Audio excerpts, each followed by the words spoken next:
I just wanted to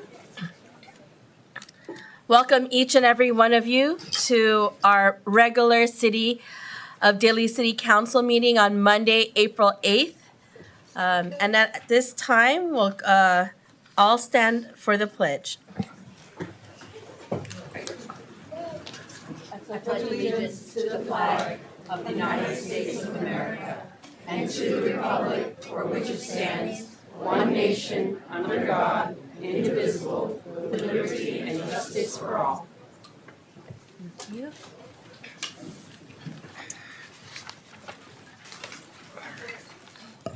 Madam City Clerk, may we have roll call, please? Ms. DiGiovanni, Present. Dr. Rod, Here. Ms. Parano. Here. Mr. Sylvester, Glenn Sylvester, present. Ms. Minato.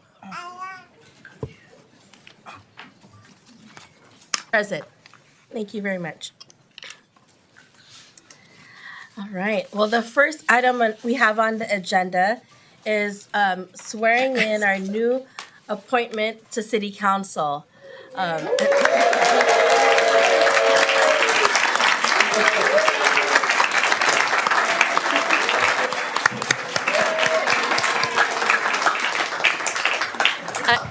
Before doing so, I just want to acknowledge some of the amazing guests of friends and family. I see Supervisor David Canepa. I see Honorable Joanne Del Rosario. And we have our College Board of Trustee, Mike Ngona. And then, are there any other electeds in the audience I missed? I just want to make sure. All right, we got everyone, but also each and every one of you here, obviously are here especially for Teresa as well as the community. So we welcome each and every one of you. But before I start, I do want to share a few words. Teresa Parano is a lifelong Daly City resident where she and her husband raised 3 children, are currently enjoying being grandparents to 6 grandchildren. Teresa has been a long-standing volunteer dedicated to the community and civic service for over 35 years, serving in many capacities.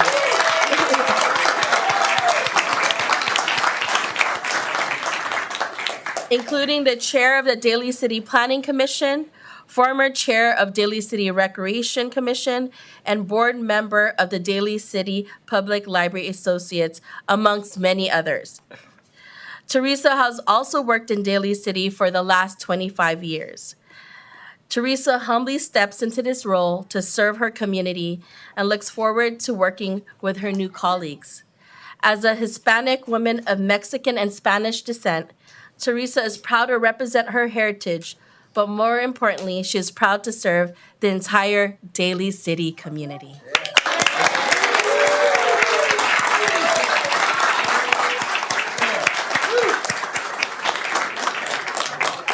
And so with that, I will ask her son Nick to please come forward and give the oath of office.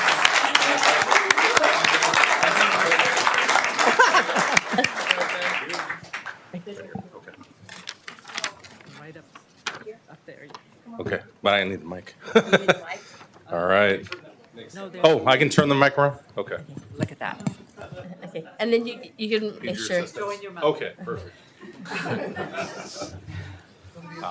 There you go. I'm trying to think, which side's my good side? Testing. Okay. All right, Mom, here we go. Okay. Raise your right hand and repeat after me. I state your name, do solemnly swear. We'll start all over, but you have to share. Okay, we'll try that again. I state your name, do solemnly swear I, Teresa Parano, do solemnly swear, thank you, that I will support and defend that I will support and defend the Constitution of the United States the Constitution of the United States and the Constitution of the State of California and the Constitution of the State of California against all enemies, foreign and domestic, against all enemies, foreign and domestic, that I will bear true faith and allegiance that I will bear true faith and allegiance to the Constitution of the United States to the Constitution of the United States and the Constitution of the State of California, and the Constitution of the State of California, that I take this obligation freely that I take this obligation freely. without any mental reservation or purpose of evasion. Gave me it too long. Yeah. All right, Mom, we can do this. Without any mental reservation Without any mental reservation or purpose of evasion, or purpose of evasion, and that I will well and faithfully and that I will well and faithfully discharge the duties upon discharge the duties upon which I am about to enter. which I am about to enter. Are we done? We're done?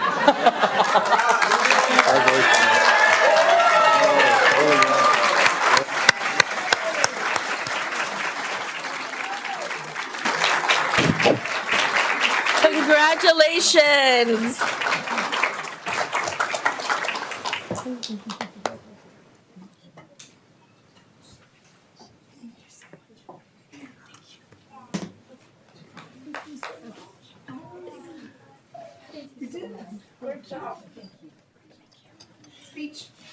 Oh, that's a speech. Okay. Do I do it down there?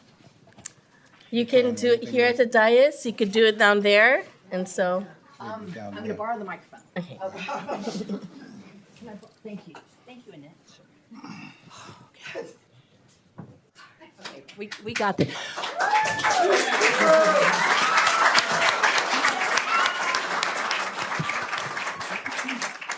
My family knows this. I cry at commercials. So you can imagine how just thrilled I am to be here today. So I want to thank you all for being here. So let me start this. Good evening, esteemed mayor, vice mayor, council persons. Wow, okay. City manager, city attorney, city clerk, David Canepa. Thank you. Our dear, they gave me all these notes, right? Joanne, thank you for being here. Michael, thank you for being here. I know, hold on. Adrienne Tissier, thank you for being here. Okay, and for DCPLA, Tricia, Victoria, Clayton, there you are. Oh, I don't want to forget this. Hold on. Okay, my heart's beating like really hard right now. Hold on. And I don't have it on the table. Okay. Commissioner, Tony Bayudin. Tony, where'd he go? Tony? Is he hiding? Tony! Hi, Tony. Gary, thank you for being here. Fernando? What did I lose, Fernando? I know he's here. Hey, how you doing? Okay, good. So thank you. Our city partners, Daly City Coma Chamber of Commerce. You do me a favor, wave. I've been proud to serve with the Daly City Coma Chamber of Commerce, and you guys rock. So thank you. Daly City Public Library Associates, I want to just say hello to you. Are you guys around? You two, you three. Thank you, everybody. Okay, so I'm going to get back to my speech. Oh, PG&E, Bill Chang. Bill, that would be the chamber too. Hey, Bill. Pacific Island Together, Reina. I'm sorry, Miafua. Reina, hi. Okay, I got everybody on this list. Okay. And you know what? I would be amiss to say that, well, I'm going to get to the speech and then I'll make sure I didn't forget anybody, okay? Okay, here we go. I want to say hello to the Daly City Police and Fire. I want to thank you. Also, Daly City staff. You guys have been so kind and amazing to me in the last week, and it's been only a week. And I want to thank all of you, everybody, for helping me. So I'm saying hello to you guys, everybody. Hello. Thank you for being here and to share this special evening with me. I'd like to say hello to my parents, Rafael and Maria Lopez. They couldn't be here, but I'm sure they're watching. And I also would like to thank my husband, Gustavo, my children, Nick, Melissa, and Esteban. Hi.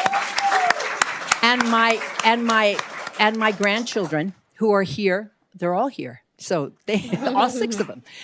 They're all here. To my amazing family and relatives, my brothers and my sisters, my brother-in-laws, my sister-in-laws, my family. You know, this is all about family. And to that, I'd like to say hello to my Duggan family, Doug and Sarah staff, anyone who's here. I love you guys. To my fellow musicians. So I sing at 3 churches. So Our Lady Perpetual Help is here, Holy Angels, and St. Stephen's. So you guys, thank you for being here. To my friends from the town of Coma, South San Francisco, and all of my fellow community volunteers. And you guys are amazing. So if you guys can wave, the volunteers, everybody I've worked with, come on. There you go. Thank you. There's a lot of you here. You guys should just embarrass. I love you guys. Thank you so much. It is a sincere honor this evening to accept the appointment and be sworn in as Daly City Council member and to continue serving the city that I have lived in all my life. Okay. You know, this is my city from when I was born. My children have been raised here. And I have enjoyed so much of all of you, every single one of you. And, you know, it's been an honor, an absolute honor. I'm excited to have this opportunity to work along 4 caring and seasoned council members who are dedicated to serving the city of Daly City. And I couldn't not say again, this amazing Daly City staff. Because when everything runs smoothly, it's because of them. Okay. I read through a lot of quotes last night. I was thinking, oh, wouldn't it be great to have a great quote to end this speech, right? So you may be surprised who wrote this one, but I'm going to read it to you, okay? Okay. So, help others and give something back. I guarantee you will discover that while public service improves the lives and the world around you, its greatest reward is the enrichment and new meaning it will bring to your own life. This is a quote from Arnold Schwarzenegger. But isn't it true? I mean, there's so many of you, public servants here, volunteers, so you know exactly what he means. So friends, do me a favor. Take a moment. Look to your right, to your left, look around you. Who do you see? Let me tell you who you see. I see people who share important traits in common: kindness, giving hearts, and sunshine. Especially when we have a foggy day, but the sun came out today, so I figured that was a sign. So I'd like to end this with a special song, and I'm not going to be singing it. Oh. Oh.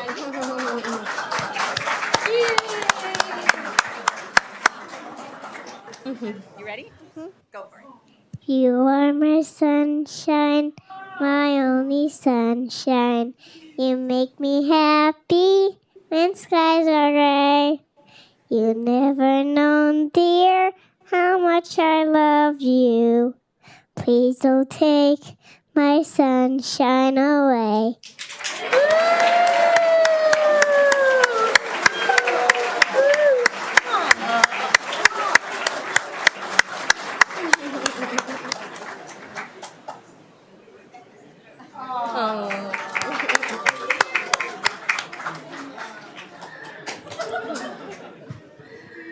Oh.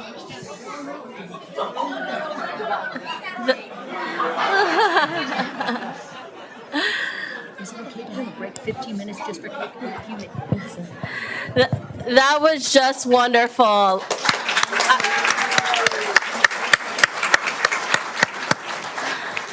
I will say this, Council Member Perano, I think your granddaughter takes after you. And with that, at this point, we will go into a short recess and break so that Councilmember Perano can take photos with her family. Yes. And be able to celebrate this momentous occasion. But before we do, I just want to say, and I'll allow my colleagues some words to share. But first and foremost, I just want to say I'm so happy that you're on board with us. I know that you are such an amazing person that gives from your heart.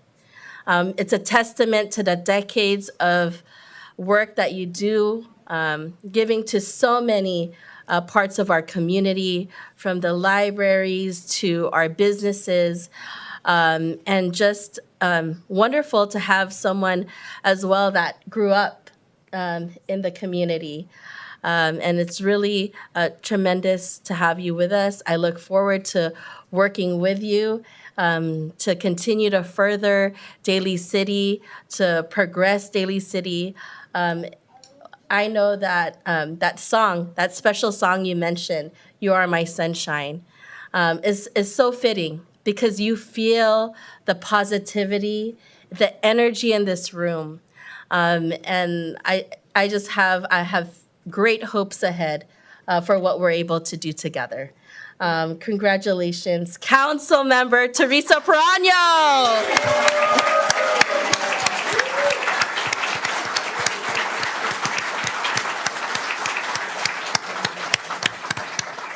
And now, Vice Mayor.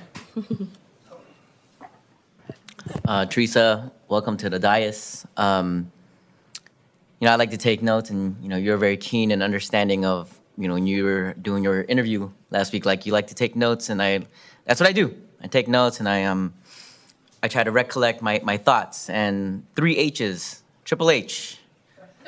I don't know, are the things that 3 H's that come to my mind when I think of you. And like, one is humility.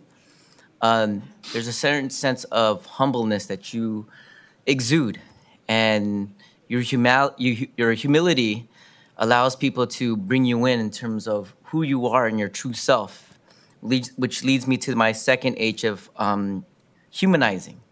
And it's through your service that draws so many people in, and looking at this large crowd, your actions speak louder than words. Everything. And I've worked with you on the planning commission, and I've got to know you through the past, like almost 8 years now. It got by fast. And just seeing your work in the DCPLA and the President's Board of Skyline College, the Daly City Coma Chamber of Commerce. It's like you let the actions speak louder than words. You let the actions become the center of what that main purpose should be, and it's about community. And the last part was home. And when people think of home, sometimes people think of home as a physical, structure. But home can be wherever you create it to be. And sometimes it's the people that are around you that create a sense of home. And you create a sense of belonging, a sense of comfort, a sense of safety that draws so many people in. And welcome to the dais, and we're gonna make some history and a lot of service and community here on the dais. So welcome.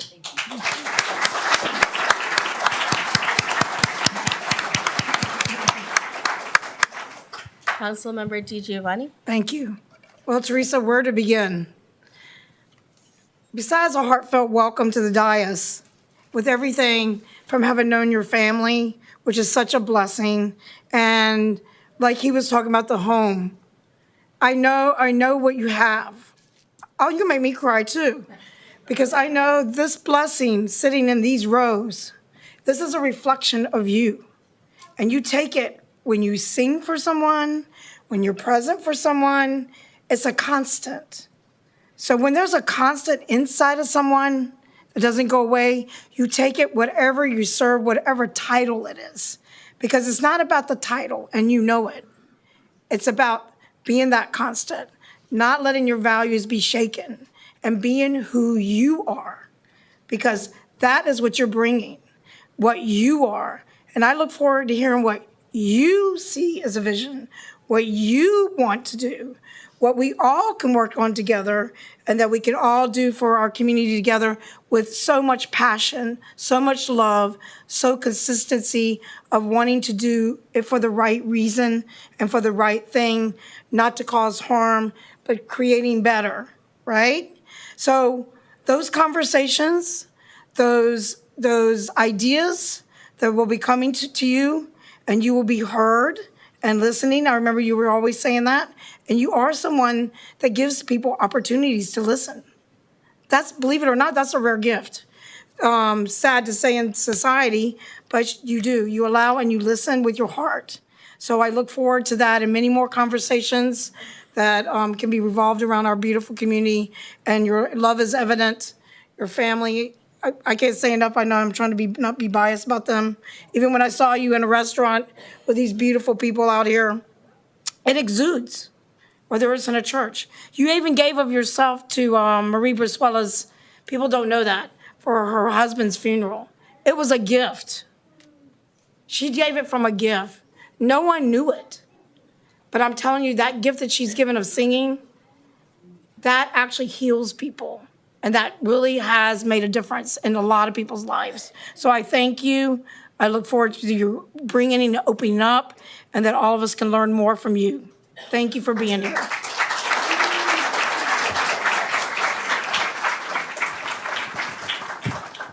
Councilmember Sylvester. Thank you, Mayor. Excuse me. Councilmember Proaño, first of all, to reiterate, I want to say congratulations. One thing you said in your interview that I caught wind of is, I have a big family. And you know, Ms. Proaño lives very close to me, maybe about 6 blocks. And she always has her eyes open and will let me know if something is out of the ordinary. I'd like to commend you that you were able to read your speech without your glasses. No. And I was wondering, oh, maybe she has contacts. No. And until about 6 years ago, I was still in denial. I guess I was supposed to be wearing glasses since I was 40. I'm 70 now. I've watched, for those of you who don't know, Ms. Proaño was my appointee to the Planning Commission. And watching her react to the public, her fellow colleagues, I said to myself, I made the right choice. One particular Planning Commission meeting, she was so passionate and caring about a certain development that she was brought to tears. That tells me something because she really cares. Not too often, you want to see a grown man cry, but not too often does that happen. But I saw it in Teresa. I won't forget approximately 2.5 years when my mom passed away, and I asked Teresa if she would sing some verses, and she gladly obliged. Something that I will never, ever forget. As I think back to the year of 2016, I met Ms. Proaño at some event, and she knew I was running for council, and she started giving me things to do and what not to do. And I said to myself, who is this lady? But you know, since then, Teresa is always a phone call away. And even she'd call me for advice on certain things, but I knew she had it. The idea is you got to give somebody that space to grow. And as you can see, she has grown. It's a well-deserved appointment. Ms. Proaño, I wish you the best of luck, and I'm looking forward to working with you during your term. Thank you so much, Teresa.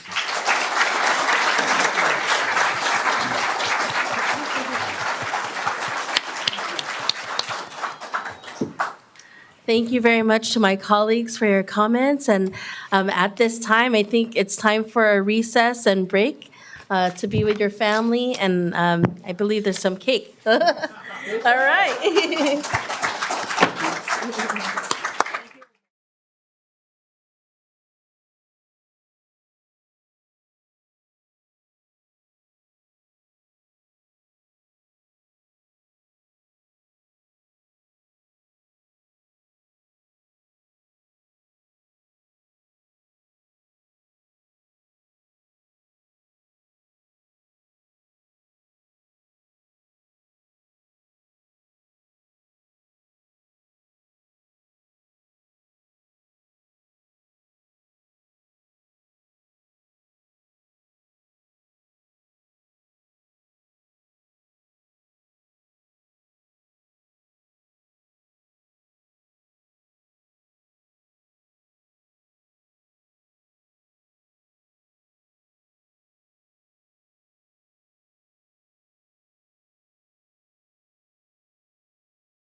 You in the back, there's seats here. You're all welcome to come forward if you'd like. Okay. All right. We are now reconvening for our Monday, April 8th City Council meeting. And once again, thank you very much. Welcome, Councilmember Teresa Perano. And we will now proceed with our business. So our presentations for this evening is our proclamation for Fair Housing Month. I'd like to ask Mr. Jacob Urarte to please come up from Project Sentinel.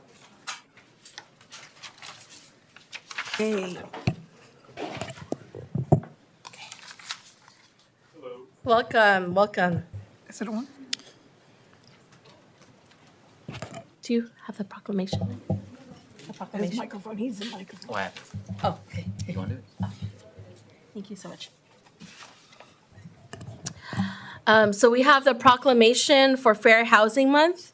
And thank you for being here, Project Sentinel. And so we have the whereas clauses. I'll start for April 2024. Whereas adequate housing is a basic need and right of all people. And whereas this year we celebrate the 56th anniversary of the enactment of the Federal Fair Housing Act of 1968, Title III of the Civil Rights Act, Title 3(8) of the Civil Rights Act, which states that discrimination in the sale and rental of housing is illegal when based on race, color, religion, sex, or national origin. And whereas the Fair Housing Amendments Act of 1988 extends fair housing rights based on familial status to families with children and based on handicap to disabled persons. And whereas California statutes additionally protect citizens based on age, marital status, sexual orientation, gender identity, and source of income. And whereas California celebrates the 63rd anniversary of the Fair Employment and Housing Act, FEA. And whereas the City of Daly City supports fair housing efforts to eliminate discrimination in housing and recognize the benefits of Project Sentinel to educate home seekers, apartment managers, and apartment owners on federal and state housing laws, and to investigate complaints of illegal housing discrimination in Daly City. And whereas to heighten public awareness, the City of Daly City wishes to focus public attention on April as Fair Housing Month. Now, therefore, I, Jocelyn C. Manalo, Mayor, and the members of the City Council hereby proclaim the month April 2024 as Fair Housing Month in the City of Daly City and encourage all residents and community organizations to celebrate the value of harmonious and diverse communities of neighbors to support the goal of equal housing opportunity for all people.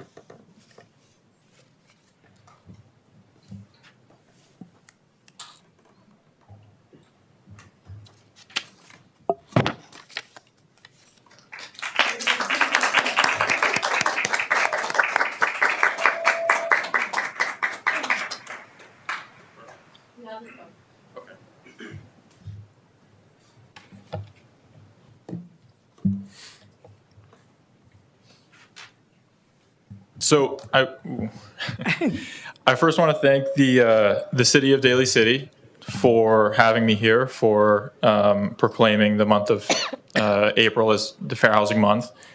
I first want to start off by saying that I grew up in the peninsula. I grew up in San Bruno. Getting a job at Project Sentinel has been really important to me because I get to help the citizens of the peninsula, specifically in Daly City. Fair Housing Month is directly tied to the Civil Rights Act. It was passed days after Martin Luther King was killed.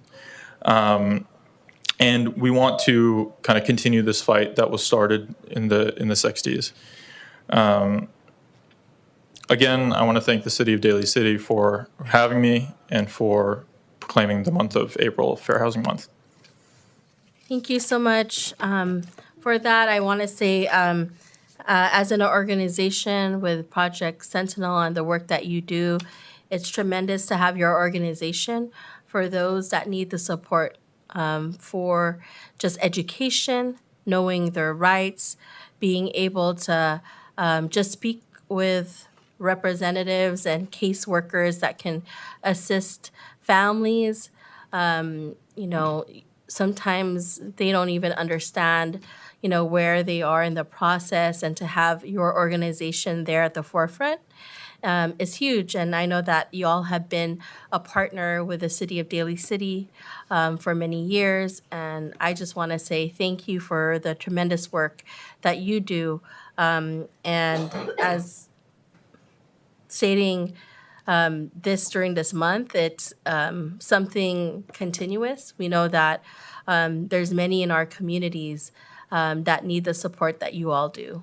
And fair housing is absolutely important and crucial. As we know, even in the past, that there have been issues and laws that were enacted that really divided communities from even being able to even purchase, and some redlining laws that have been overturned. But it has to be continuous, the advocacy, and so I commend you and your organization. And at this time, I will yield it over to Vice Mayor for his comments. Thank you, Jacob, for rolling through and the work that Project Sentinel has done for its existence. When we talk about fair housing, Daly Cities is not free from it. And then when we talk about some of these housing tracts that were created back in post-World War II, Westlake, and those were all created out of redlining. And, it still occurs today in this country. And, when I think about housing, we're talking about wellness and having a place and shelter to raise a family, to feel like you have a sense of security. And I know Supervisor Canepa was here earlier, and I know I saw one of his talks on loneliness, and housing plays a role in terms of addressing this public health crisis of loneliness. And, through the work that we do, hopefully we can take necessary steps to address structural inequities in our society to make it affordable. So thank you. Thank you, Vice Mayor. Council Member DiGiovanni. Thank you, Mayor. Well, first I want to say, we all know the work that you guys do down there, and it's like unsung heroes, but I see you out there every day. I know there's a lot of volunteers that come to Project Sentinel. And then one of the biggest inequities, as well as you've seen, is the rising of rent. And we know Redwood City is going to try and put that on the ballot and see if we can start doing something to keep people from being unhoused. Because you guys are doing the best you can.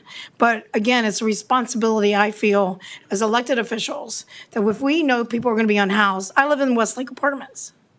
The rent prices, and I see U-Hauls coming. And then we always say we celebrate our diversity, but we're losing diversity because they cannot afford to live here.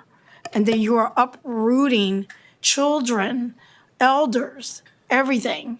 That to me is discrimination.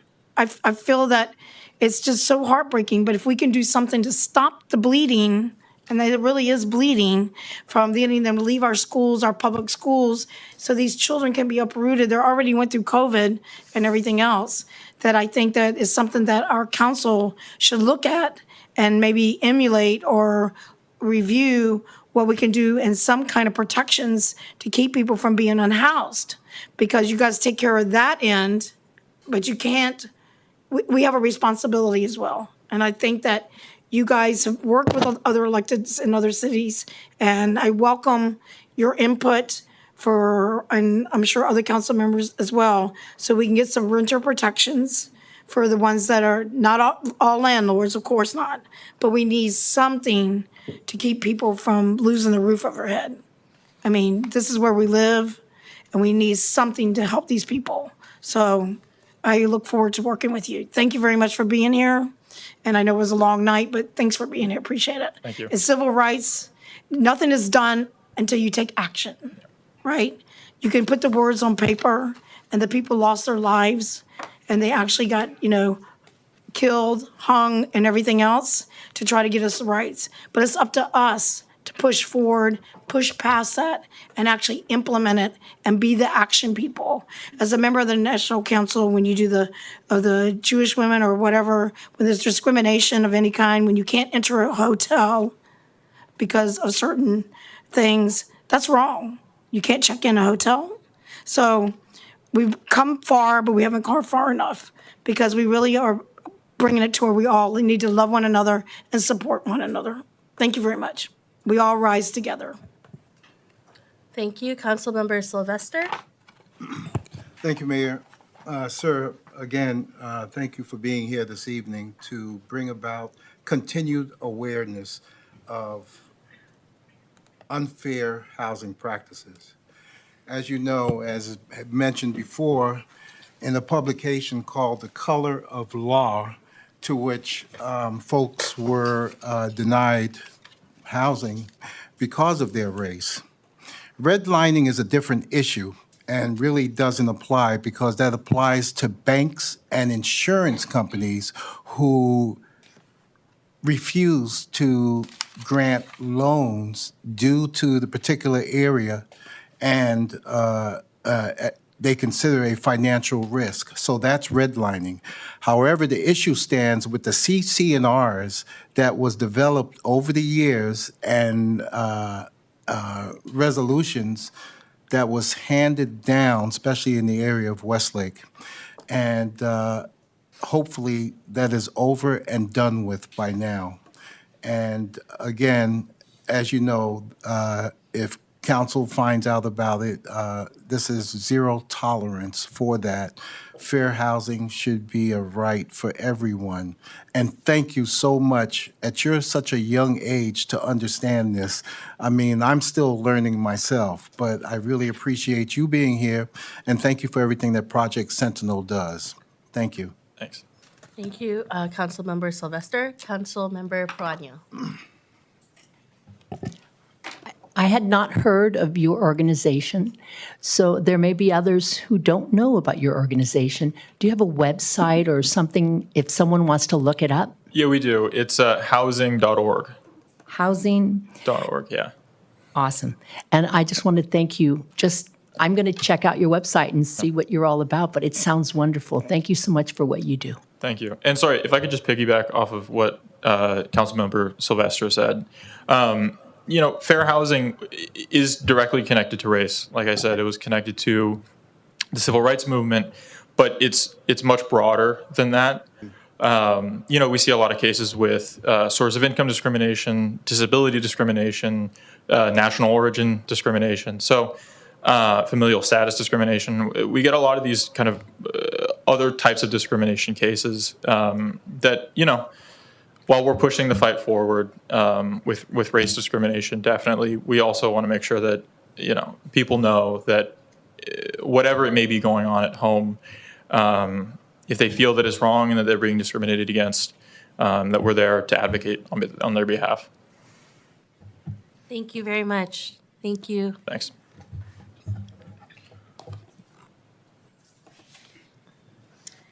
Now on to item number 3. Proclamation for National Library Week. From April 7 to 13, whereas libraries offer the opportunity for everyone to connect with others, learn new skills, and pursue their passions no matter where they live or where they are on life's journey. Whereas libraries have long served as trusted institutions, striving to ensure equitable access to information and services for all members of the community, regardless of race, ethnicity, creed, ability, sexual orientation, gender identity, or socioeconomic status. And whereas libraries adapt to the ever-changing needs of their communities developing and expanding collections, programs, and services that are as diverse as the populations they serve. Whereas libraries are accessible and inclusive places that promote a sense of local connection, advancing understanding, civic engagement, and shared community goals. And whereas libraries play a pivotal role in economic development by providing resources and support for job seekers, entrepreneurs, and small businesses, thus contributing to the local prosperity and growth. And whereas libraries are an essential public good and fundamental institutions in the democratic societies, working to improve society, protect the right to education and literacy, and promote the free exchange of information and ideas for all. Whereas libraries, librarians, and library workers are joining library supporters and advocates across the nation to celebrate National Library Week. Now, therefore, I, Jocelyn C. Manalo, Mayor of the City of Daly City, on behalf of the City Council, do hereby proclaim April 7 to 13 as National Library Week in Daly City. During this week, I encourage all residents to visit their library and celebrate the adventures and opportunities they unlock for us every single day. Ready, set, library. And we'll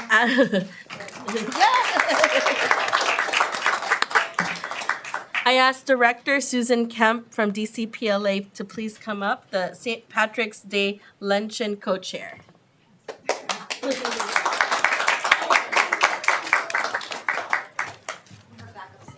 Backup. And all of everyone. Yeah. That's okay. Yeah. Take the picture. Jocelyn, that way? Which way? This way? I'm on the committee. Yes. Yes. Victoria.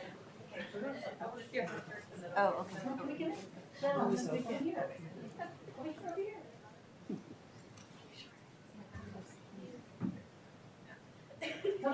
Victoria. Victoria.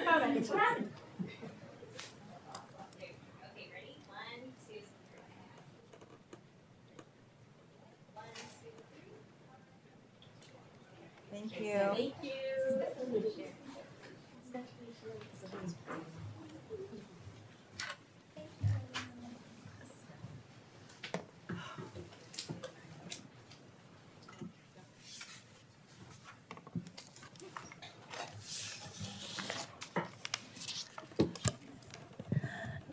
Would you like to say a few words?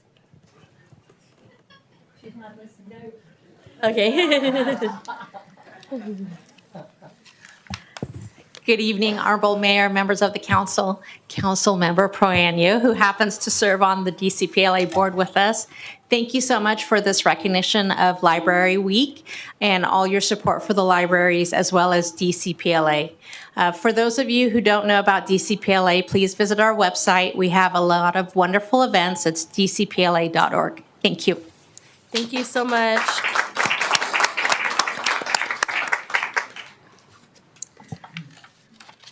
And on item number 4, we have DCPLA Fund a Need Grant to the Daly City Public Library. And once again, welcome Director Susan Kemp. Thank you and good evening. My name is Susan Kemp, and I'm a director of the DCPLA and a vice president with Tri-Counties Bank.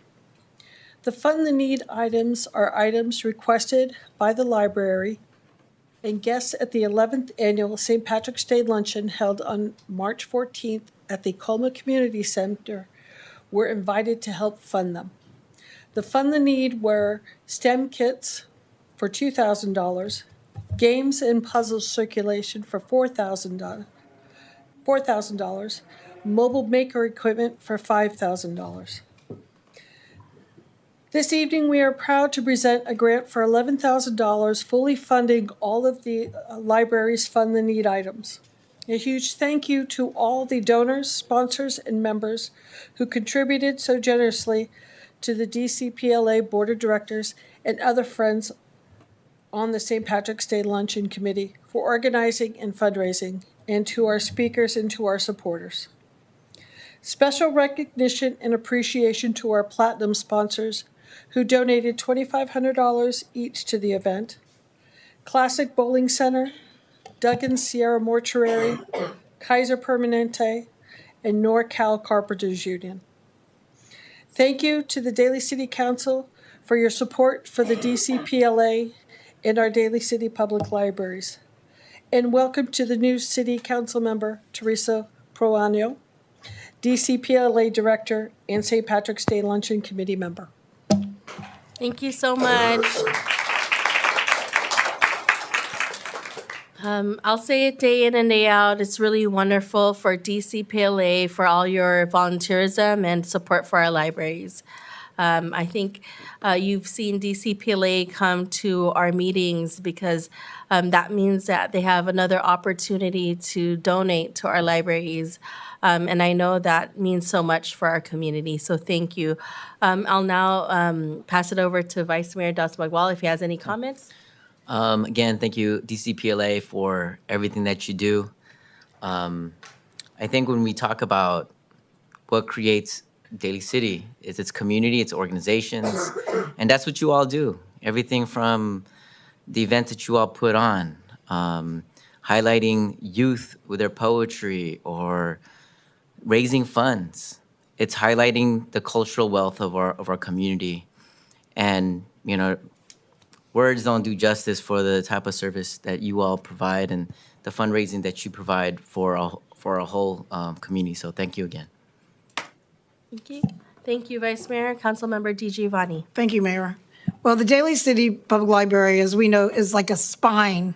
And I see Shayla over there, so I want to give recognition to her as well, because I know you guys work well together with, and she's our director, because the libraries and the extension, we're hoping that one day, that as I know that the funding comes in, and there's so many great new things that are coming in, but we do need to, like you said, we need to focus on trying to get it open on Saturdays, because it is where people go. I think that it's unbelievable the things that are offered by libraries. It's like every event you can think of for all ages. Everything, you know, one day it's the poetry, the next day it's some kind of other eating, what was it? Somebody eating pie with a poet? I don't know, it's so creative. Taste at Top of the Hill. I mean, there's everything that's going on that you guys do. They're so creative. And our librarians working together with DCPLA. And, you know, you can't say enough about that luncheon with the children and the bagpipes and the just everybody coming together. I think that camaraderie, it does bring the community together, and you can actually feel it. So much gratitude, humble gratitude. You guys work so humble and don't deserve you deserve more. But I mean, I know people out there, please, if you want to be, it's only, I think, $20 when Victoria was saying, join our library. It's an investment. It's an investment. Walk in the door. You'll be so surprised what you can learn, what you can meet other people. It's a social space. It's everything you can think of. But thank you very much, and very humbled, and thank you, Shayla. And I know that you guys make a great library family. Thank you very much. Thank you. Councilmember Sylvester. Thank you very much. You know, I always give from my experience and what I've experienced from the library. And I keep telling myself I'm going to go out there and use your printer plotter so I can make something in plastic or something. But, you know, back in the day, you go to the library and you go to a branch, and that's your home branch. I happened to be in Burlingame one day with my granddaughter, and she checked out 15 books. She's 6. And her brother, who's 4, checked out 10. I looked at my daughter and said, they're going to read all those books? She says, I'll make them read it. And I got so excited that I went to another section was DVDs. And I'm old school. I'm looking for some old DVDs. But when I picked out the couple that I wanted to get, and being in Burlingame, I thought I couldn't get them. I don't know if folks know that anywhere in San Mateo County, you can go to any library And on top of that, I didn't have my library card. And you know what they said to me? No problem. So they took care of me. I love the library so much that I participated in, it's an event where I had to read to young children. But I decided you can talk to someone, but if you get them involved, that's where the learning occurs. So I read a Hawaiian story, and then after that, I gave each one of them a lei, and I had them dance to a Hawaiian song to which I taught them. And the satisfying experience, because you know, children are so innocent. They don't, they're not really involved in the surroundings of the world. And that's what I love. And especially having grandkids, you know, you cherish those moments. So, and I know kids, 3 years old, 4 years old, 5 years old, their attention span. So kudos to all those in the libraries, and especially all the folks who come in and have programming for these young kids. That's a job. And I'm so appreciative. And kudos to our libraries, our staff, and DCPLA, because they keep giving the gift that keeps on coming. So thank you for everything that you do. Thank you, thank you, and thank you. Thank you, Councilmember Sylvester. Councilmember Perano. You guys are amazing, right? Chella, come over here. Monica, Victoria, Trish, come here, come. Clayton. Who else is here from DCPLA? Just come real quick. Don't be embarrassed.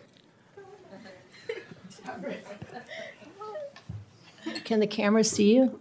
Yeah, you can wave. It is so much, I try not to tell my husband how much fun I have. I go to a meeting, oh, it's very hard. Oh, these meetings. But in reality, it's working with the community.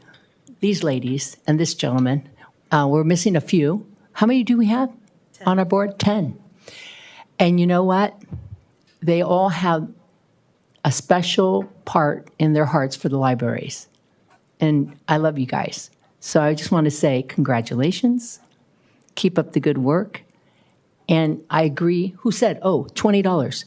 You too can be a member of DCPLA, right? Thank you.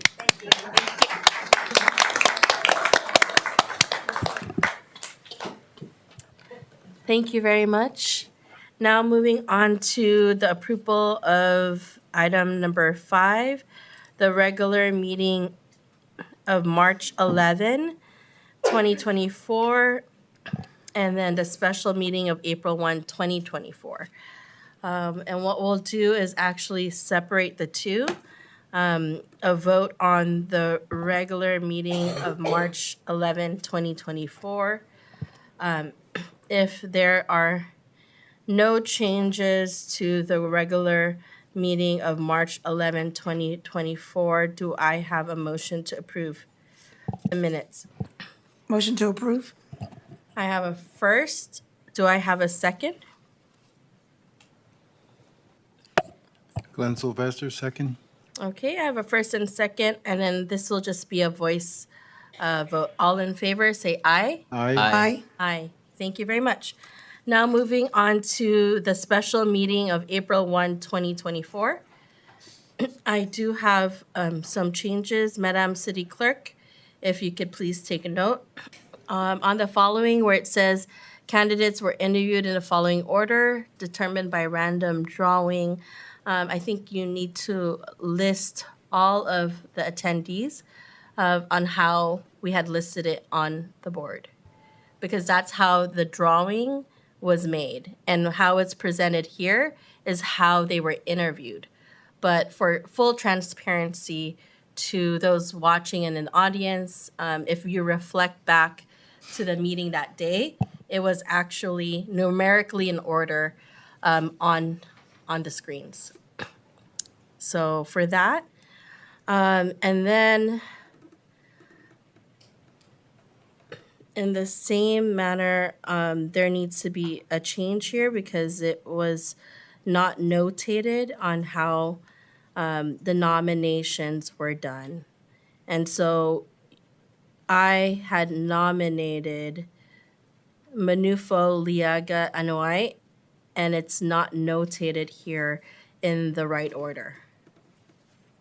You can go back to your, and I think that just needs to be reflected correctly. I know that you said that was a lot going on, but it was the second round, which I had asked Vice Mayor, if you recall, I had asked you if you had any nominations on the second round. You recall Yeah. that? Yeah, and then I was in the second round, and I nominated Tony. Are you done? Okay, thank you very much. You did So, Tony, Yes. Tony, yeah. yeah, So it went full Right. round, and then I nominated Tony in the second round, and then we closed it. let me close it because you had no other nominations. Council member had no other nominations. So I'd just like you to reflect what was in the meetings. If you could kindly correct that. Okay, thank you very much. Through the mayor, I just want to note that I did not receive it in my packet, but I am taking it as your word that, because I know that what exactly occurred. Thank you. Yeah, Councilmember G. Giovanni, if you pull up your iPad, Well, it's, yeah, I can't it's see actually. that. It's okay. Oh, okay. 'Cause But you're right, that's the way it occurred. Correct. Thank okay, you. I just want. Okay, so. Thank you, Vice Mayor. We have that, City Clerk? Okay, thank you very much. So with those changes that were stated, do I have a motion to approve the minutes for April 1st? So move. I have a first. Do I have a second? Glenn Sylvester, second. Thank you very much. I have a first and second, and all in favor say aye. Aye. Aye. Thank you very much. Now moving on. So a point of clarification, does there need to be any no recusal needed for the minutes? City Attorney? Recusal? No. Oh, okay. Just want to make sure. Thank you very much. Now moving on to our public appearances and oral communications. Thank you all for being here. Speakers are allowed to 2 minutes this evening, and the council cannot take any action on any matter raised under this item. And who I have first here is Bob Lockwood. Is he still here? He had wanted to speak on item number 1, but I just wanted to see if he was still here. Okay, he's no longer here, so this is, thank you. And then Mr. Brent Turner on item number 1. Okay. Welcome. Good evening, Madam Mayor, City Attorney, City Manager, and all the council members. I am a local civil rights attorney. I do some work on election issues, and just wanted to congratulate the new council member and all of you for your efforts toward truth, justice, and I was particularly moved with the swearing in and the oath to the Constitution. In these interesting times, I applaud all of you for your public service and just wanted to say congratulations. Thank you very much. Thank you very much. We have Nick Achapinti next.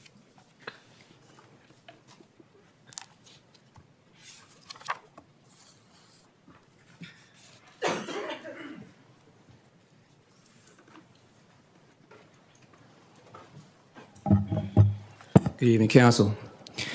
Tonight I'm here to make a public comment in favor for a ceasefire resolution to stop the violence in Gaza and West Bank.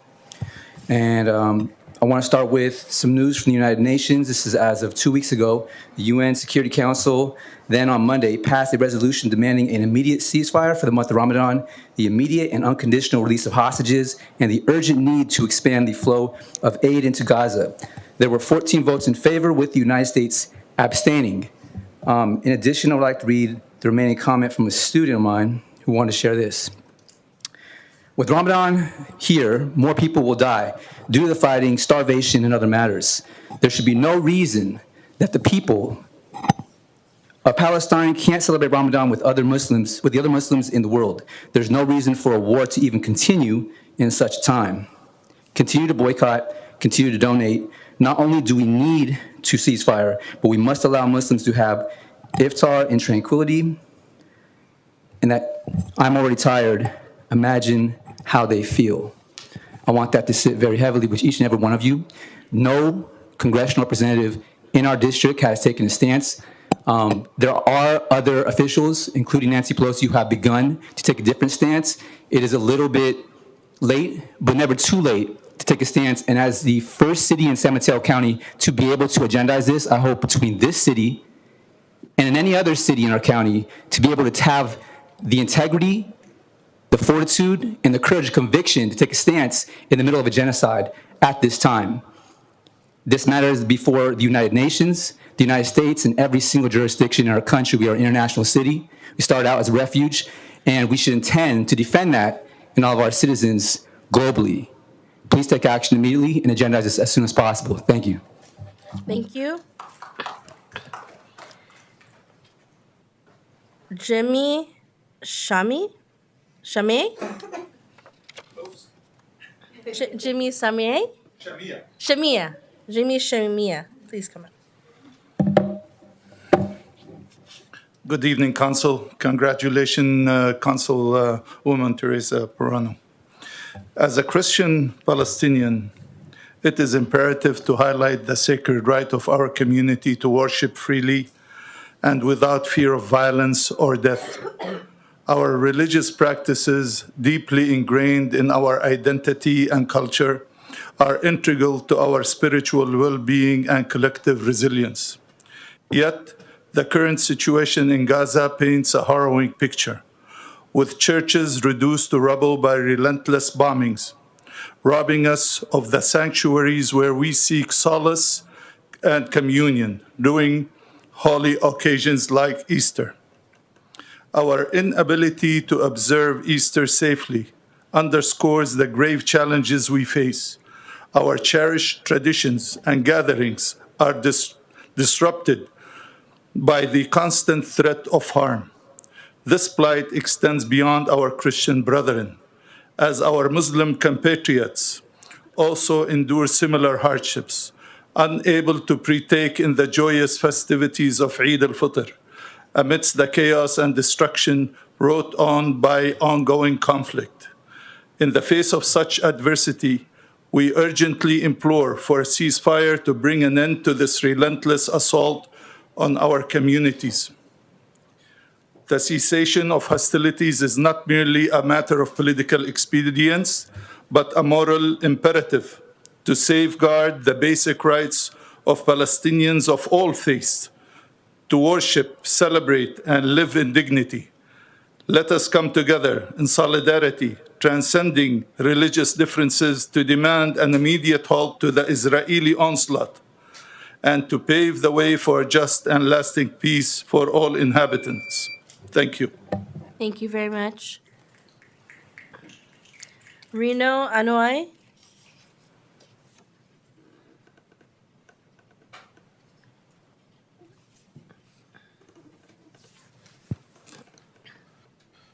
Good evening, Council. I'd like to begin by saying I believe that genuine support and movement toward real diversity, equity, and inclusion is imperative for our city's growth and well-being. With that being said, I'd like to speak to the diversity I've seen as a youth and now young adult growing up here in Daly City. Just like every other place in the world, by nature, there will be majority and minorities. Here in Daly City, I have Pacific Islanders stick out like a sore thumb.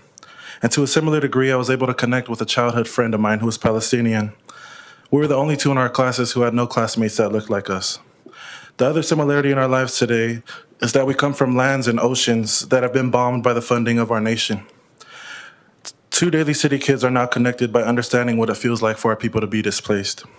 So I stand before you tonight with my eyes fixed on the future of what could be here for us in Daly City. Again, echoing my opening statement that our well-being is contingent upon real support for DEI. But what's that look like? It looks like standing with the people of our city whose cry for support to be seen and heard We do that by demanding a ceasefire. We need a public servant answer to this and a community leader solution to this. So I'm hoping that council members that we're counting on to make these tough decisions could come together to draft a ceasefire so that me and my Palestinian friend can give our children a new future. Instead of it being connected by homelands that were bombed by the U.S. funding, it could now be residing in a city whose council stood with us and demanded a ceasefire. And when you leave here tonight and return to the safety of your homes with your families and children, hug them and think of the thousands upon thousands upon thousands of Palestinians who can't hug their children tonight. And after that thought that we have the luxury to think of, I hope that you can start drafting a ceasefire resolution for Daly City. Thank you. Nicole Hahn, thank you.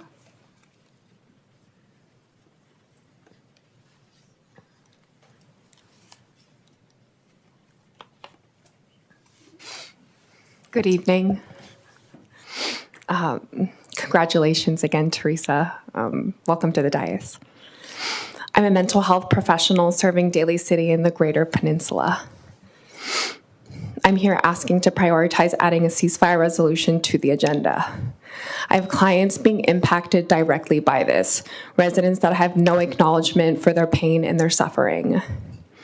Over 33,000 dead with no accountability for their killers. Rejecting wanting to save lives means one has totally lost their humanity, and I want to be far away from them as possible, and that is what's divisive. As a city, we have the opportunity to set an example by refusing to remain silent while our country faces moral decay and collapse. I refuse to be complicit in that. This community is deeply affected as hundreds of our residents are connected to the onslaught occurring. In this revolutionary time, there's no normal, no excuse for old rules to govern the atrocities we witness. We are demanding that our elected officials stand with humanity. Calling for a ceasefire is a declaration of solidarity with humanity and your residents. And we will not give up on speaking up for the anguish our bereaved residents are facing. Thank you. Thank you. Gabriella Maxman.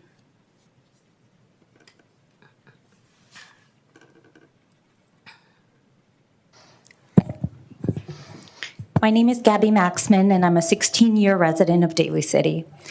Thank you, council members, for the opportunity to speak today. Teresa, I would personally like to congratulate you on behalf of the Jewish community in Daly City on your appointment. I don't know if you're aware, but Daly City is the home to the only Kiryat synagogue in the country. Kiryat Jews are a sect of Sephardic Jews native to Egypt. I trust in your role as City Councilwoman that you will lend your ear and listen to all sides of matters that impact Daly City residents and homeowners, the same way that Duggan serves all people of all denominations. I'm here specifically to ask the council to please stop giving a platform for anti-Semitic hate speech, which is being brought to cities all through this peninsula by the ceasefire resolution movement. There's currently a ceasefire proposal on the table, and talks are happening in Cairo between the terrorist organization Hamas and the government of Israel. During this time, both Hamas and Hezbollah are indiscriminately firing rockets into Israel, resulting in over 150,000 Israelis being displaced, including my family. I am personally affected by the war and lost a cousin on October 7th when she was murdered by the Hamas terrorists. I'm also personally affected by the rise of anti-Semitism being brought on us due to the normalization of anti-Semitic hate speech. Leaving my place of worship, having to deal with protesters outside my synagogue, needing to calm my children down as they cry for fear for their safety. And just recently, it was announced that a Daly City resident was arrested for anti-Semitic hate crimes. These resolutions have no place in City Council meetings. Please leave international politics to Congress and those working to negotiate a ceasefire and the return of all 134 hostages and their bodies that are being held in Gaza. Thank you. And Frank?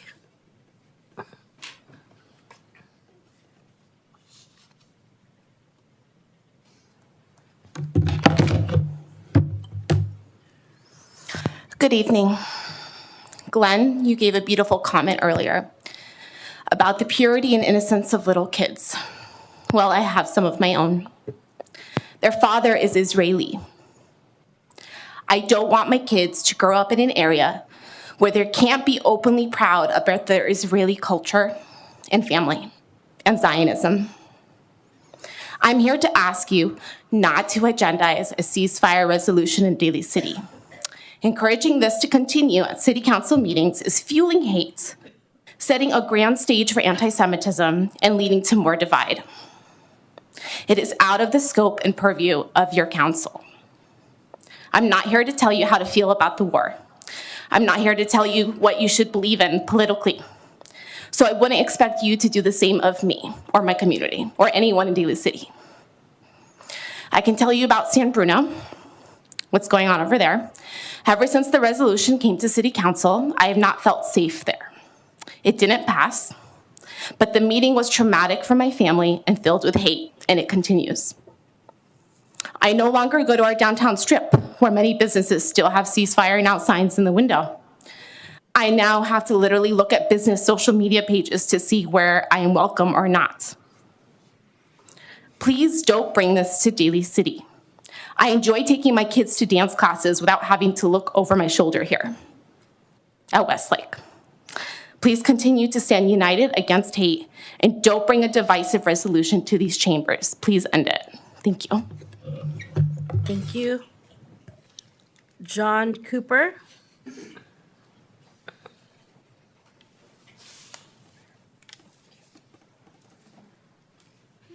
John Cooper. Okay, calling on John Cooper for a last time. It says John Cooper, Cooper. Okay, we're going to move on to the next speaker, Glenn Mercado.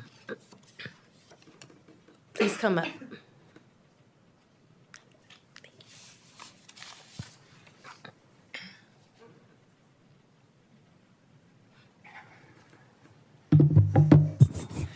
Hi, I'm Glenn. I'm a first-generation immigrant, a long-standing union member of Local 2, a community organizer, and a local artist who grew up and still resides in Daly City after 36 years. Like anyone present in this room should, I'm here to advocate for our community, something you cannot genuinely do unless, 1, you are supporting taxpayers who wish to see their hard-earned money fund our social services. 2, you amplify the voices of those pushed to the margins of our community and with great urgency address their issues at the root. 3, you uphold and honor the legacy of those before who understood the necessity of challenging the status quo in order for justice to prevail. Supporting an immediate and permanent ceasefire is advocating for our community. The dots connect. I am a labor organizer, but I shouldn't be. With the amount of wealth that we working class people produce for this country, there isn't a single legitimate excuse for the shortcomings we have in this society. We need support, not the genocide and humanitarian crisis that we are actively funding against the oppressed and occupied. Free Palestine, agendize and support a permanent ceasefire. Thank you. Thank you very much. Seeing no other speaker cards at this time, we will be. There's a stop. We gave it to the. What I have here. No, we have at least 20 to 30 more. I'm sorry to interrupt you.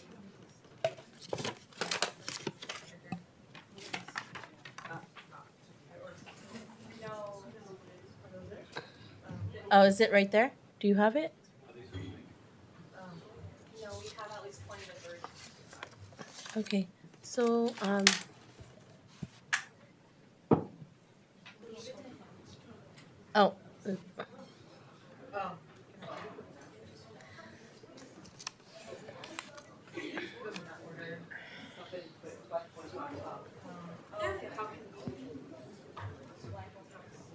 Okay. Okay, we won't be closing public comment. Thank you very much. It's okay that we found other speaker cards. So at this time, can we have Lena to please come up?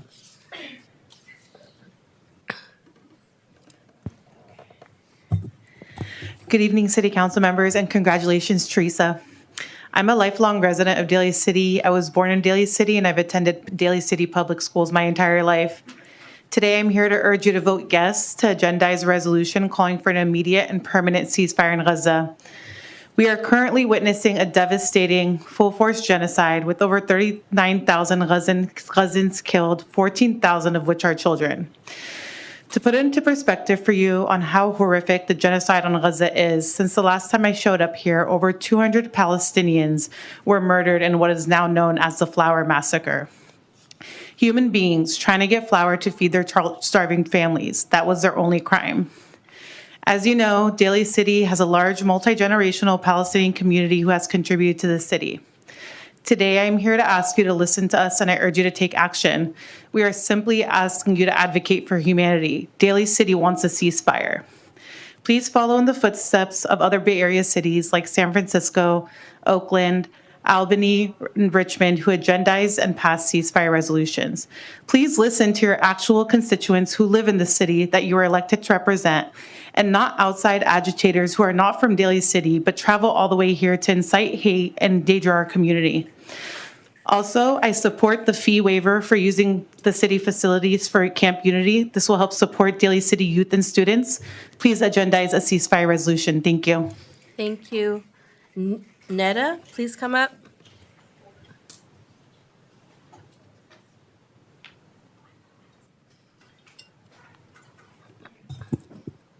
Hello, I'm going to use my time today to read off some facts to demonstrate to you all how dire the situation in Gaza is. These are facts that everyone should know by now. We are 6 months into the Israeli bombing and slaughter on Gaza. According to Al Jazeera News, more than 33,000 Palestinians have been killed by Israel. This includes more than 14,000 children. This is a bombing campaign against children.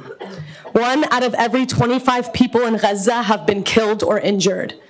Additionally, over 100 journalists have been killed along with numerous aid workers.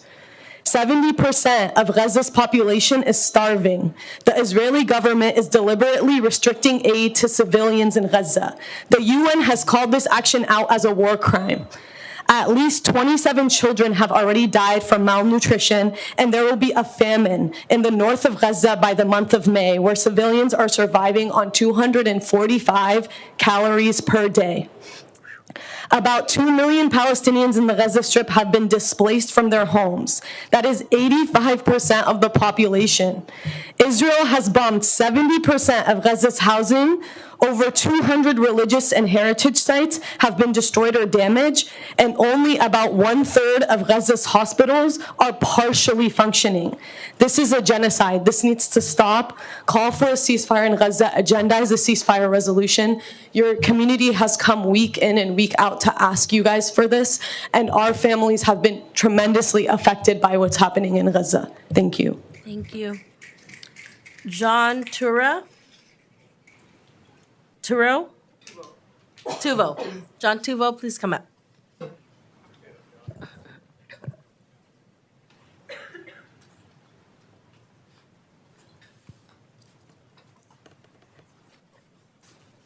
Thank you. Good evening.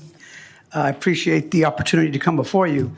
I am John Albert Tuvo, oncology telemetry nurse, RN, 25 years at San Francisco Veterans Hospital, was a resident of Daly City for 22 years and currently own property here.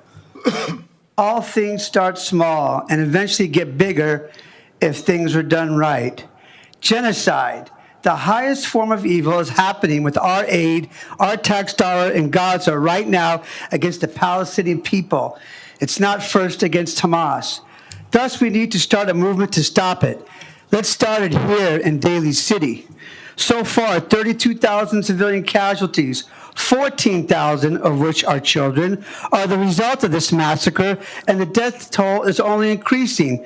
Thus, we urge the City Council to take action now to create the condition to influence on top to stop funding this tragedy with a resolution for a ceasefire and also a release of hostages.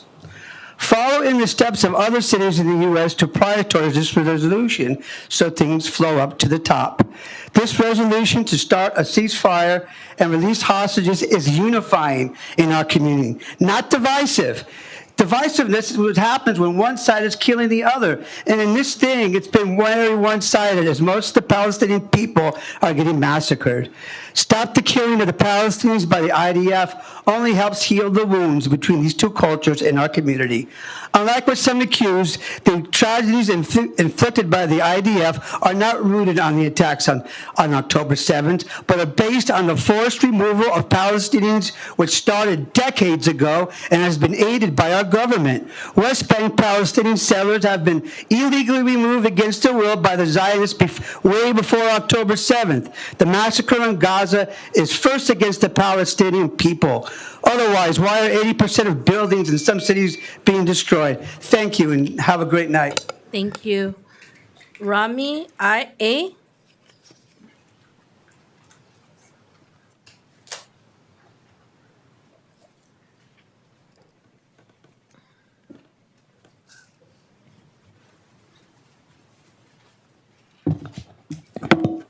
Good evening.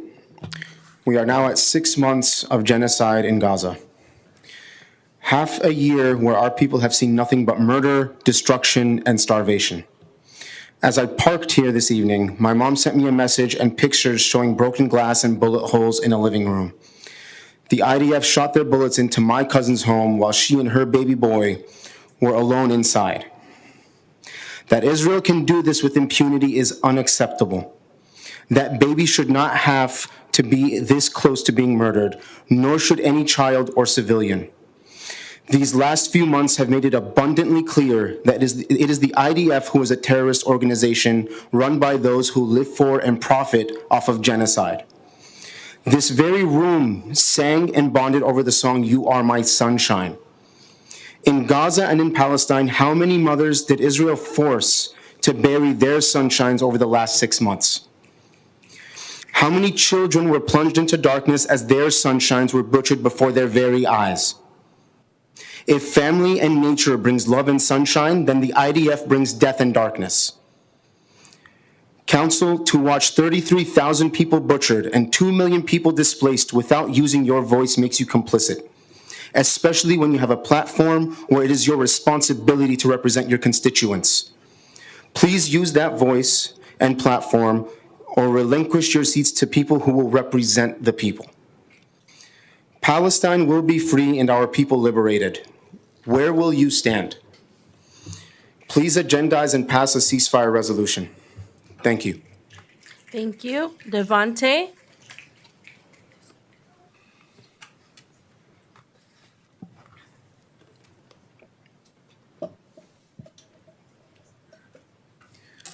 Good evening, City Council members.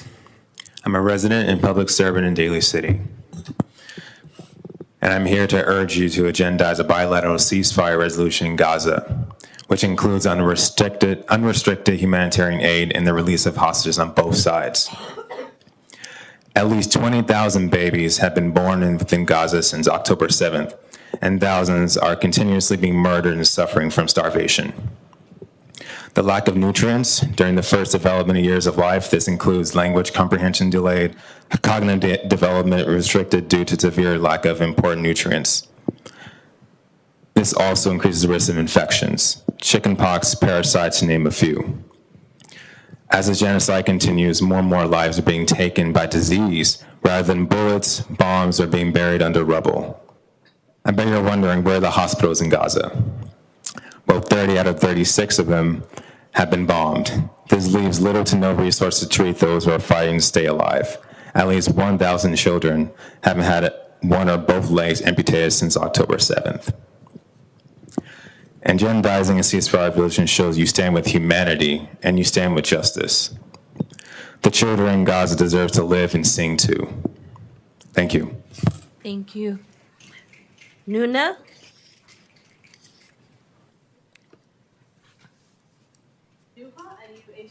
Oh, Nuha?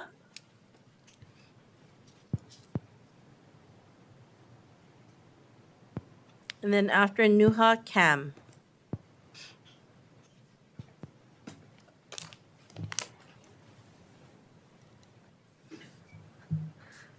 My name is Nuha. I am a resident of Daly City.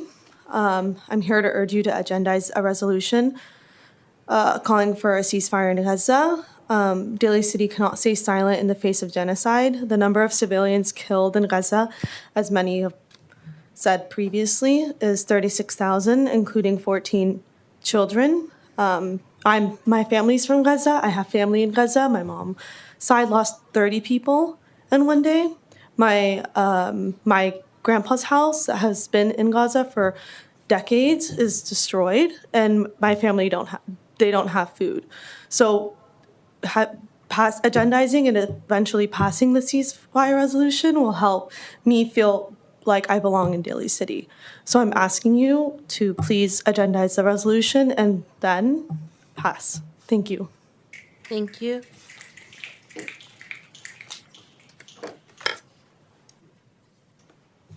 Good evening, Council. On the second night of Ramadan, we came to you to ask for a ceasefire resolution. Tonight is the second to last night of Ramadan, and we've returned to ask you again for a ceasefire resolution. We want Daly City to acknowledge the pain our community is collectively experiencing. For over 180 days, we've sat in despair, begging our local leaders to just listen to us, to understand the gravity of the situation at hand. If I was sitting where you are and I heard my community was in pain about an ongoing genocide funded by our American tax dollars, I would do anything and everything in my power to stop it.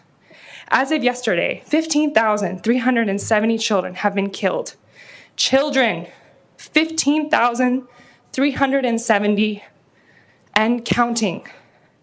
I don't know what more I could say this evening to convince you, any of you, that killing 15,000 children is wrong, that it's despicable, that it needs to stop.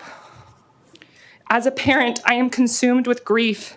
I'm here again tonight to beg you to listen to your constituents. They want a ceasefire resolution, and this is only befitting of this city, Daly City. I urge you to bring forth a ceasefire resolution and pass it immediately. People argue that ceasefire resolutions have no place in city councils, that this isn't in your purview.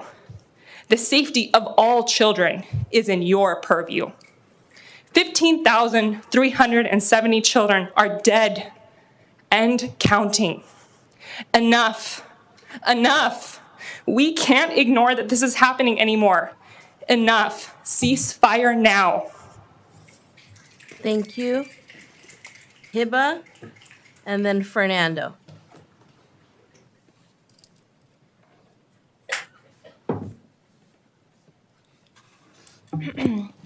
Good evening. My name is Hiba. I've lived in Daly City all 26 years of my life. I went to Westlake Elementary. I went to Fernando Rivera. I graduated from Westmore High School. I also have volunteered with system-impacted youth in this city for years. I am here in front of you again today, this time on the second to last day of Ramadan, asking you to agendize a ceasefire resolution instead of breaking fast with my family, because this is how important this is to me. I spent a majority of my Ramadan advocating for my people who are dying.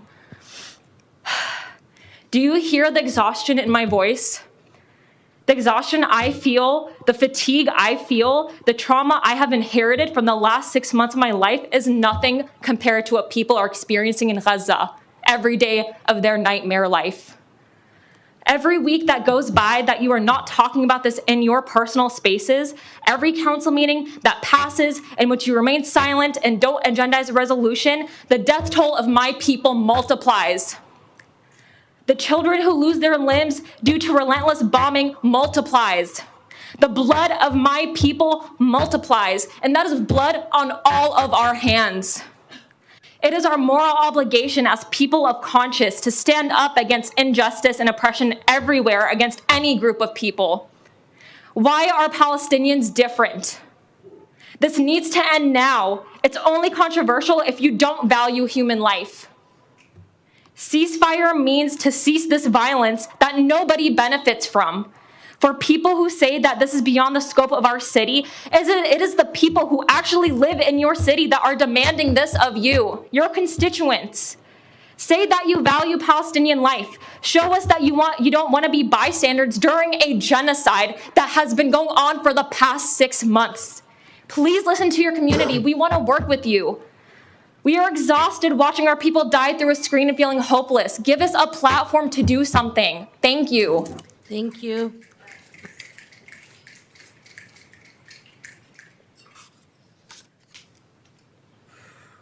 And then Justin after Fernando. Good evening, Mayor, Vice Mayor, and Council members. My name is Fernando. I am a Daly City resident and Recreations Commissioner. First, I want to begin by saying congratulations to Council Member Teresa Parano for being appointed as our new council member, and thank you for going to the Recreations Resource Day and just engaging with the residents. I also want to thank the Vice Mayor, Dr. Rod, and Mayor Jocelyn for opening their offices and opening up their schedules to meet with the organizers prior to this meeting and just listening to our concerns and why we demand a ceasefire and the urgency of demanding a ceasefire. You've heard a lot of facts, just a lot of frustration from my fellow organizers, and I want to just be spiritual for a minute here and mention a Bible verse that's been in my mind ever since this genocide has been happening from Matthew 5:5 and Matthew 5:9. Blessed are the meek, for they shall inherit the earth. And blessed are the peacemakers, for they shall be called sons of God. Right now, the meek of Gaza are dying. Their right for food and water are being swept away. Recently, volunteers from the World Food Kitchen were slaughtered for simply volunteering their time and their effort to feed children of Gaza. A lot of Arab and Muslim residents here in Daly City have given up the majority of their Ramadan to call for a ceasefire because this is literal life and death. They are our peacemakers. And I hope that you can support their call for peace and for a ceasefire. Thank you. Justin?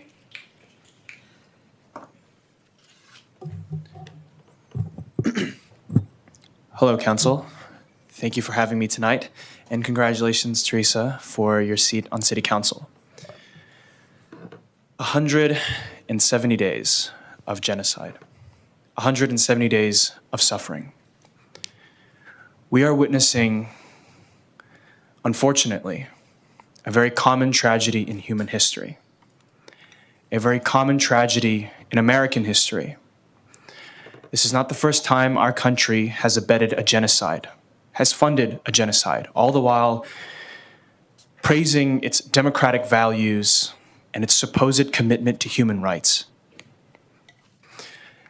This is not the first time that the people of this country have had to speak up, have had to revolt, have had to demand reform, because our country and many of those at the top simply do not care, no matter how much they tell you they do. There's much talk about the Civil Rights Act tonight, talk of the people who made this country a better place, who allowed all of us to live here. We must follow in that footstep.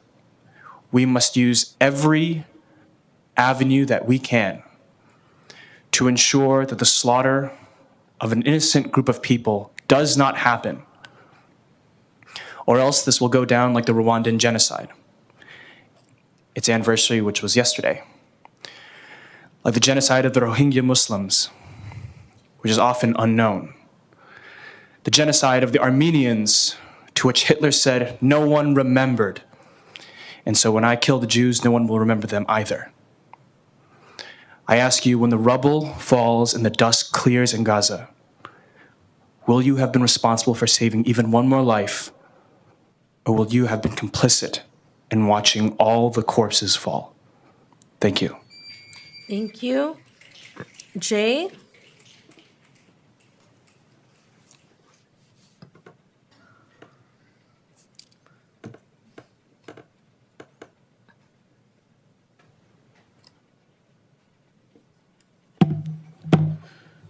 Good evening, Council. Please agendize a ceasefire resolution. The Pope has already called for a ceasefire 3 times now, and just recently, Biden finally did. Congratulations, Councilwoman. I couldn't help but notice you swore an oath to the California and U.S. Constitution. Right now, the U.S. is directly violating the Leahy Act by supplying Israel arms and aid while it commits human rights violations against Palestinians. Not to mention all the international laws violated while Congress turns a blind eye to Israel's war crimes. As a Palestinian, I am Semitic by blood, unlike the 2 imposters we heard from earlier. Now, allow me to educate some of you here tonight. You are allowed to criticize and disagree with the political ideology known as Zionism and the pariah state of Israel. Neither is anti-Semitic. Don't fall for their BS email campaigns. Supporting a genocide is not anti-Semitic. Don't listen to their Zionist propaganda. The world has awakened. They're taking notes, and you should too. Zionism is just 1930s Nazism rebranded. Zionism is not only a cancer on the United States, but a cancer on the entire world. It amazes me how those Zionists drove to a city they don't even live in to advocate for the continued murder and starvation of innocent Palestinian women and children. What kind of person does that? Those people have lost their souls and any morality they ever had. It's disgusting. It's very simple. Either you stand with humanity and the sanctity of human life, or you don't. There's only one side to be on during a genocide. This issue is not complicated. Remember, the Zionists from the JCRC will falsely call us anti-Semites in their comments, but they'll never call us liars. That's because they know the truth. Free Palestine. Thank you. Ari? Please come up.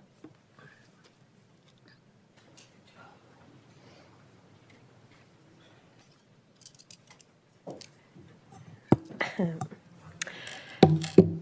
you. Hello, my family and I have been residents and community members of Daly City for well over 30 years. My family came from the Middle East to escape oppression and in search of a better life, and they found it here in Daly City. Well over 36,000 people have been killed, including over 14,000 children. This isn't even including the unaccounted ones that are lost under rubble. Over 70,000 people have been injured. Homes, schools, mosques, churches have been targeted and demolished. These are entire communities that have been destroyed. I am here to urge you to agendize a resolution calling for a ceasefire in Gaza. Daly City cannot stay silent in the face of a genocide. My family, friends, and myself are directly impacted. It is important for us to be seen, heard, and protected by our city. Daly City's voice matters. Our voices matter. My voice matters. We are begging to be heard, we are begging to be seen, and we are begging to be humanized. It's exhausting. It's truly exhausting to be seen and to be humanized by the world. We're looking to each of you, our elected officials, to stand with your constituents. We need an immediate ceasefire. Please, I urge you and I beg you to call for a ceasefire. Thank you. Thank you. Am?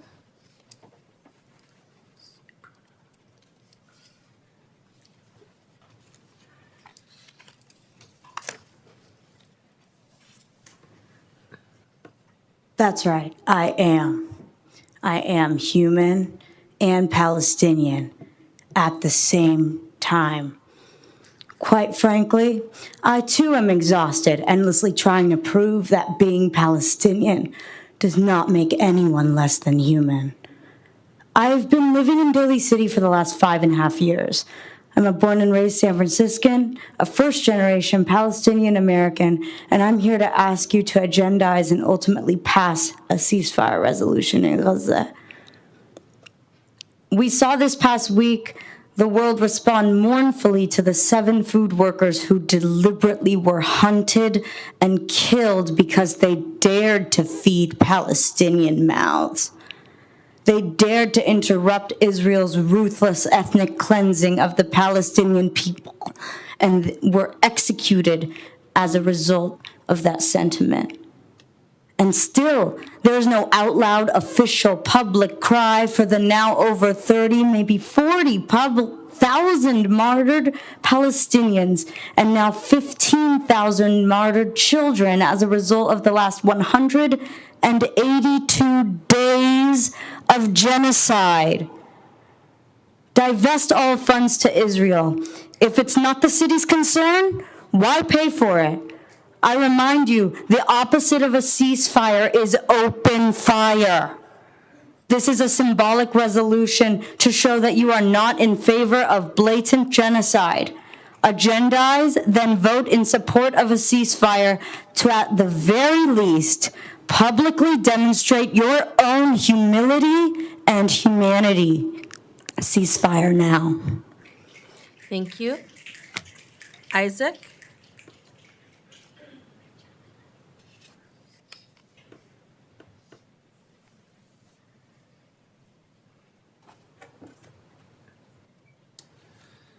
Hello, Council. And my name is Isaac Goodman. I am a resident of San Francisco, grew up in West Portal, so not too far from Daly City. Come here several times, and many times. And I'm here to ask you to agendize and call for a permanent ceasefire. Now, I was taught to believe that Israel was a perfect state. In fact, I thought it represented all Jewish people. However, by the time I went there, they just wanted me to join the IOF, to serve in the IOF, and it really showed their true colors and agency of what it means to be Jewish. I disagree to their morals and values that are hypocritical of Judaism itself. And just to go on, Pam, I heard that you're interested in support of public safety and affordable housing, and if that's accurate, then how can you support Israel's apartheid state that allows settlers to continue to take the homes from Palestinians? What about the homes that have been bombed and the innocent lives lost? Do you care for them? And Glenn, I heard your interest in improving the police department of Daly City in the past. And I ask you, when does aggression or force become too much? When can you say enough? And I've attended rallies and protests, and I've heard little children chant, "Stop bombing children in Gaza." And those are words that no child should ever have to say. And also, I want to know how involved you all are, and I want to hear what you have to say. Sure, it's easy not to speak, but your silence is loud. It's easy to say that you don't want to take a side, but there's no neutrality when there's a genocide. And on top of that, I just realized I don't see how much time I have remaining. But I do want to point out that there is a distinction between Judaism and Israel.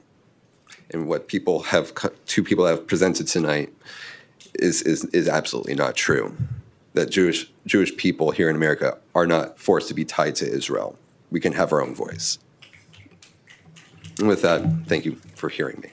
Thank you. Key, please come up. Key.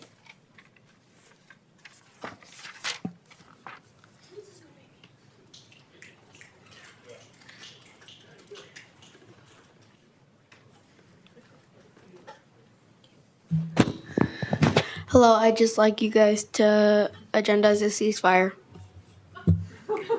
Thank you. Stephanie?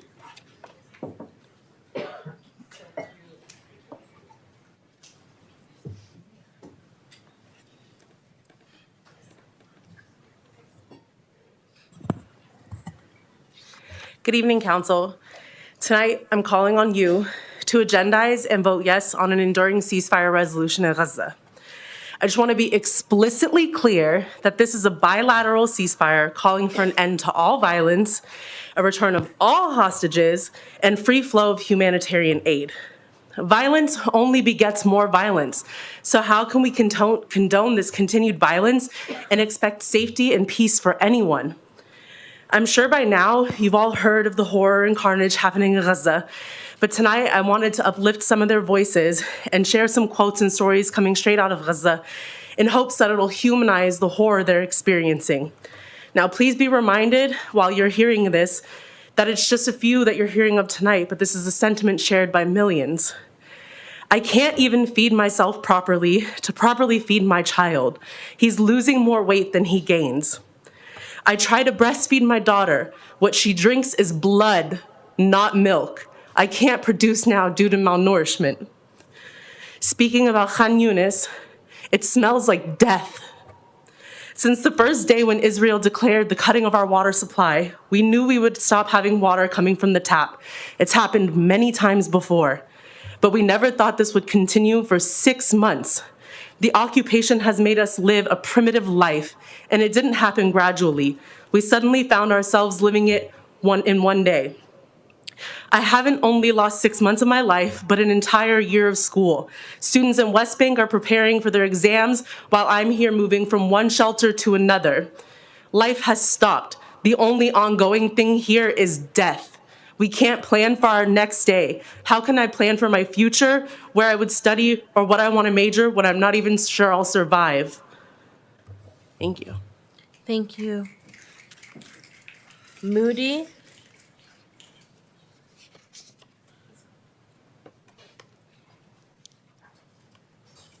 Moody?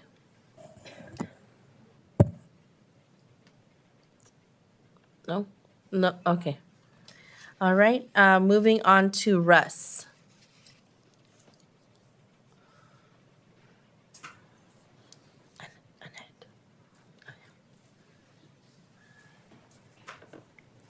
Hi, City Council. My name is Russ, and I'm a lifelong South City resident who grew up near the border with Daly City. I got my driver's license just over there, so I'm local. I'm here to amplify the voices of your constituents who want to see a ceasefire resolution for Gaza. The vehement Islamophobia and dehumanization of Palestinians in the media and our local community is appalling, I just want to say. Your constituents are simply asking you for you to take a stand with humanity. As someone whose grandparents immigrated here during the Chinese Exclusion Act era, during the Japanese occupation of China, I ask you, what would you have done? What would you have done when the worst atrocities in history were committed? What we saw as apolitical was considered political during its time. What would you have done during slavery, during the Holocaust, during the slaughtering of civilians in the Vietnam War? What you are doing now during this genocide in Gaza, funded by our tax dollars, will be exactly what you would have done during our ancestors' lifetimes. How do you humanize our people of color abroad for you to do nothing? Your constituents are asking you to call for an end to a genocide. What is divisive about that? The only thing divisive are folks from outside of this community coming to tell you that this is not your place to speak out against a genocide funded by our tax dollars, affecting your constituents. You need to listen to your constituents, all the ones remaining here. These are your constituents. Listen to them. Thank you. Thank you. Cesar Rodriguez?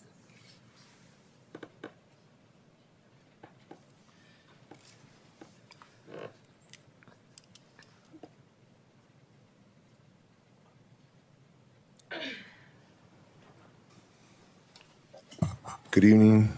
I grew up in the top of the hill. Woodrow Wilson Wildcat, graduate, student of Steve Waters. I'm asking you to agendize a ceasefire resolution. 6 months of genocide, and the IOF has not freed any hostages. In fact, they've actually killed hostages that have been waving a white flag. They have not captured any resistance fighters. They're now pulling their tanks out and personnel and continuing with airstrikes that have been devastating the civilian population and infrastructure in Gaza.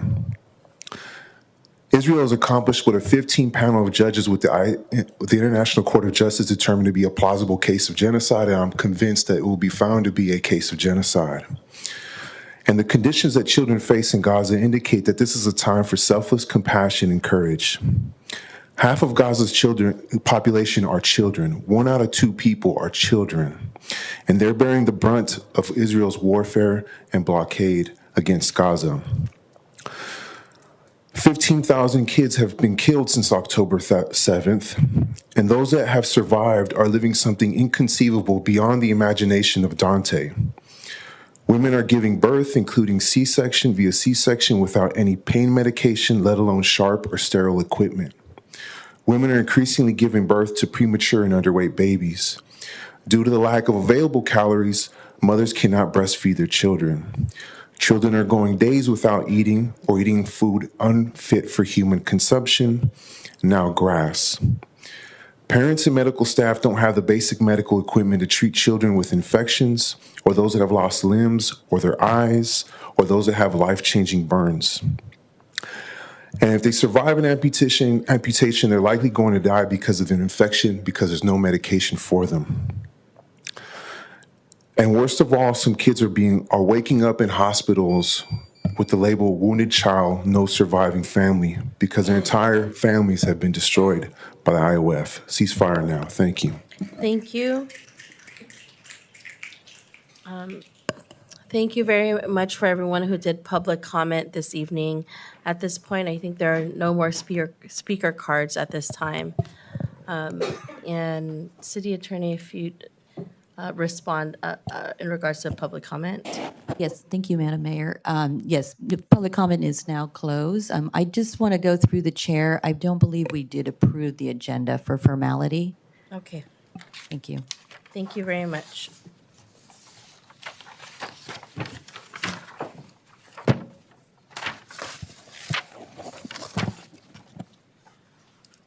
Okay, thank you very much. So prior to public appearances and oral communications for formality, may I have a motion to approve the agenda? So move. Okay, I have a first. Do I have a second? Second. Okay, all in favor say aye. Aye. Aye, thank you very much. We're now moving on to consent agenda at this time. And we are, if there's any consent agenda items that'll be pulled, please let us know now.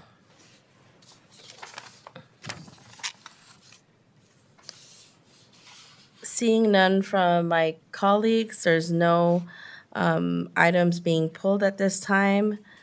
Do we have a motion to approve consent agenda? Motion to approve the consent agenda. I will second that. And may we have roll call, please? Ms. DiGiovanni? Aye. Dr. Rod? Aye. Ms. Perano? Aye. Mr. Sylvester? Glenn Sylvester, aye. Ms. Manalo? Aye, thank you very much.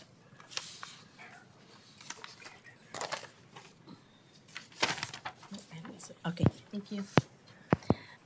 We are now moving on to item number 22, approve partnership with Camp Unity to host a 6-week summer camp program at the Bayshore Community Center and luau finale at the Pacelli Event Center. And we have Ms. Leilani Ramos. Good evening, Mayor, Vice Mayor, and council members.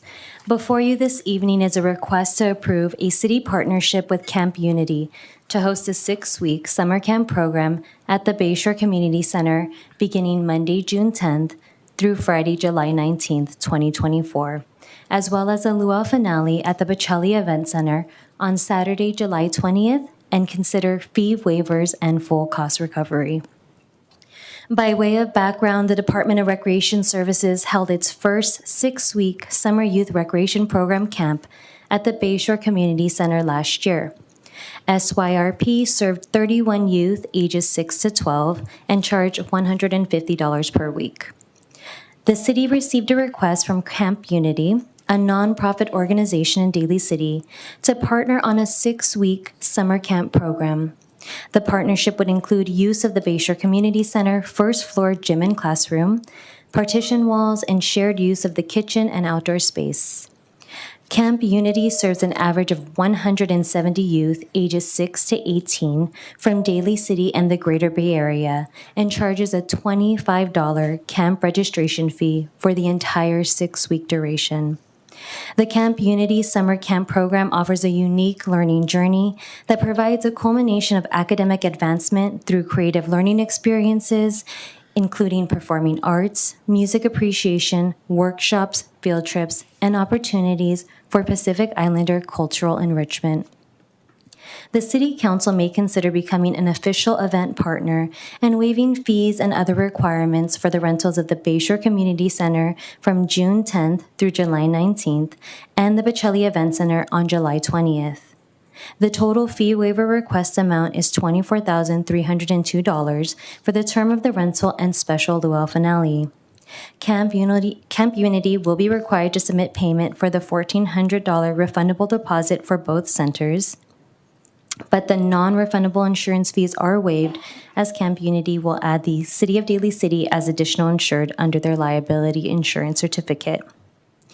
As the city previously generated $13,200 in revenue for the SYRP program at the Bayshore Community Center site location, staff is recommending a full cost recovery fee plus cost of living adjustment in the amount of $13,728 for this partnership.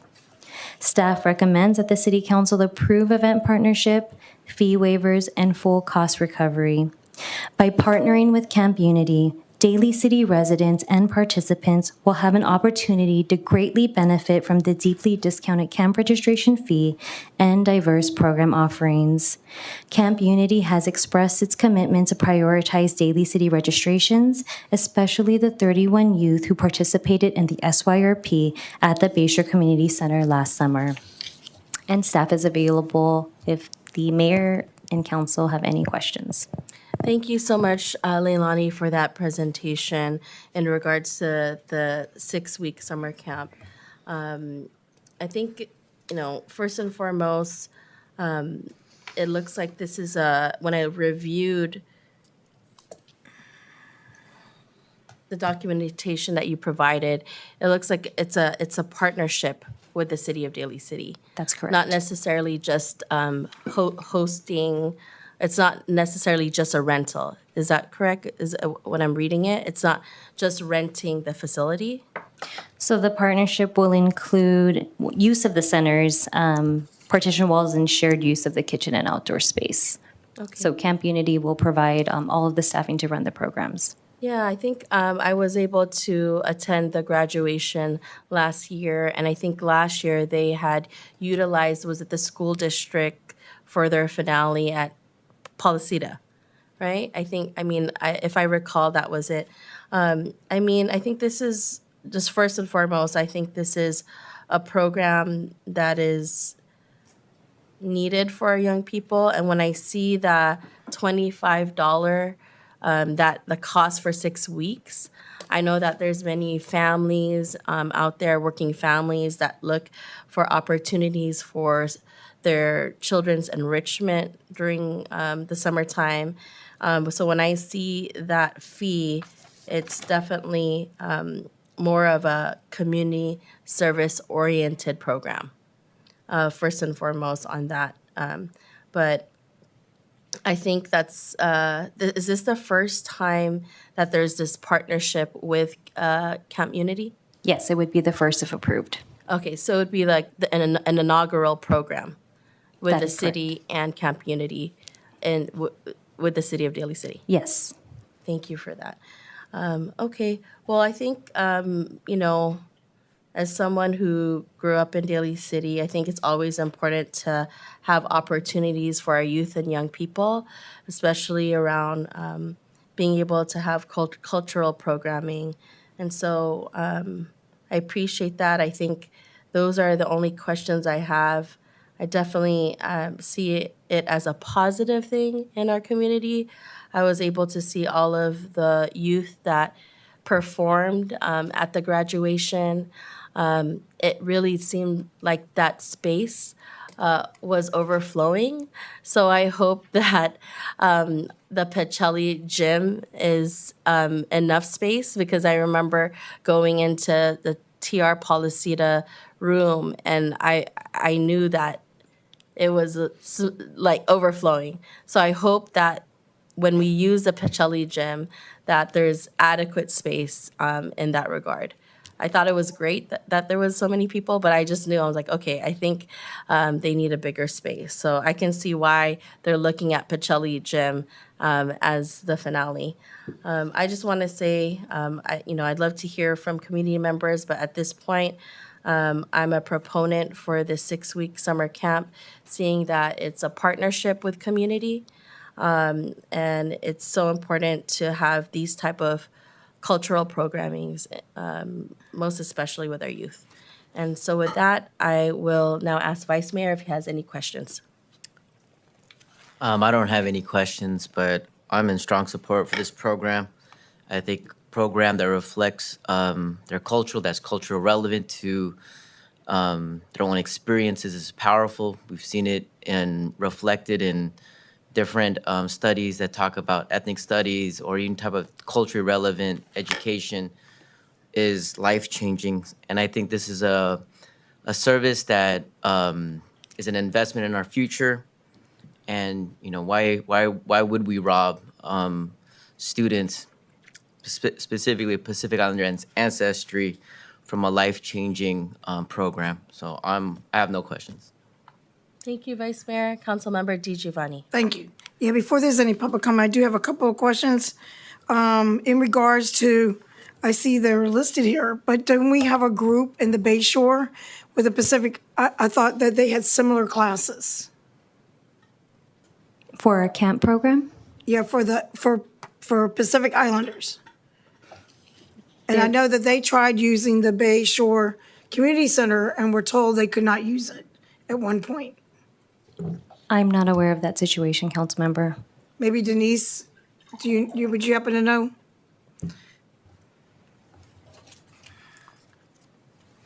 Prior to the Boys and Girls Club going away on June 30th last year, Okay.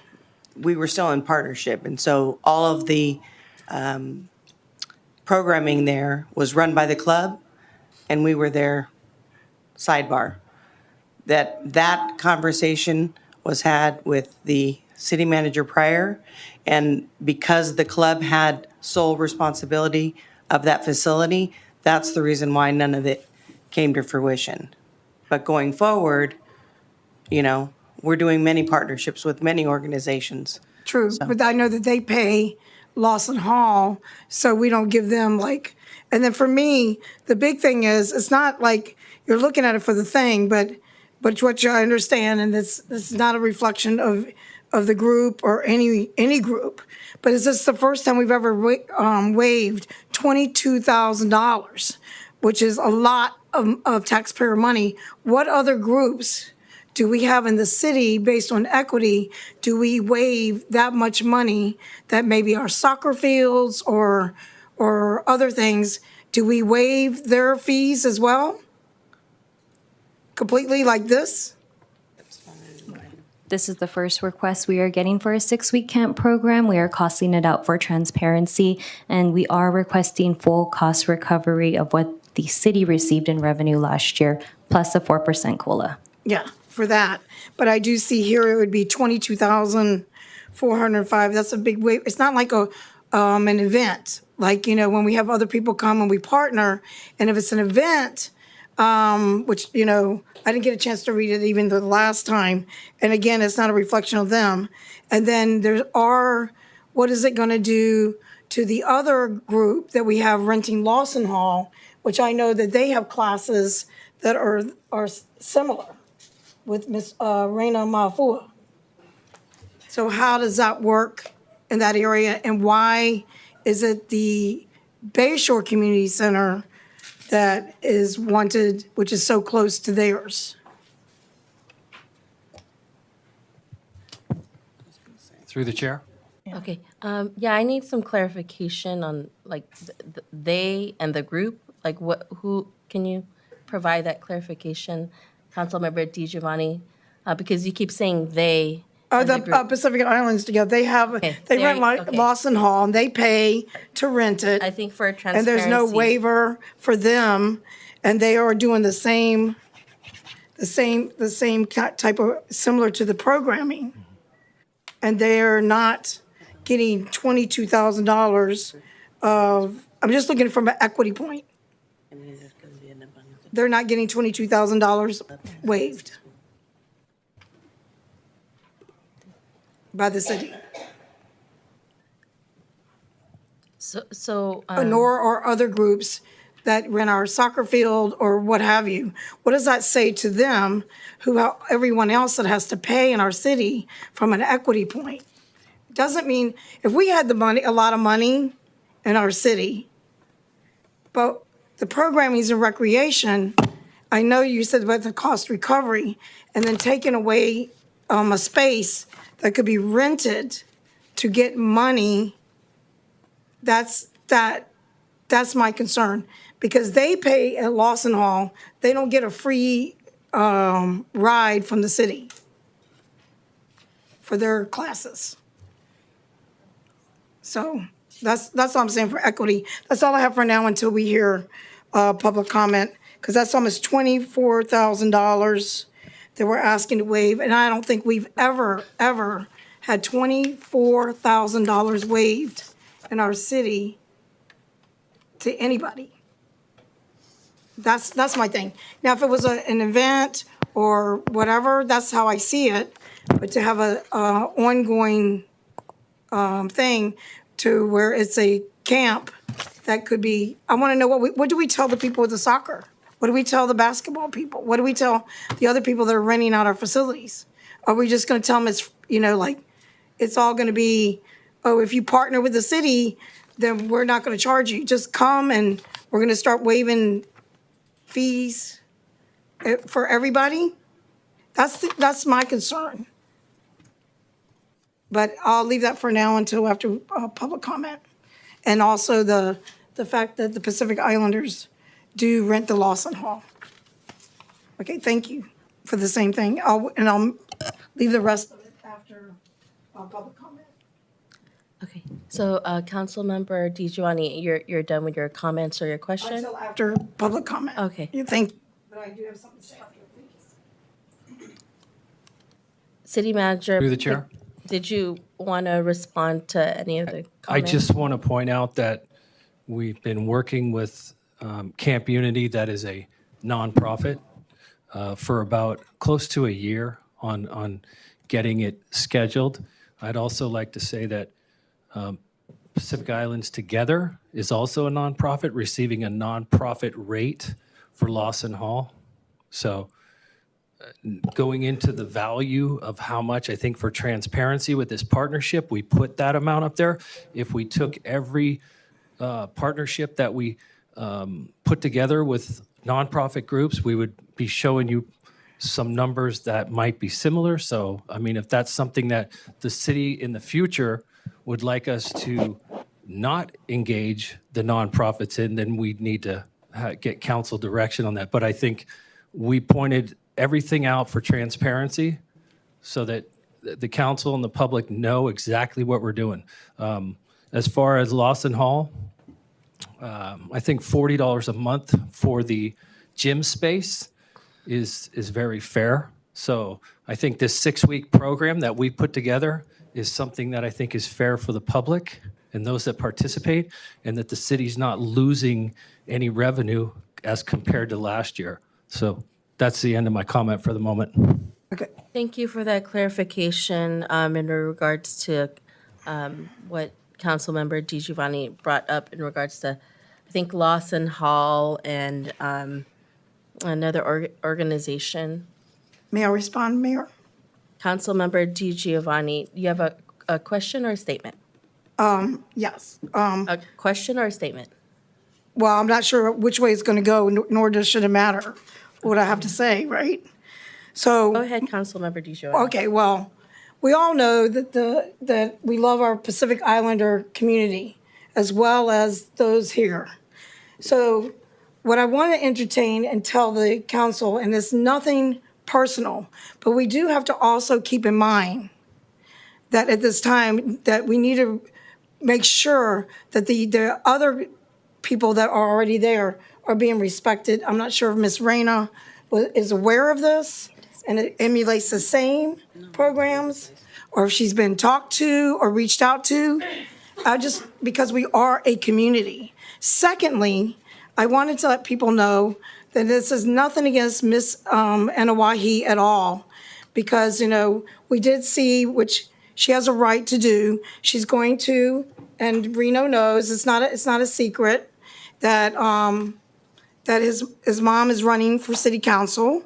She has announced it publicly, and she has her signs up. And this is actually to help her as well. I could be a conflict of interest, that she is a candidate for the city council, and then she's going to have her nonprofit who's going to rent for us, and we are in the middle of campaign season. What optics is that to the people in our city, that we are renting a candidate's nonprofit during campaign time? I know it's very uncomfortable for everyone, but I think it's great that, the signs are up, and he knows that how I am. So it actually saves not to put Miss Manufo and Hawaii in a light, probably something she probably didn't even think about, because I know she is passionate and she's going to run, which is what she said, and that she's committed to run. Her signs are up. And the city's going to enter a contract with a candidate for city council. So I'll leave that there for now, and I'll speak after public comment. Thank you. Okay, so Councilmember Giovanni, was that a question that you're posing to our city attorney at this point? I'm just trying to understand, because right now what's at hand is actually a nonprofit, Camp Unity, that is trying to do a 6-week summer program. I'm With all due respect, I'm very clear on where I'm going with this, because the city itself, and I don't never want Miss Anawahi to even be put into a bad light either, because that's something that community really tries to stay away from, for sure. And that's really the optics. So I'll just leave it there for now, and I'm very clear about that and what is already over there in the Bayshore community. Thank you. And I'll leave it till after the public. Okay, thank you very much, Councilmember Giovanni. I have more speaker cards here. Thank you very much.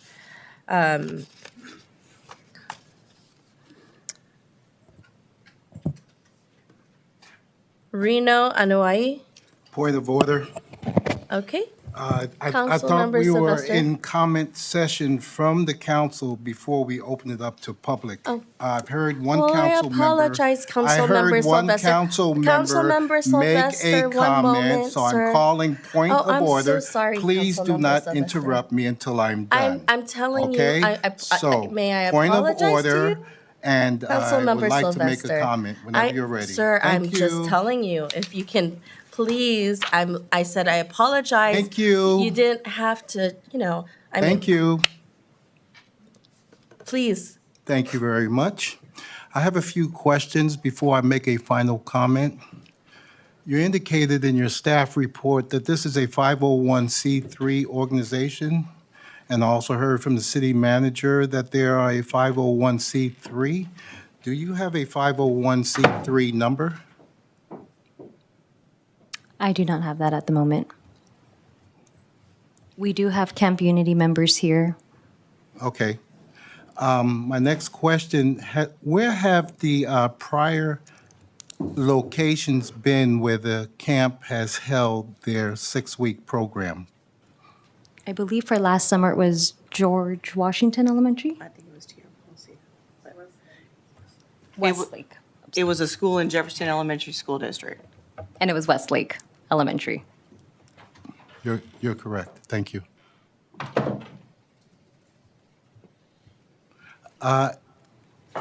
So Last year it was at Westlake. Do we know, does this happen on an annual basis? If I may call up Reno Anawai to answer those questions, I do not have the specifics on the Okay. past programming. Okay, thank you. It's the applicant. Or if Reno has stepped away, if any of the representatives from Camp Unity. May we have a representative from Camp Unity, please? Thank you so much. Sorry, I was getting food for everybody. Ah. The pizza's here if y'all are hungry. What was the question? The question is, it's my understanding that last year it was at a school in Westlake for the summer program. Where else have Camp Unity held the program? Yes, thank you for the question. We've held Camp Unity at Westlake Elementary, Garden Village Elementary School. I think there's, sorry, I'm trying to catch my breath, but we've held it at a variety of schools. And when we couldn't afford the local Daly City, we've exercised partnerships with College of San Mateo. They waived fees, and we've had it at College of San Mateo before as a partnership, but we know that a lot of the families that we serve here are from Daly City, which is why we came back to have it at Westlake last year.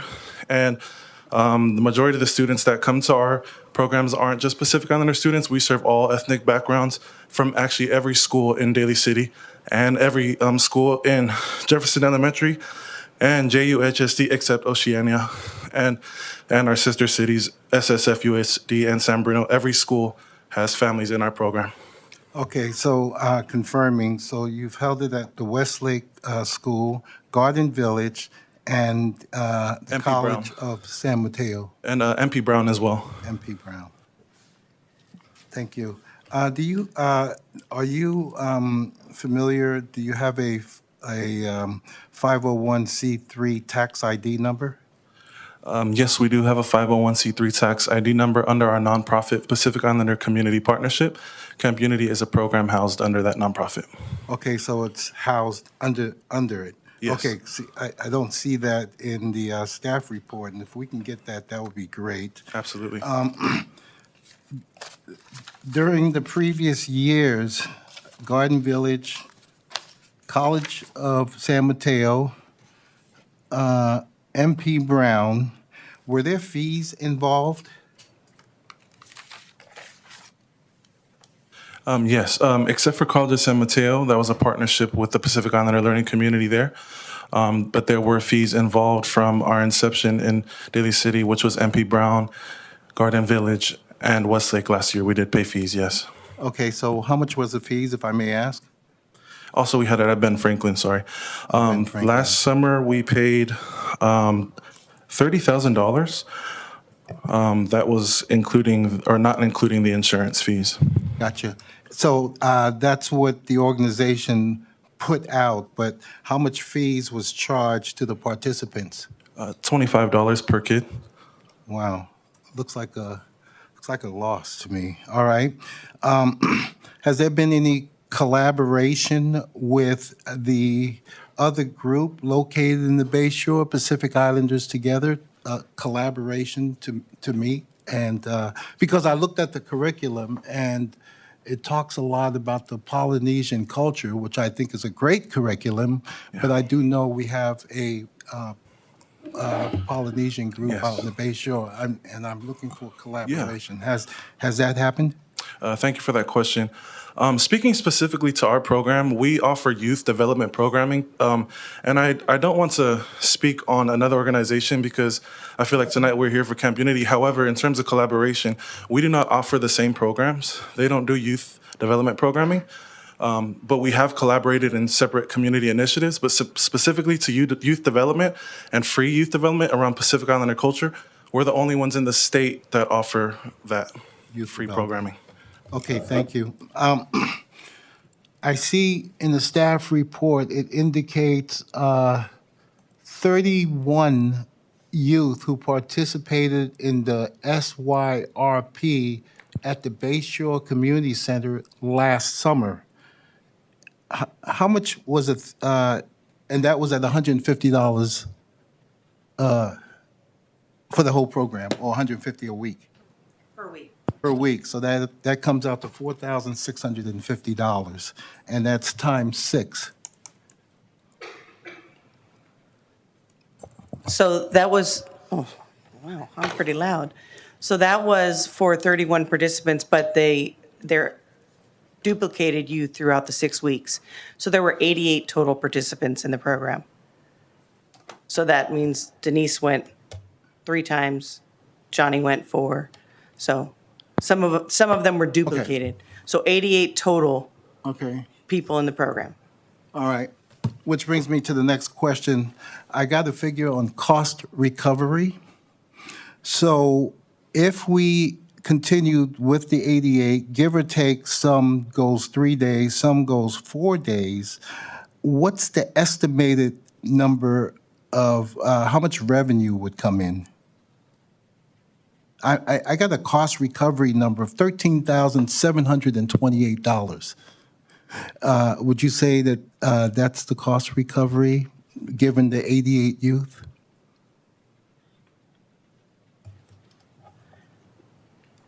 Probably not cost recovery.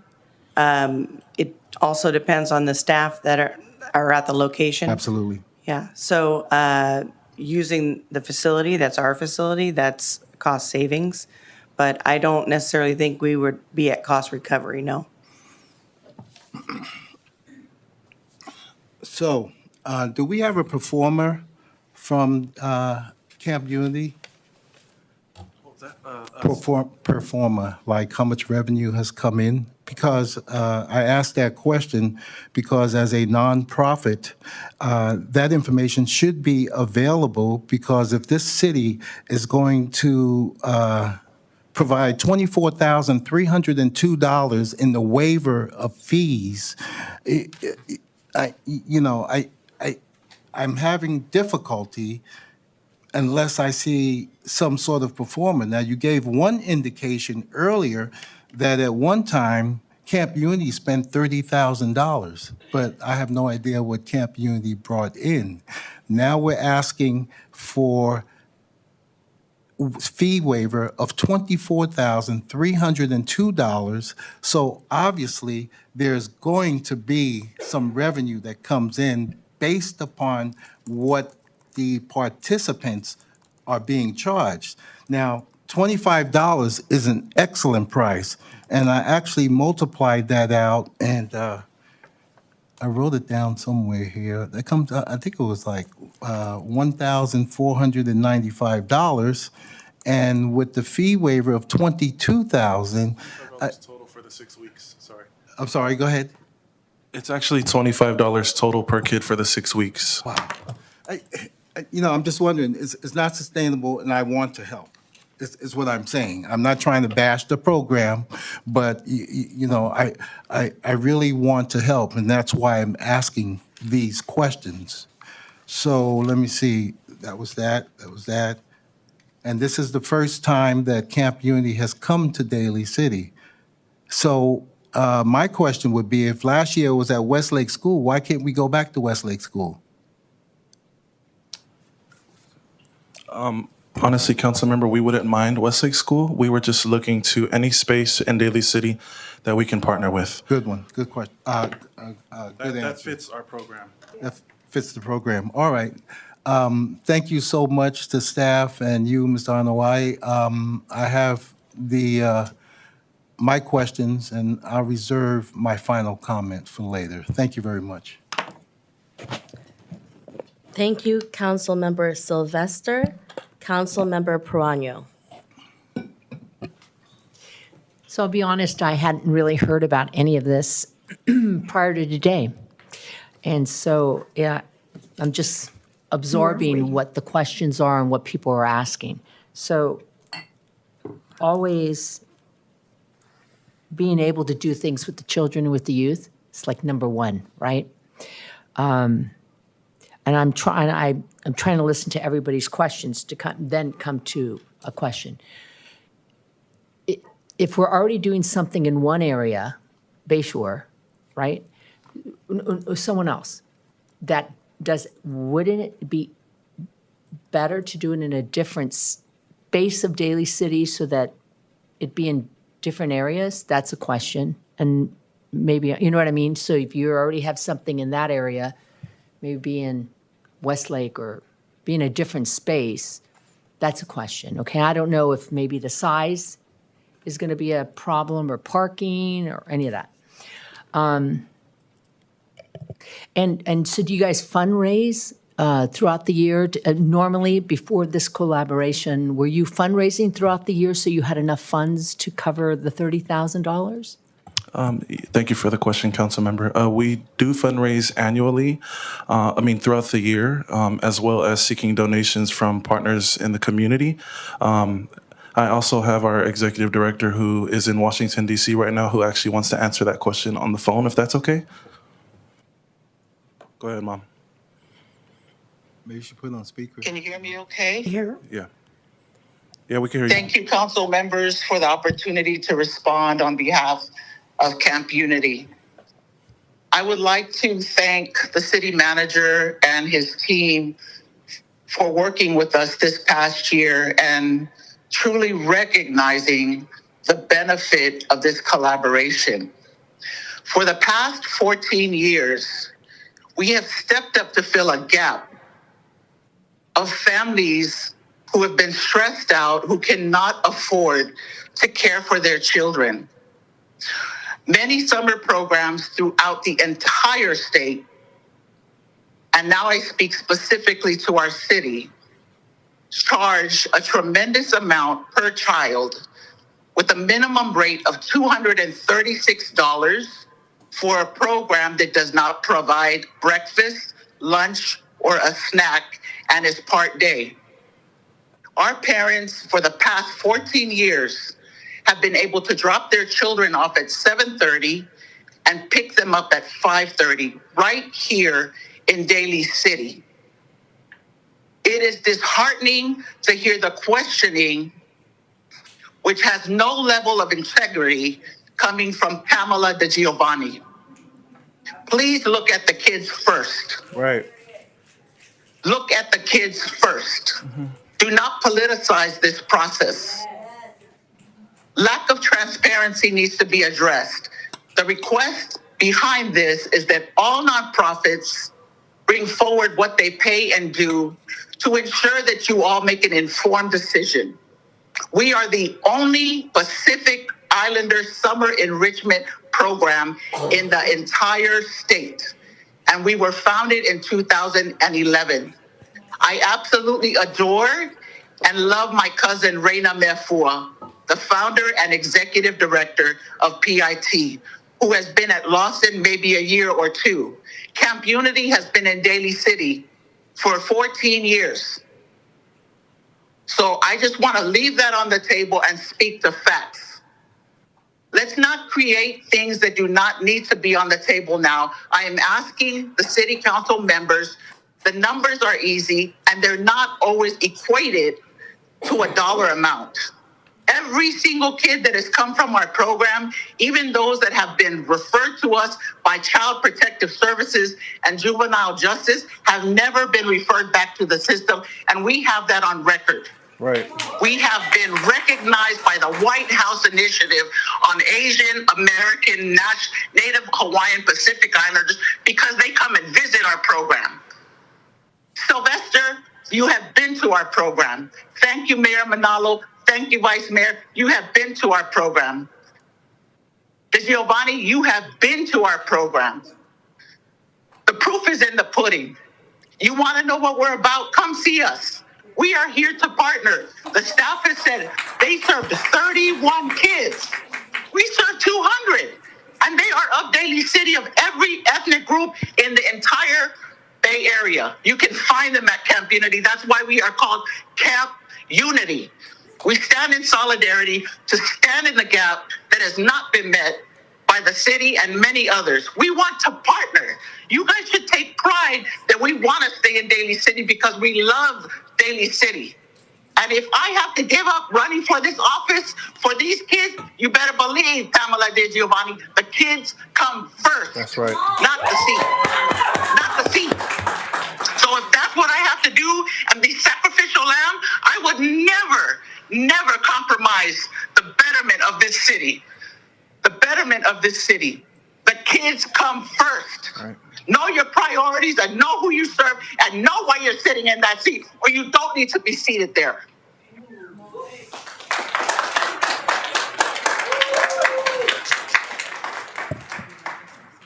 Thank you very much. Do my council or colleagues have any other questions or comments at this time?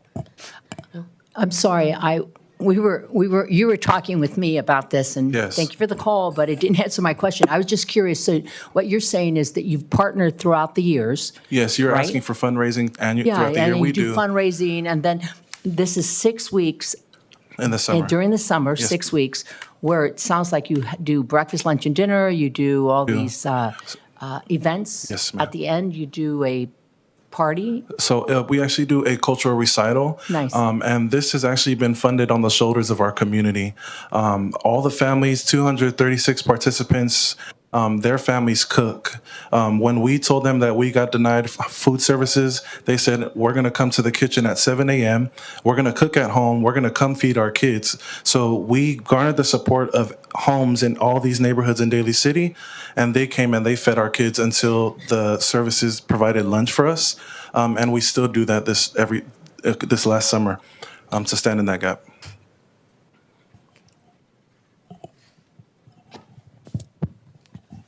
Okay, thank you. Vice Mayor Das McWell. I think we're getting our terminologies confused. I think Councilmember Di Giovanni, I think what you're talking about is equality. We're talking equity, right? So when we're talking about equity, you look at history, right? It's like this. I'm going to put this in simple terms, right? So let's just say I have a class, right, of 30 kids, and 27 of them are allergic to apples. I give them all apples. Guess what happens? They all get allergic. When you talk about equity, you got to provide resources to the specific communities that need their help, right? I provided equality, but 27 of them are all allergic to apples. So I think we're getting kind of confused with the terminology between equality versus equity. And I'm done. Thank you, Vice Mayor, for that comment. Councilmember Di Thank you. Giovanni. Yes, we are talking about equity, and another example is Imani Stewart with Daly City Stars, who also serves our people of color, who we all love. And Reno is not, and tell your mom has nothing to do with that, because everything happened so fast from even last week that I know that her passion is where it needs to be with the kids. There's no doubt about that.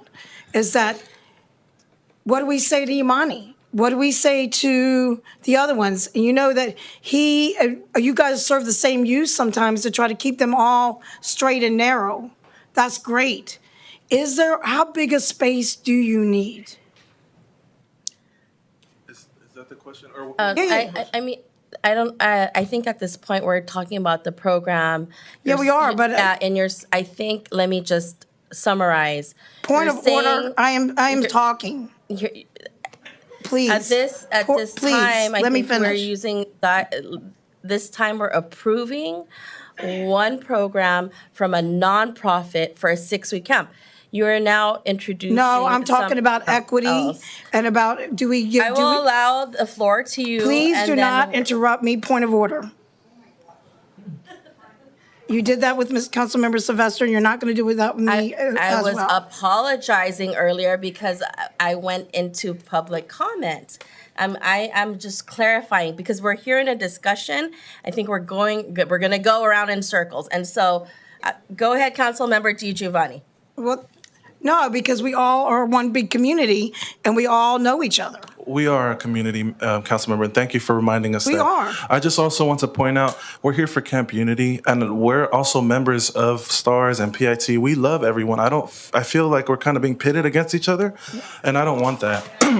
We work together behind these chambers. We're outside on the real work. We're working together. But I also want to point out that I love Imani. He's my former coach. STARS is a profitable business. They pay. Those kids pay for the games, the uniforms. Our kids don't. So that's one thing. But back to the actual thing at hand. Thank you, Mayor Manalo. Camp Unity. How can I hope that answered your question.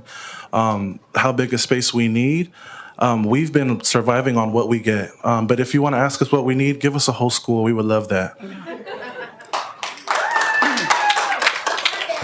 Thank you so much, Reno. I do have just a couple clarifying points. You said 14 years in Daly City, but how many years was the program in Daly City, and then how many years was it in San Mateo? Because I know those were the 2 points that you mentioned. Just so that everyone's very clear on this. Yeah. Yes, thank you for that. So this year, to clarify, we're actually entering our 14th year in Daly City. We did do 1 year in San Mateo, and then we also did 1 year in San Bruno, where we did 2 sites, one at Parkside and one at MP Brown. Okay, thank you for that clarification. And then the other question I have is, I think you answered it around collaboration and working with others.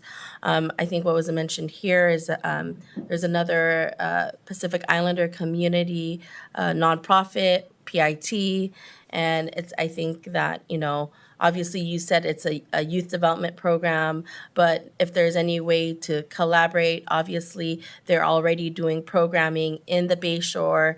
They're at Lawson Hall. So I think that was like some of the sentiments that I heard from my colleagues. But like I said, from the onset of this, I read the documentation and really what the end goal is, and it's really to support the youth and the kids. And like I said, when I did go to your recital, it was overwhelmingly clear that this program is needed. I said at the TR Policita, the room was filled, and I felt like you needed more space. And so the Pacelli gym, so I said, hopefully that's an opportunity where it's not so crowded. I honestly felt like it was like fire hazard-ish, but because of how many people there were, right? But that just shows the amount of community that needs this program. To me, I also want to mention that this is an opportunity with my colleagues here to join in partnership. This will be the first time with the city of Daly City that we're able to do this. And I think Vice Mayor said it clearly. There is a difference when you talk about equity, is in ensuring that there's opportunities for really having programs like this, that those that are most, if you look at the ethnic studies lens in that realm, you are the only program, I think you said, in the state. I would love to see where there's ways to collaborate. And I'm sure that, you as you mentioned, you're able to do so, since that you're all in the neighborhood together. Have you all collaborated with Pacific Islanders together in the past? Yes, actually, Auntie Reina and the team, being that they had a food bank, they had dropped off food in the past for snacks and waters for our kids. And the reason why it was easy to collaborate is because I think there's kind of a blurred line of you guys thinking we offer the same thing. We don't offer the same thing. We, as a Pacific Islander community, understand how to stand in the gaps and respect each other's work. And that's what we've done and collaborated several times on that. Pacific Islanders together, water, snacks. Love you guys, family. Thank you. We do collaborate, and we look forward to expanding the collaboration, being inclusive of our city. Thank you very much. Okay. Through City the chair. Manager, go ahead. Yeah, please. When we first started working on the reservation, we understood that where they were last year, Westlake School, was unavailable at that time. So when we talk about where Jefferson Union Elementary was doing some rehabilitation on the site, so it wasn't available at the time. So just for the point about moving it to a different part of town, the site that they had last year was not available at the time when we began the reservation process. Thank you for that. We would love to do that everywhere. Thank you very much. At this point, I'll now open the public comment for this item. May we have Neda up, please? Oh, that's it. Yeah, I think he's, yeah. Hello. I support waiving the fees for Camp Unity to be held in Daly City. A 6-week program, about 300 children for $24,000 is not a high fee to be waived. That's like $80 per child for a 6-week experience. That's pretty amazing. And a $25 charge from families is also amazing.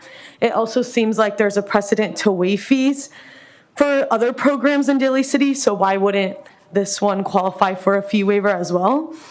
Also, I don't appreciate Councilmember Pam calling out a citizen of Daly City and his family. That's inappropriate and very harmful and creates unsafe spaces in our community. The fact that Reno's mother called into this meeting while she's in DC, it's like 1 a.m. in DC, by the way, shows how much she cares for this program and the children in this community. As James Baldwin, civil rights activist and author, said, the children are always ours, every single one of them, all over the globe. And I am beginning to suspect that whoever is incapable of recognizing this may be incapable of morality. Support Camp Unity and waive those fees. Lena?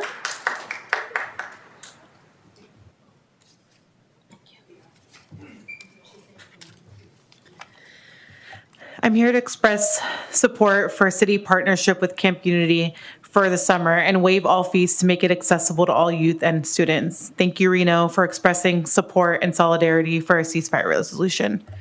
Thank you. Joanne Taulala?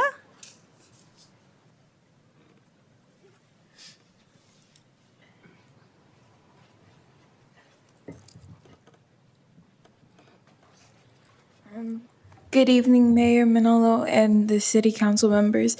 Camp Unity is a 6-week summer youth development program that provides Polynesian culture enrichment.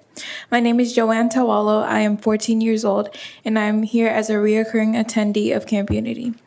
I've attended this Camp Unity since 2018, and I love this program because of how much I am able to learn about my culture. The space that you can provide for us not only can house our program, but give kids like me a safe, affordable, viable, and nurturing space to be in during the summer.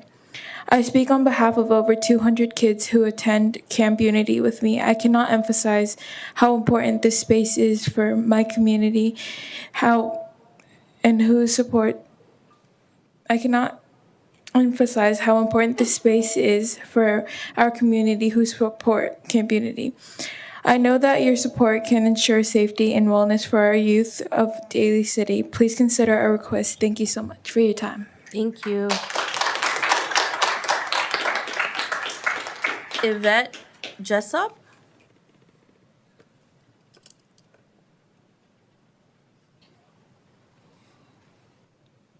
Hola, buenas noches. I'm Latina. And I'm saying that because I'm not Pacific Islander, yet I support Camp Unity. I want Camp Unity to exist because my granddaughter attends Camp Unity. And you know what? She goes to a school where she doesn't have a lot of representation. So she's seen at Camp Unity.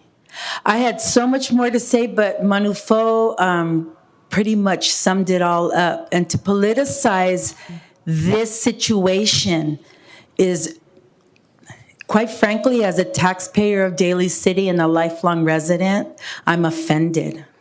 I'm deeply offended. So I kind of actually want an apology from you. Honestly, because you're not talking about equity. You're not, and you politicize the situation that had no room for that. This is a program for children, the development of children, for children to have pride in themselves and to be seen, especially children of color. So we're not showing equity. And as representatives of Daly City, you supporting this program is going to show every student at Camp Unity that you work for them and you're concerned about their future. So respectfully, I hope,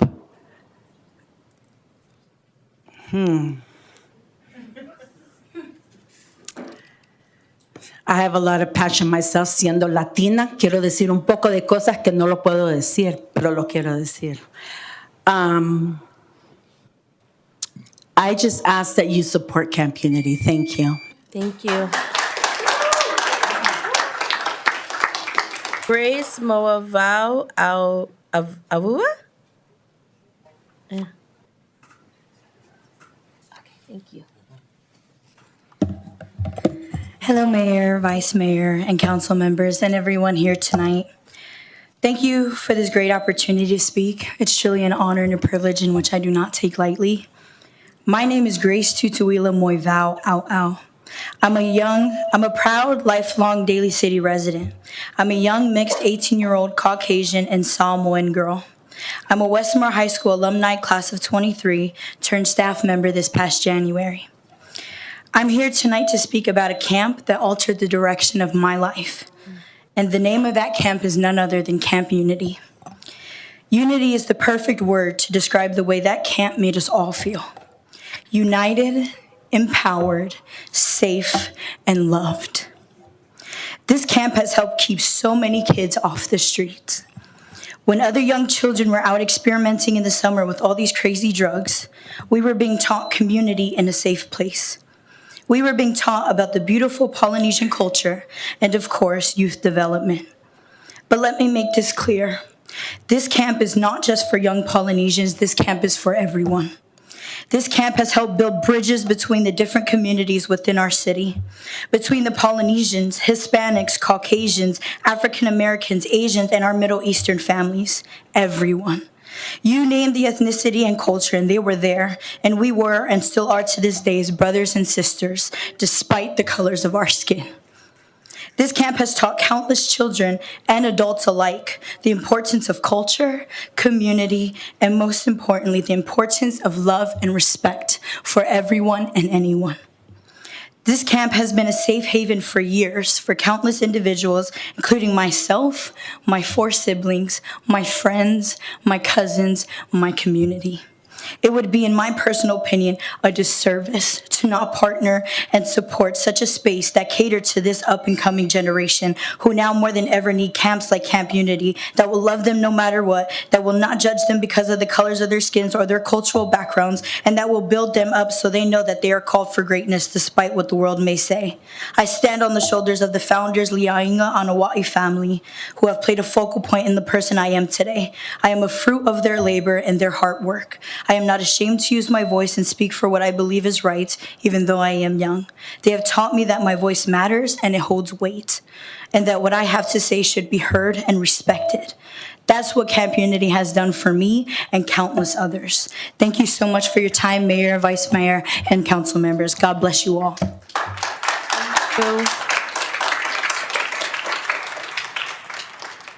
Justin?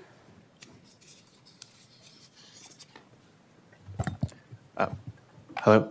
Hello, Council. I'm here to say that you should support Camp Unity and with funding its fee waivers. As a Chinese American, obviously I'm not Pacific Islander, but nonetheless, it's really important to have the correct kind of representation and the correct kind of community leaders who are willing to not only work with the people of their own community, but also take care of them and to show them a way where they can build a future together. It's clear tonight with all these public comments so far that Camp Unity is just that. It's not just representation, it's not just equity, it's not just equality.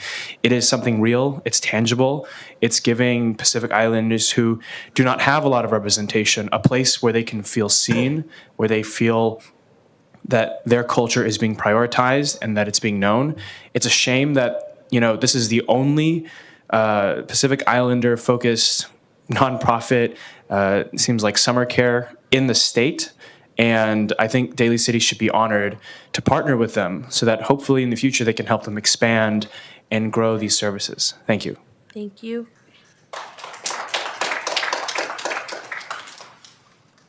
Talavo Amumave? And then you can help me with that.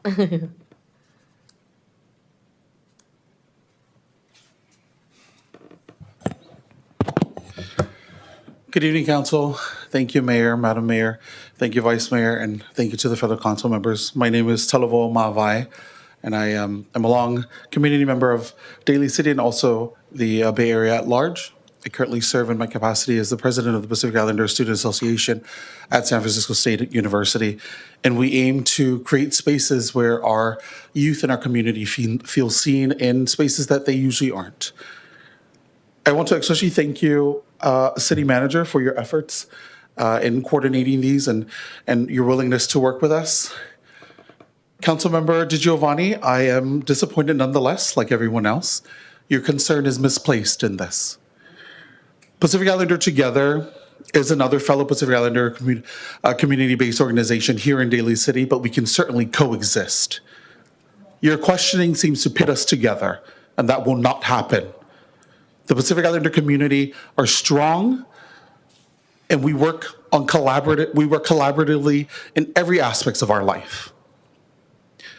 Pivoting to Councilmember Sylvester, I thank you and I understand your very valid concern of sustainability. But whether this council approves a partnership with Daly City, we will continue doing the work. Despite the money, despite any loopholes we have to jump through or any challenges that we have to go through, our community has come together through the passion and the love that they have for the youth of this city and the Bay Area to provide and ensure that we're able to provide for our fellow youth. So once again, despite the decision this council comes to this evening, but once again, I hope and I urge each of you to approve this partnership because once again, the children come first. Thank you. Thank you. Fernando Montanes.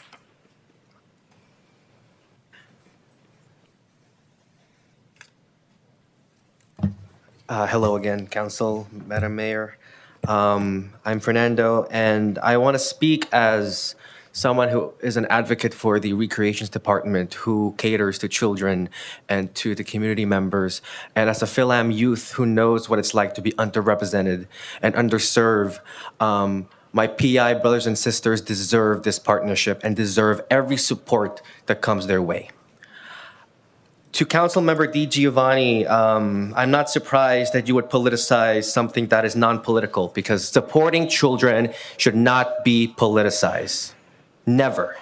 And for you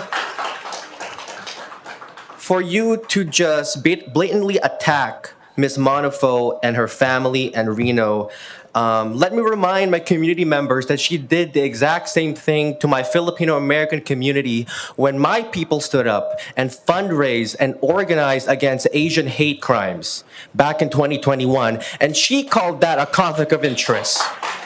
When our mayor back then, Ms. Jocelyn Manalo, and our vice mayor openly supported that because it was the right thing to do, instead, she made it divisive. And she's doing it again, and I will not let you do that to my PI brothers and sisters. This partnership is equity. This partnership is sustainable because we are supporting youth. We are supporting our future. $24,000 is pocket change compared to the amount of money we're putting on the police departments, on the drones that we are investing in. No amount of money should be debated. So I humbly ask the council to support this partnership, support my PI brothers and sisters, and support the youth. I yield back. Thank you. Hiba?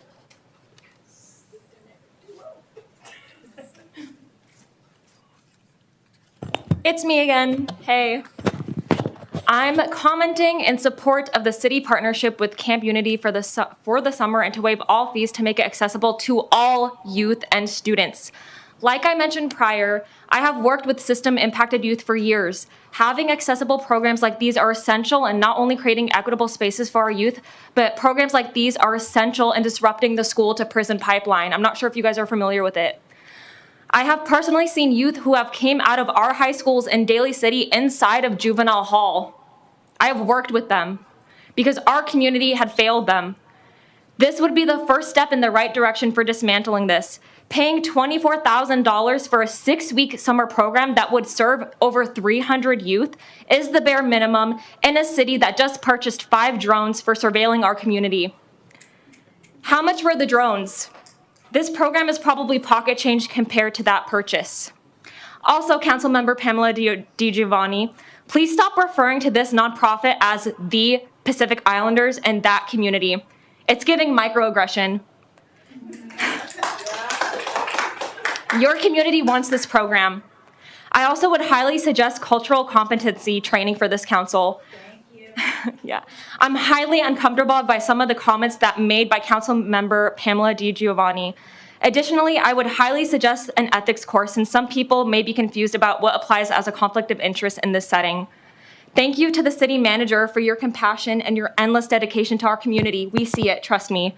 I'd also like to thank Reno for expressing support and solidarity for a future ceasefire resolution, as well as the endless work he clearly puts into our community. Ceasefire now. Please fund the summer program for the youth in our city. Thank you. Thank you.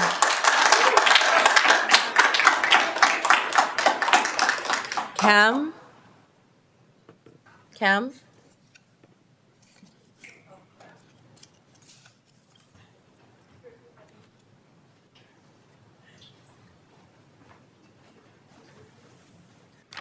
Good evening. Camp Unity is an amazing 6-week summer program that has enriched this community. The camp is devoted to making childcare accessible to all school-age children. As you know, the program is only $25 per child. That's amazing, honestly. The camp is open from 8 a.m. to 5 p.m., and the children are fed 3 meals a day while being exposed to the beauty and warmth of the Pacific Islander culture. Their parents can drop them off knowing their children will be cared for in a safe and inclusive environment. I'm a parent, and the average summer camp in the local area can cost up to $700 a month. Families should have access to affordable and accessible childcare throughout the summer months. I don't know many people who can afford spending a couple $100s a month per child. Daly City is a working-class town, and accessible childcare for the community should be at the forefront of this city's concerns. Fees like these hold organizations back from serving their communities effectively. Waiving the fees isn't a free ride. This is how we care for the children of this city and the public. I urge you this evening to support waiving the fees for the facilities that Camp Unity will be using. Lastly, Councilmember DiGiovanni, I'm deeply offended by the way that you address the Pacific Islander community tonight, and I kindly ask that you apologize. Thank you. Thank you.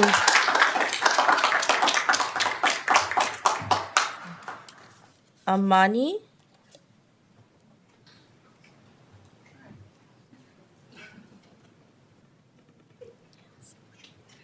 Is it Amani? That's fine. Okay. I don't do public speaking. I never have. This is my first time, so bear with me. My name is Amani, and I support what Camp Unity needs. My best friend of 27 years is Tongan. I am not Pacific Islander, but I was always treated like I was family. For 27 years, I've seen that community to the Pacific Islanders means family, and that they treat anyone like family. You walk into their homes and you are greeted with so much love. You need something, they're there for you in an instant. I have been taught about the culture, and it's the most beautiful thing I've seen. The passion and love they have is admirable. They want a safe space for their children, a place where they can learn about their culture, a place where they can explore their culture, have fun, and be together. I've been a teacher for over 8 years. I've worked at summer camps, and they are outrageously expensive. I see people of color that are being treated so differently in these programs. They want a 6-week program where loved ones can feel welcome, safe, happy, and loved. This is children we're talking about. Thank you. Shame on you. Music Jessup?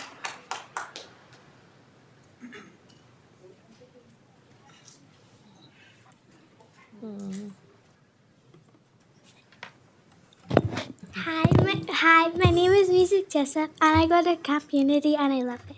I'm excited to attend it this summer. One thing I like about camp is that I'm learning about my culture. I do a lot of fun things there, and we all get along because we are a camp family. The teachers at Camp Unity are the kindest people I know. They make sure all of the students are having fun and take good care of us. We are safe and happy at Camp Unity. Thank you. Thank you.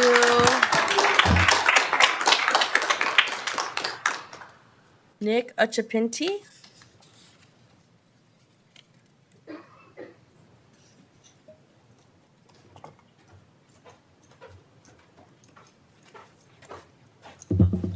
Good evening again.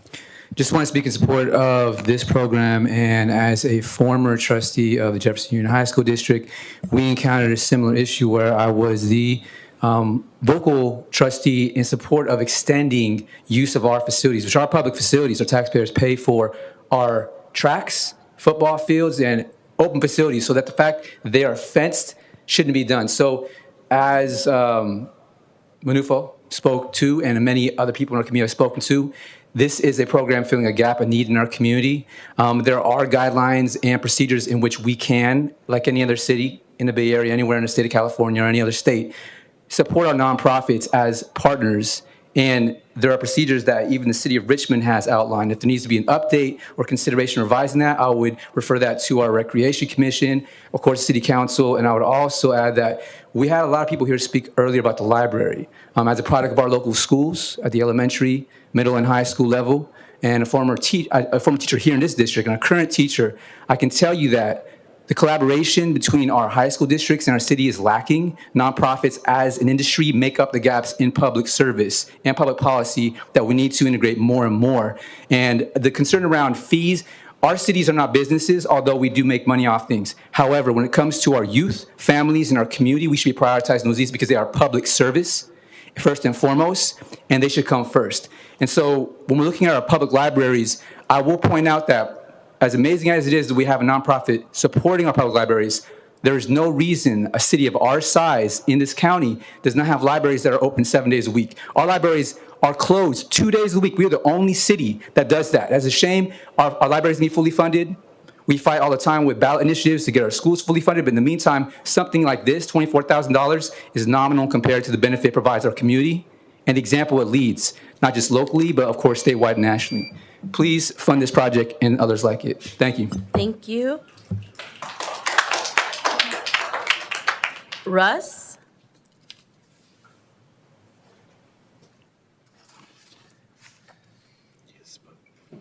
Hello. I just want to say that I didn't know about Camp Unity before tonight, but it's clear as day that this organization is so meaningful to so many people here. Like their executive director said, Daly City should be honored to have such an organization which empowers and culturally enriches the Pacific Islander community. They should not have to come here to advocate for this partnership and for you to waive park fees would have no effect on your finances. Do any of your other community orgs have to advocate like this? It's 10:40 on a Monday night. Why such the intense questioning? Why aren't you engaging with this organization in earnest with so many years of proven success? Is that the respect you give to an organization which has changed so many of your community members' lives? It's disrespectful and you guys need to apologize. Waive the park fees, engage earnestly in the partnership, and support your Daly City youth. Thank you. Thank you. Reno?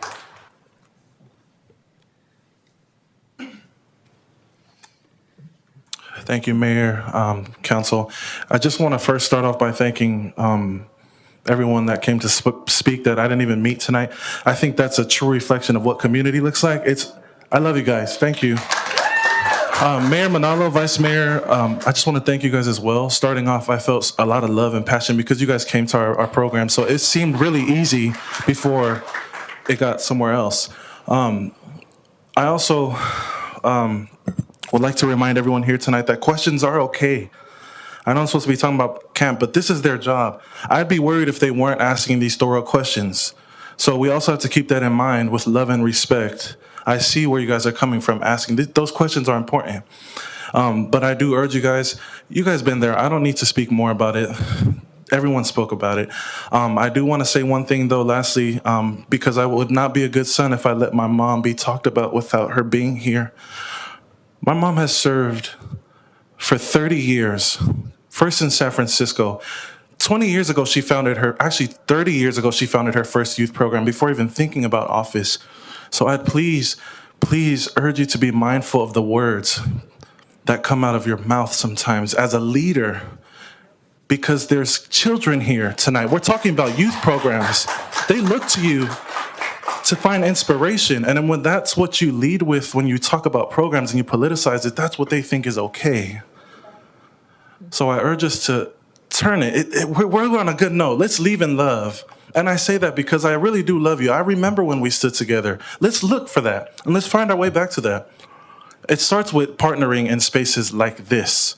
So I hope that we can end tonight in solidarity for something that we all believe is right for our city, youth development. And this is a family space. I just want to say, we see old women in our community and old other ethnic groups that come and they are dancing with the kids. This is a full family space. So it's not just for the youth, it's for everybody. I love you guys. I appreciate the opportunity, and I look forward to working with you guys in the future. Thank you very much.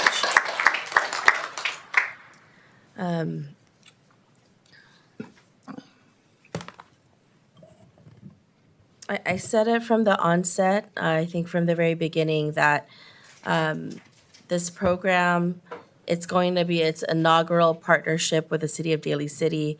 But I have seen it firsthand, and Reno mentioned it, where this type of programming is so needed in our communities, especially around the cultural enrichment, and hearing from the youth and young people today that talked about having a safe space, being able to learn about their culture.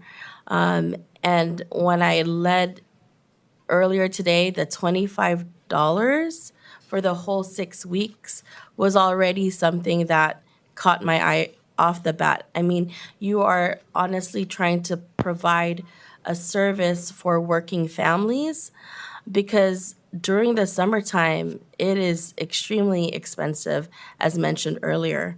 And so I am in full support of this, as mentioned from the onset. I know that our city manager has worked over a year on this, and hearing from the community. And so I know we've had a long discussion on this, but that's where I'm at. And I will now ask for final comments from my colleagues, Vice Mayor Das Magwal, and then I'll go with Council. Councilmember Perano. When he's done, I have a question. Thank you, Mayor. I too was a product of a Asian American Pacific Islander youth program in Riverside, California that was transformative. As a youth growing up, where I didn't see myself in the classroom, I didn't see myself in the content, I didn't see myself in teachers or leadership, it was through these youth programs that taught me my history, that showed me about the advocacy, and seen myself as central characters in books, in poetry, in art. I wouldn't be sitting in the dais. I wouldn't be a professor in ethnic studies. I wouldn't even be an executive director for my own youth program that teaches ethnic studies.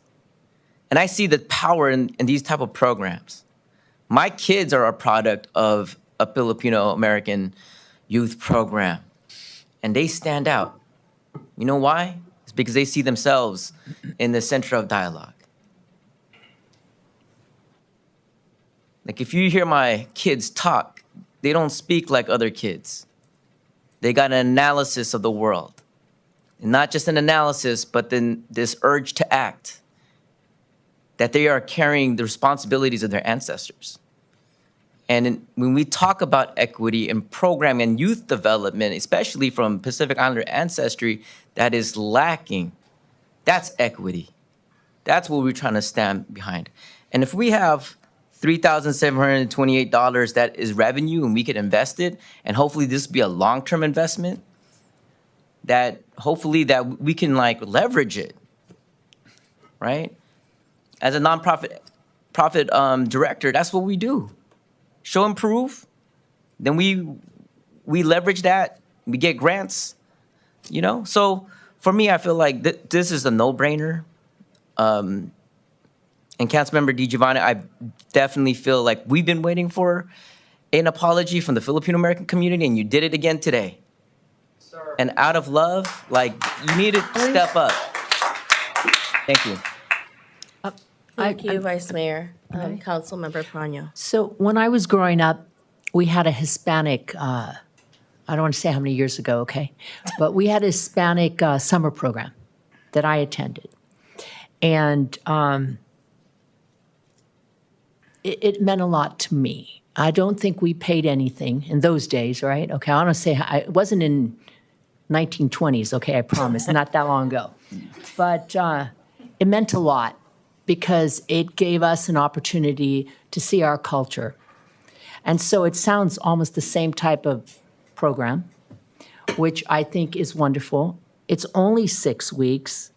I would only say that I know that it sounds like both organizations in the Pacific Islander community, perhaps they kind of straddle it, 6 weeks with you and whatever program they have, it kind of goes right next to it so the kids can keep going, right? I don't know. Okay, I'm just asking because I'm really learning about this all the time right now.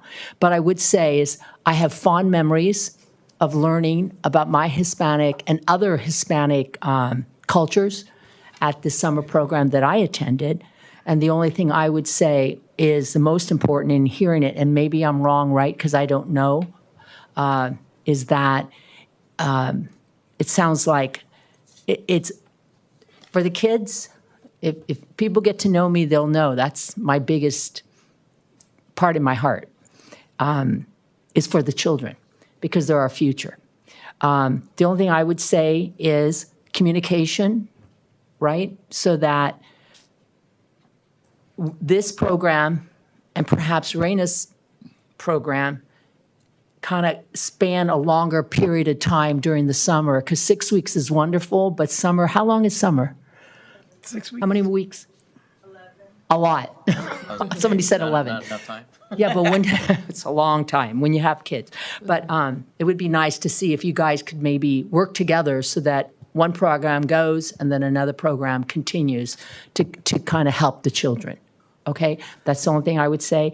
And I appreciate learning about the program tonight. I really, I was lacking in information.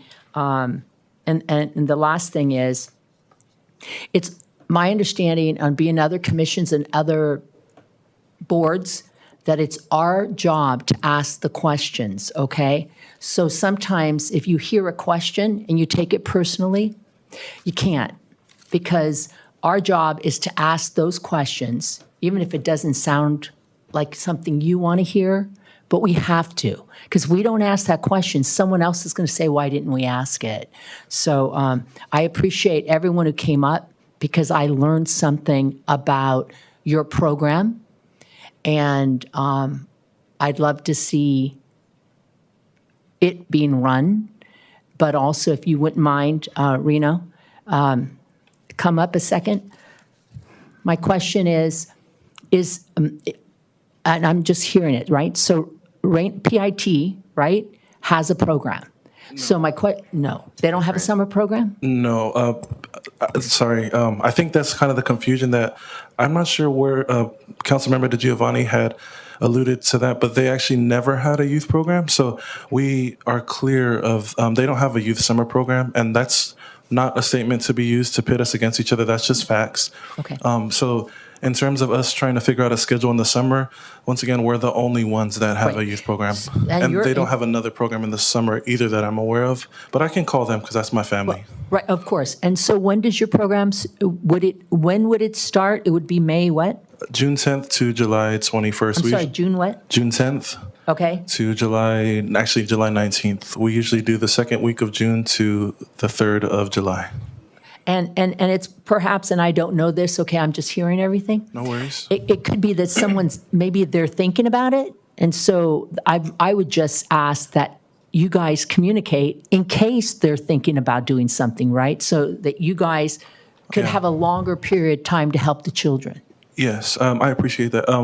We do have a constant communication with them. That's why I'm kind of caught off guard that is something that's going on. I don't know. I'm just hearing different things. Regardless, Okay, yeah. it sounds to me like any kind of program to help the children is important. Yes. That the staff of Daly City worked with you for 1 year? Is that what I heard? You guys been working together, trying to do this for 1 year? Is that what I heard?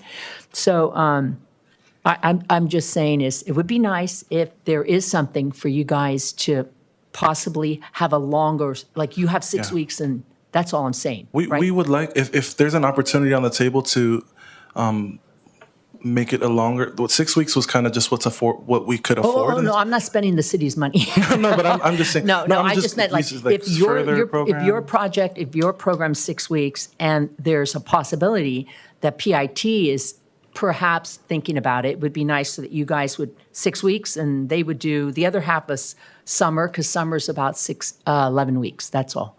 I was just making a recommendation for you guys to communicate. Okay. Because Yes. it sounds amazing. Thank you for that. Yeah, Yeah. we will continue to Yeah, communicate with each keep- other. Keep up the good work. Thank you.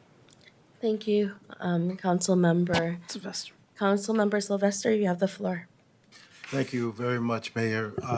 Mr. Anawai, if you can come back up to the lectern, I'd appreciate it.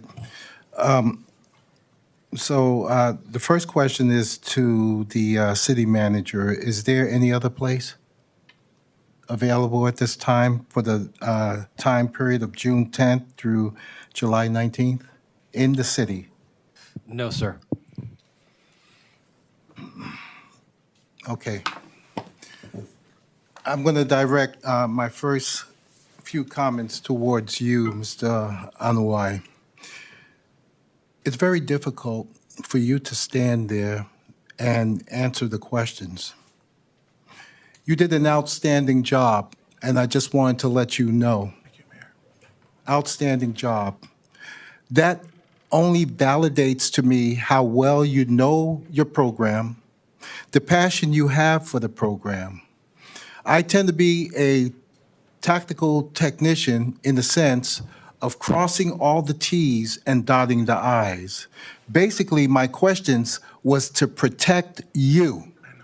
And when you said, and I made a note, asking questions is okay.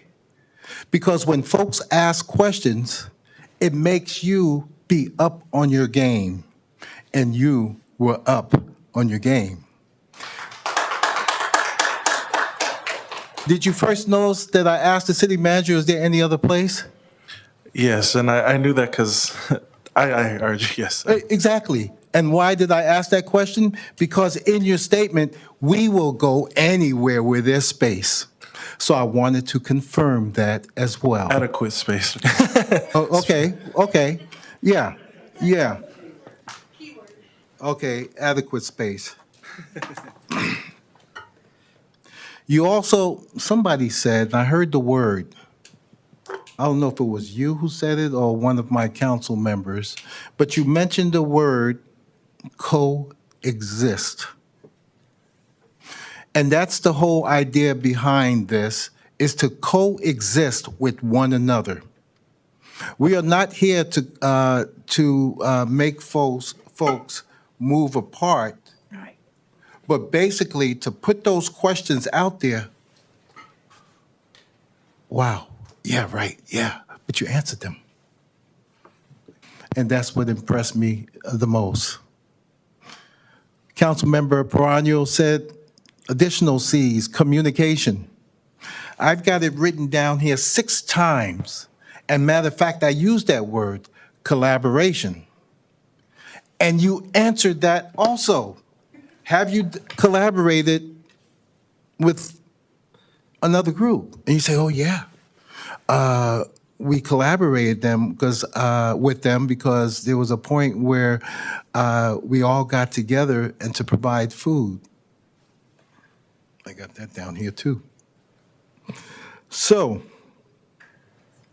my feeling is, even though we are in a structural deficit at this time, and that we will be having a budget meeting to include the master plan where we will have to up the fees. This is not sustainable, folks. But you know what?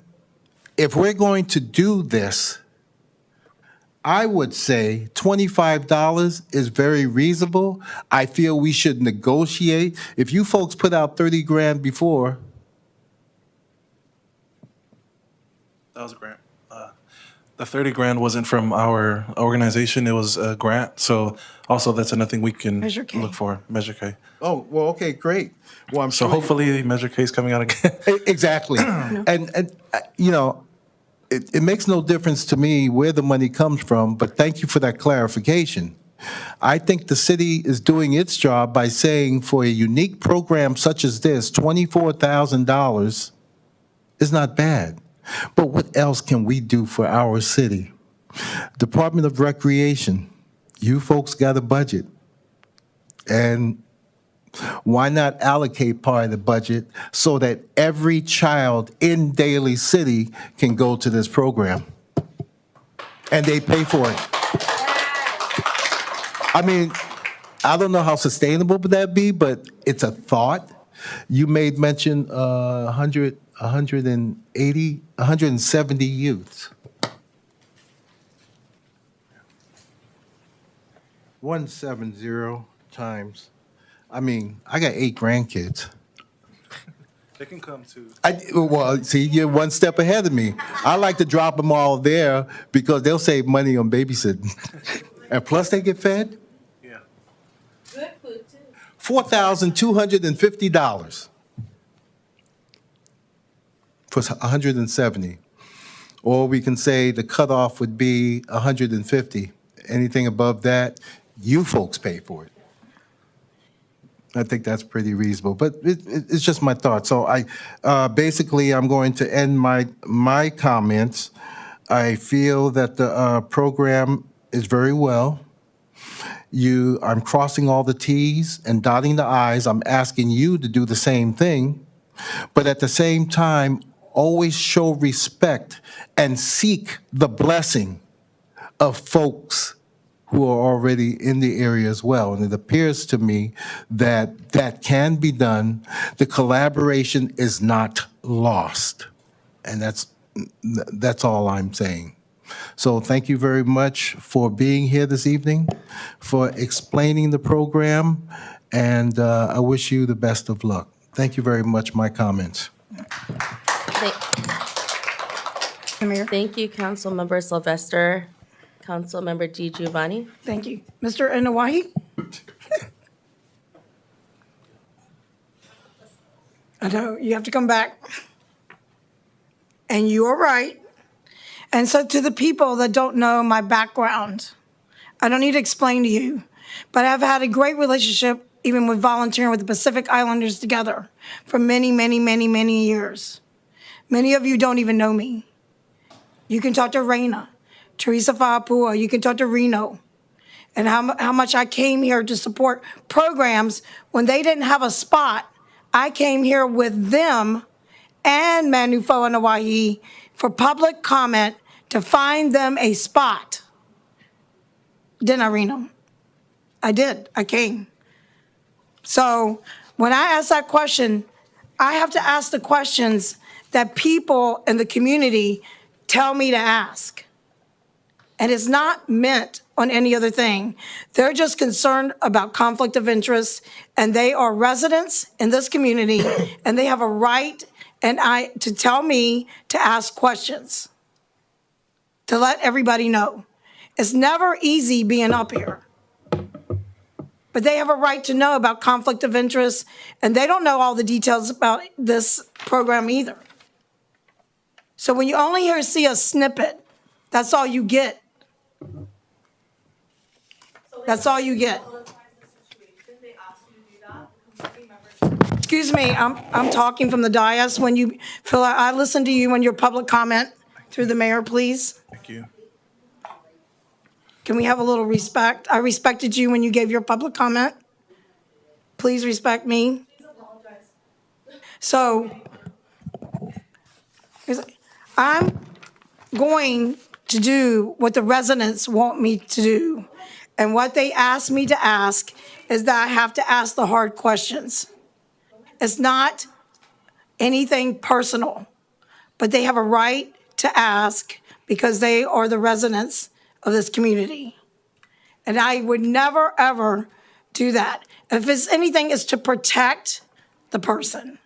Because you guys don't know, you need to look up the fair FPPC rules. You need to look up fair political practice and find out what is it in campaign rules.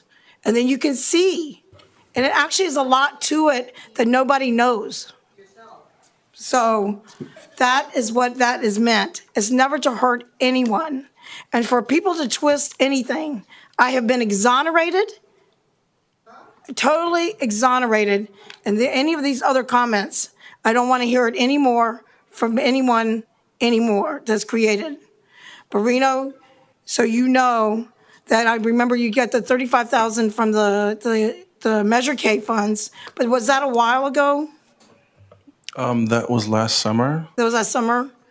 Are you scheduled to get any more?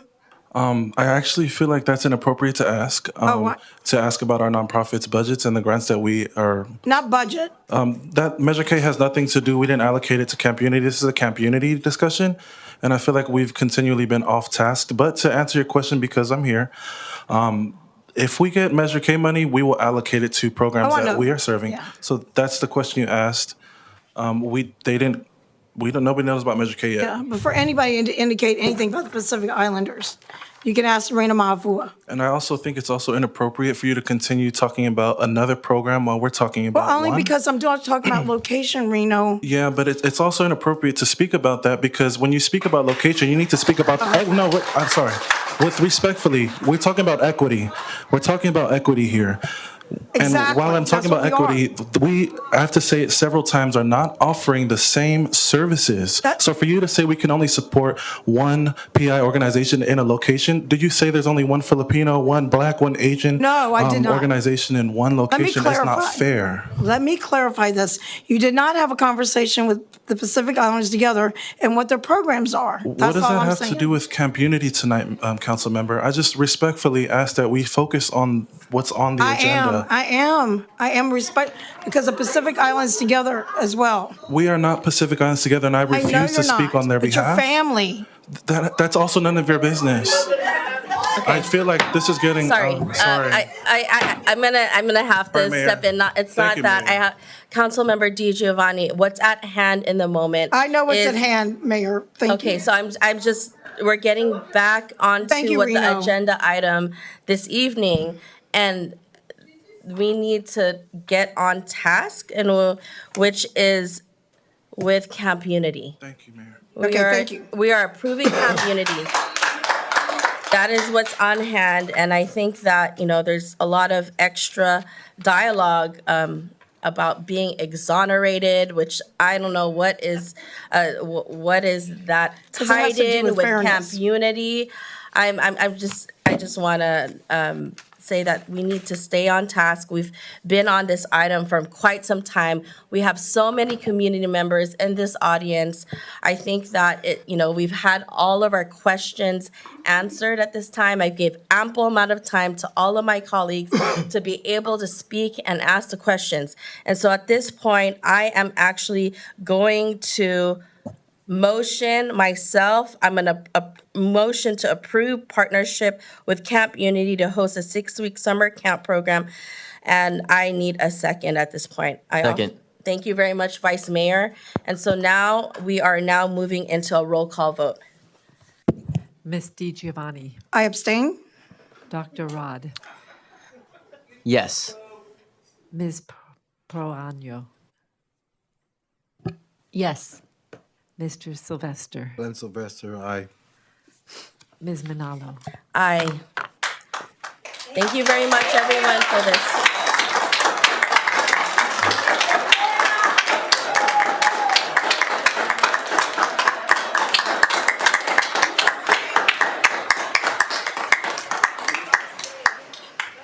Thank you very much, everyone. We are now moving on to item number 23. Okay.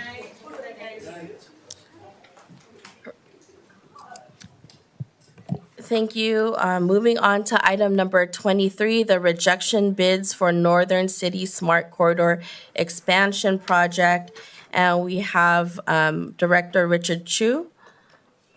Yes, thank you, Madam Mayor, members of the City Council. Good evening.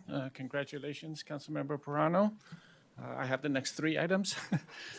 This item is the rejection of bids for the Northern Cities Smart Corridor Expansion Project.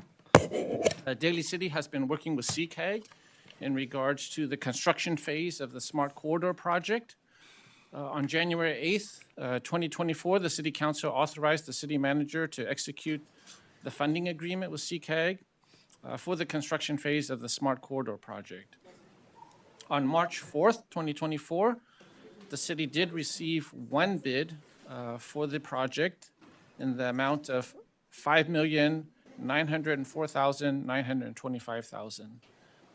This bid is 59% higher than the engineer's estimate of $3,714,091.50.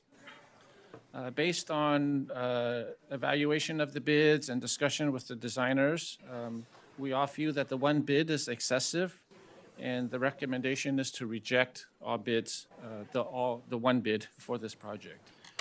We will be working with the designer and CCAG staff to rebid the project or re-advertise it in an effort to obtain more favorable bids. There is no fiscal impact as a result of this action. The bid package will be evaluated and re-advertised at a future date. In summary, staff does recommend that the City Council reject all bids received on March 4th, 2024 for the Northern Cities Smart Corridor Expansion Project. That concludes my presentation. Be happy to answer any questions council may have. Thank you so much, Director Chu, for this. I have a couple of questions in regards to this item. I want to ask if this is the usual process in the rejection of bids. Have we done this before? Yes, we have.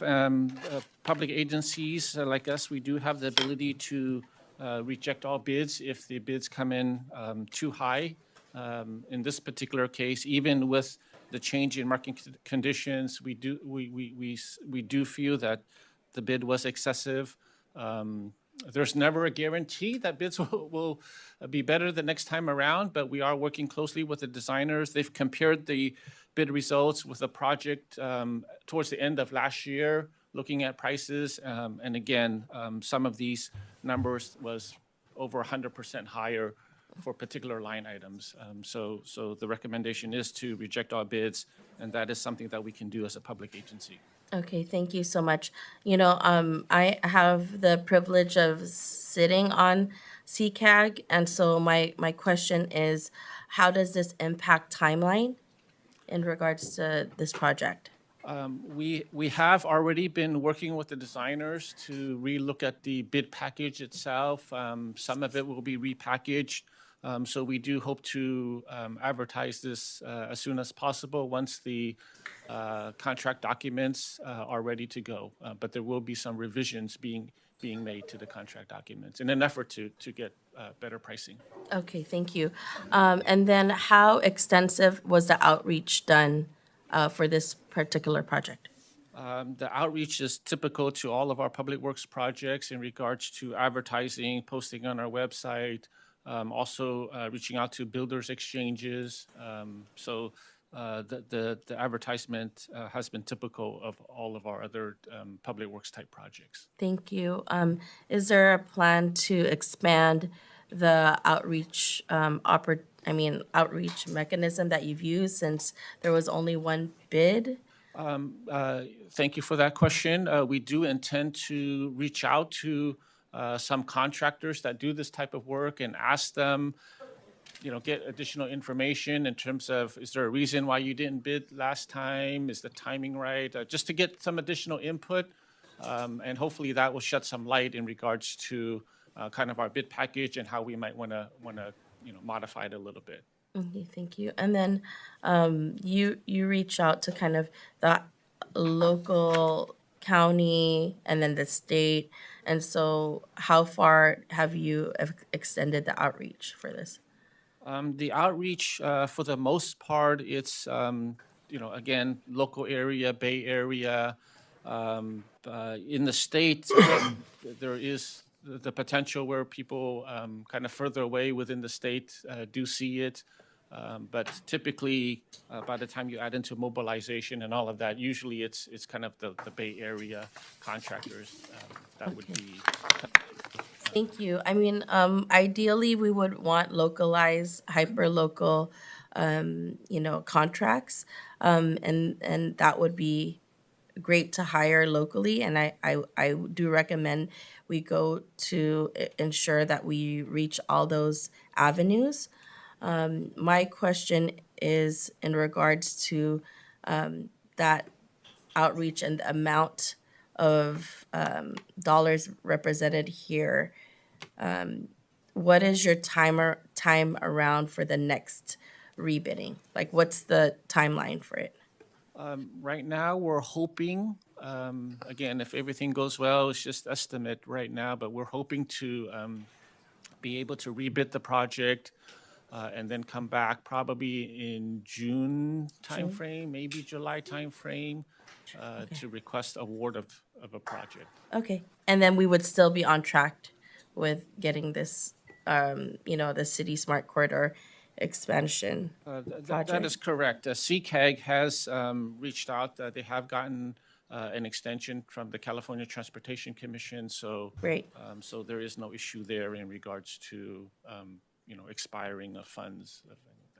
And just to be clear, this project is funded by CCAG. They will reimburse the city for this project, but they're asking for assistance from us to help them manage the construction portion of the project. No, I think this is great that, that we're in partnership with CCAG, most especially for those that are watching. This is an intentional project to really alleviate the traffic congestion that's on Junipero Boulevard, the Bayshore Boulevard, and on the corridors on the I-280. I think if people see that during rush hour, there's extremely a lot of traffic on 280, and I know that's been one of the areas that CCAG has been focused on to alleviate that congestion that we have in those areas. And so that's why I was primarily asking all those questions, because I obviously want to see this come into fruition, and the timeline was something I was concerned about. But you've answered all my questions. Thank you so much. And now I'll ask my colleagues. Vice Mayor, do you have any I don't have any comments? questions. Okay, Councilmember Di Giovanni? No? Councilmember Sylvester? Thank you, Mayor. Mr. Chu, you indicated in your staff report Brisbane, Coma, and Caltrans. Is Daly's, we're getting help through CCAG, but I guess they will take care of Brisbane, Coma, and Caltrans. Is this as part of the whole entire project? Yes, so thank you for the question. The Northern City Smart Corridor Expansion Project does include those three Okay. cities. This one that Daly City is Yeah. implementing, Uh-huh. it will include Daly City as well as Coma. Brisbane Right. will have a separate contract Okay. for their portion, but this portion does include Daly City and Coma, and Caltrans is a partner in all the Smart Corridor projects throughout all of San Mateo County, because we're talking about I-280 and 101. Thank you, Mr. Chu. You make mention of fiber optic cable. I term that as dark fiber. Is it a possibility that we'll be able to use the extra bandwidth for other areas other than just communications? So in the past, most of the fiber for this project was something that we worked out with a private fiber company that was doing work in Daly City for other companies. And at that time, we saw that there was some overlap in regards to our traffic management system. Excellent. Yes. We negotiated with them to include extra conduit during There you that go. time. All right. And so this project can utilize some of that. Excellent, because if you're going to dig, You dig once. you dig once. Excellent point. Thank you very much, Mr. Chu. My final comment is I would like to thank you and your staff for, we're not buying $400 toilets. Thank you for looking into this, and that's a big difference, close to 59%. And I really appreciate the work you have done and the due diligence that you and your staff put forward. Thank you so much. Thank you, Councilmember Sylvester. Any other questions or comments from my colleagues? I want to echo that. Thank you for really looking into this bid and ensuring that we go out again because of the fact that it's definitely over the amount. And so I think I echo the comment that thank you for looking into this, your due diligence, and ensuring that this is overpriced and we need to go back out to bid. And so with that, do I have a motion? Motion to approve? Second. Okay, I have a first and a second for item number 23. May we have roll call, please? Ms. DiGiovanni? Aye. Dr. Rod? Aye. Ms. Perano? Aye. Sylvester? Glenn Sylvester, aye. Ms. Manalo? Aye. Thank you very much. Thank you. Thank you. Oh, we have you. You're here again. More items. Yeah. 2 more items. Thank you so much. So we are now at item 24. Item 24 is award construction contract for Lawson Hall roof project. Yes, thank you. This item is for a contract to replace the roof at Lawson Hall. The Lawson Hall facilities condition assessment that we did in 2017, at that time it indicated that the roof was in poor to fair condition. Since that time, the roof has further deteriorated and it's currently showing signs of failure. It's necessary to replace the roof now, otherwise there'll be additional damage to the facility. The city is proposing to utilize a cooperative purchasing program. This will allow us to streamline the process of procuring goods and services. We do have a price with Garland DBS of Cleveland, Ohio, to replace the roof in the amount of $204,734. The city staff did review the specifications and the bid documents provided by Garland, and we did find that it was compatible with the scope of services that we needed. There is sufficient funding that's available in the Lawson Hall Rehabilitation Program budget that was approved as part of the annual capital budget. So in summary, staff is recommending that the City Council award a construction contract to Garland DBS Incorporated of Cleveland, Ohio, in the amount of $204,734 for the Lawson Hall Rehabilitation Project, and authorize the city manager or his designee to execute all necessary contracts to complete the project. Happy to answer any questions council may have. Thank you so much, Director Chu, on this. My first question is, it says here the last assessment for the roof was in 2017, and it was in fair condition. When do you anticipate this project to start? Once it's approved, we will execute the contract with the contractor, and then it's just a matter of scheduling the work. And so hopefully before the next rain season, it'll be done. Thank you. I have a question in regards to this. You said that the award of the construction contract is to Garland DBS of Cleveland, Ohio. Were there other bids to this? I mean, were there other companies that bidded for this project? Very good question. Thank you for that.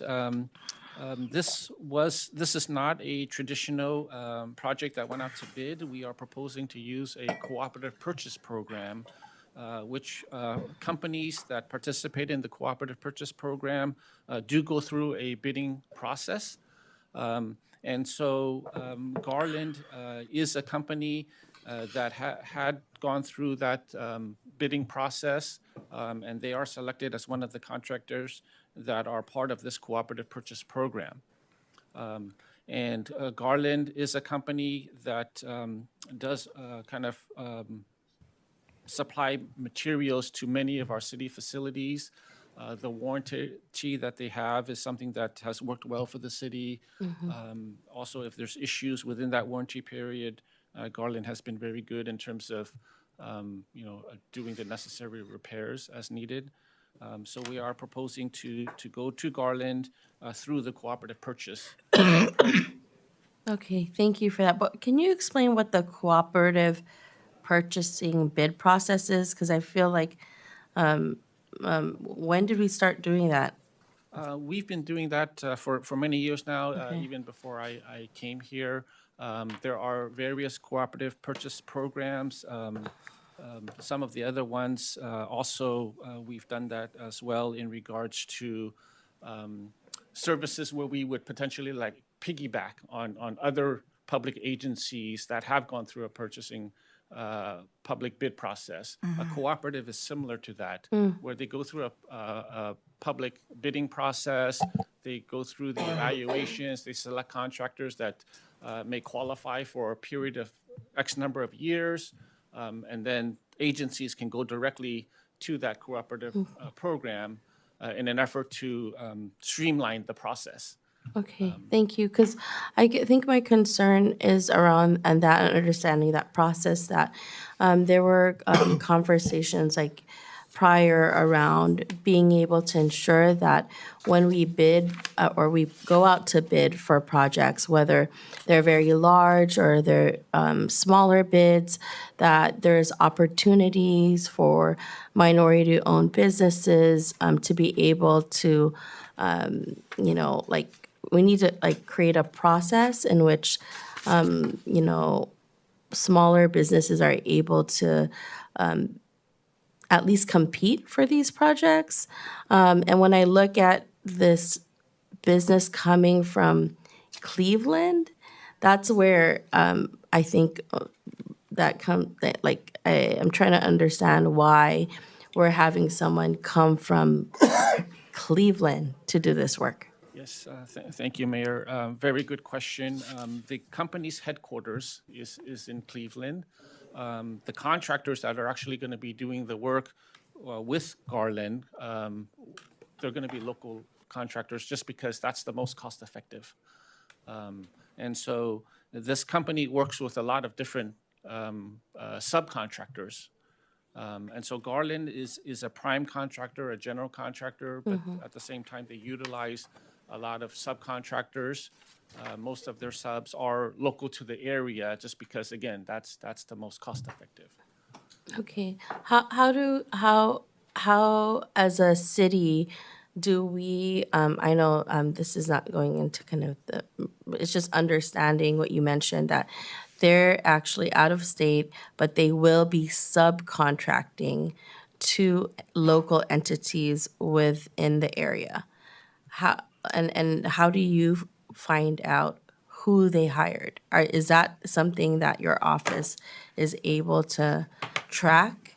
I think for me, it's understanding like where the local businesses, the contractors that are within our communities. And I think it's important for us to be able to track that. And as far as like the jobs and businesses that we actually are able to have remain in our communities. Yeah, so first of all, in terms of the cooperative purchase agreement, there are prices already that's set based on that public bidding process that was done at the time to qualify them to be on the cooperative purchase program. So those prices are pretty much kind of set in regards to, that's what they charge for a particular scope item or whatever. In order for the main contractor, Garland, they're the prime contractor, they're responsible for all the work. They have the ability to subcontract out certain portions of the work. And so typically for them, and we've seen it in other projects where we've done with them through a cooperative purchase, they've utilized contractors from the local area to work on projects that are, our city facilities, other facilities. There's a handful of contractors. Those contractors have to be authorized contractors for their material. So it has to be trained contractors that know how to utilize the material that they provide, that's qualified, certified, and then, however many of those contractors, they can get pricing from them. And again, usually those are kind of local to the area just because that's the most cost effective. But at the same time, one season, one contractor may be super busy, and then someone else, would be more competitive, and sometimes it's vice versa. But the contractors that they've used in the past for city projects, they have been in the area, in the Bay Area. And again, they're not looking to pay more than if they don't have to. And so they do kind of start with contractors in the area that are certified for their product. Okay, great. I think that's something I think important for me, to, maybe your office to track. I understand that you've been working on that cooperative for a while, but it just flagged it for me when I saw the company was from Cleveland, and this is work being done at one of our community centers in Lawson Hall. So I appreciate you providing that clarification. And I think that, I know it was brought up in the past, maybe to look at a process in which we would be able to really share these opportunities for smaller localized businesses. And I know that there are organizations within California, the Bay Area, so that I think maybe the contract could be hyper-localized in that respect. But thank you so much for answering my questions. I will now ask my colleagues. I see Councilmember Perano. She has a question. So. First of all, I did note that it's 132,000 less. So for the city, that's good. Less than what they allocated for that project. And so I guess my only question really is, when this company in Cleveland, when they choose people here to work, and are they going to guarantee to us, the city, that these people are licensed, that they're using qualified people, that they're not just picking people off the corner and having them do the job, So because when someone's that far away and they say, okay, everything's fine, and that somebody's here running around, I mean, where's the guarantee?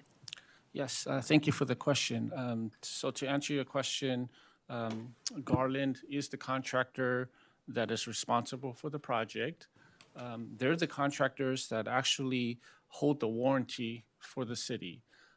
So it is in their best interest to make sure that the work is done properly, because if not, they're the ones that have to end up dealing with the warranty work. To answer your question in regards to making sure it's done properly, they have localized folks that work for Garland that is in this area, and they will be doing the inspection, the oversight. They do that with other projects that they do for the city, and these are local folks. They live in this area. This is their territory, and so they will be providing observations, inspection, monitoring. They will need to certify that the roof is done properly. If it isn't, they will need to work with the subcontractor to make sure it's done properly, because otherwise, they're the one that holds the 30-year warranty with the city, Okay, and if that's it's what I not was done gonna ask. properly, So it's they a, have to. pardon me, so it's a 30-year warranty. So they will warranty the roof for 30 years. Yeah, typically Okay. it's a 30-year warranty. If there's any leaks, they have to do it and fix it, and they have in the past for other facilities that we have. Okay. Thank you for answering those questions. Thank you very much, Councilmember Perano. Councilmember Di Giovanni? Thank you, Mayor.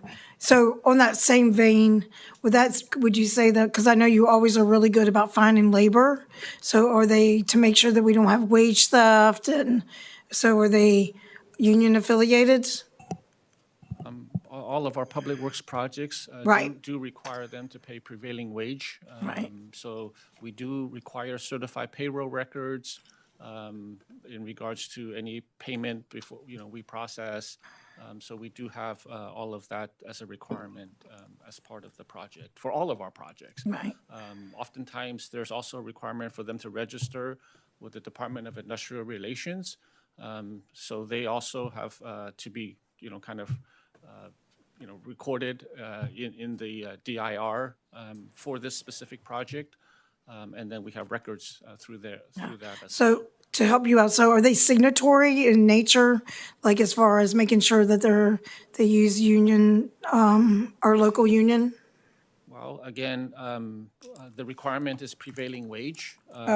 And so that's why they need to register with Department of Industrial Relations. That's the requirement for per public contract code. And so we ask for certified payroll records. The Department of Industrial Relations also monitors it to make sure that the wages are paid and the amounts are correct. There's also spot checking that's done. Right. So all of that is part of all of our public works type projects. Right, to make sure of that. But if we wanted to make it different, because I know that our city manager is a union supporter as well, supports labor a lot, so that if we ever wanted to move in that area, we could just talk to you and then, all right? Yeah, thank you. Any other questions from my colleagues? Seeing none? Okay. I move the construction award contract for Lawson Hall roof project. Do I have a second? Second. Okay, and at this time, we need to adopt the resolution by roll call. And so, Madam City Clerk, roll call, please. Ms. Di Giovanni? Aye. Dr. Rod? Aye. Ms. Perano? Aye. Mr. Sylvester? Glenn Sylvester, aye. Ms. Manalo? Aye. Thank you very much. Now moving on to item number 25. Award construction contract for City Hall elevator modernization and ADA burial removal project. Yes, thank you. I'll try to make this quick. It's getting late. The City Hall elevator was installed in 1977. Those elevators typically have a suggested lifespan of about 25 to 30 years. We are beyond that.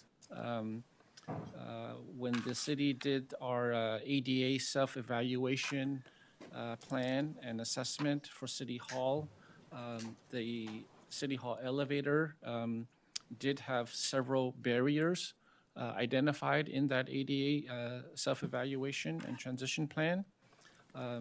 And the proposed work and renovation would address the ADA barriers, and it'll also make the elevator much more reliable due to its current age.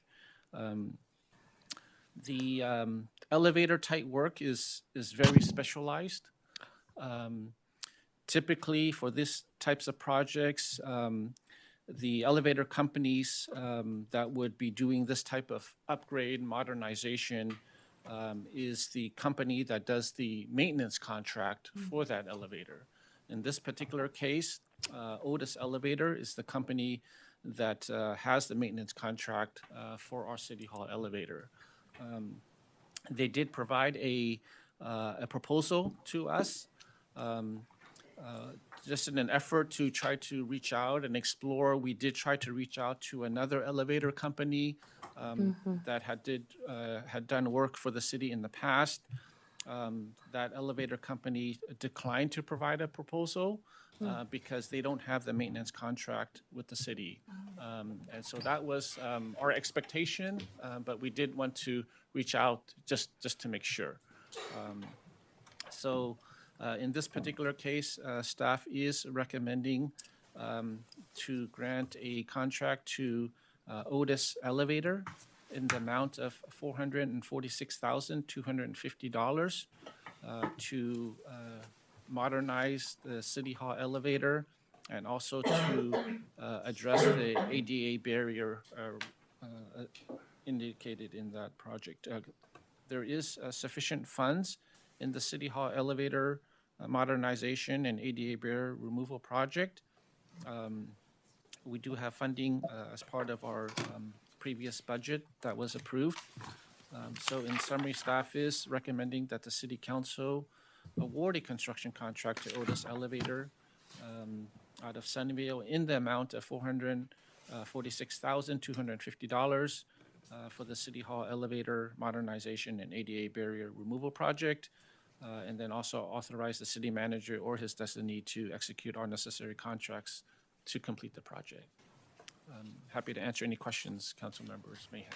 Thank you so much for your presentation on this. I think I have a question because when we had our Lunar New Year event here at City Hall, the elevators went out of service. And I think it was because of the frequent usage from utilizing it through that event. Will this renovation help that type of scenario? Because I mean, I remember we needed to help like an elderly, two elderly people that needed to use the elevator, but it was definitely not usable. And so that's where, I'm hoping that that doesn't happen. We had a public event. I know it was really great because we had so many people that came, but then I was also concerned because they could not use the elevators, and we have those really long steps going down to our parking lot. And so just wondering, was that because it was being utilized so much in a small period of time? And will this renovation alleviate that? Yes, this renovation will definitely improve the reliability of the current elevators. There's a lot of components in there that are pretty old. With that being said, I do want to make it clear that our current elevator, it does get regular inspection. It does get certification, so we don't have a situation where it's unsafe. That's not the case. Right. But with that being said, it is very old. A lot of the components are at the end of its useful life. So we're kind of on borrowed time. And there are components that sometimes will fail and we would have to get parts for it. This modernization project will basically give us a new elevator. It'll be ADA compliant. We'll have new parts in it. It'll be slightly larger to comply with ADA, so it will definitely improve reliability. These projects are very expensive, and it's just, we have a lot of elevators and a lot of need, limited resources. So we try to get as much life out of our roofs, out of our elevators, as we can, just to try to make our dollar stretch as far as we can make it stretch. Thank you for that. So were our elevators not ADA compliant? The elevator, I'm sure at the time it was built, it was Yeah. probably compliant, but the requirements change over time, regulations change. So currently, it does not meet current ADA standards. And so it's not just the elevator. We have a lot of facilities, restrooms that need upgrading to meet ADA compliance, and so that's why we did this self-evaluation transition plan. How long have you been out of compliance? We did our assessment in 2020, which is about 4 years ago. And so at least at that time, it was out of compliance. And again, just to be clear, for agencies like us, by doing this self-evaluation transition plan, basically it provides us with a plan to upgrade and come into compliance for all of our facilities. It's not uncommon for agencies, government agencies, to have several facilities, and it's not all compliant to today's standard, but we have to work towards it. And so we have a plan.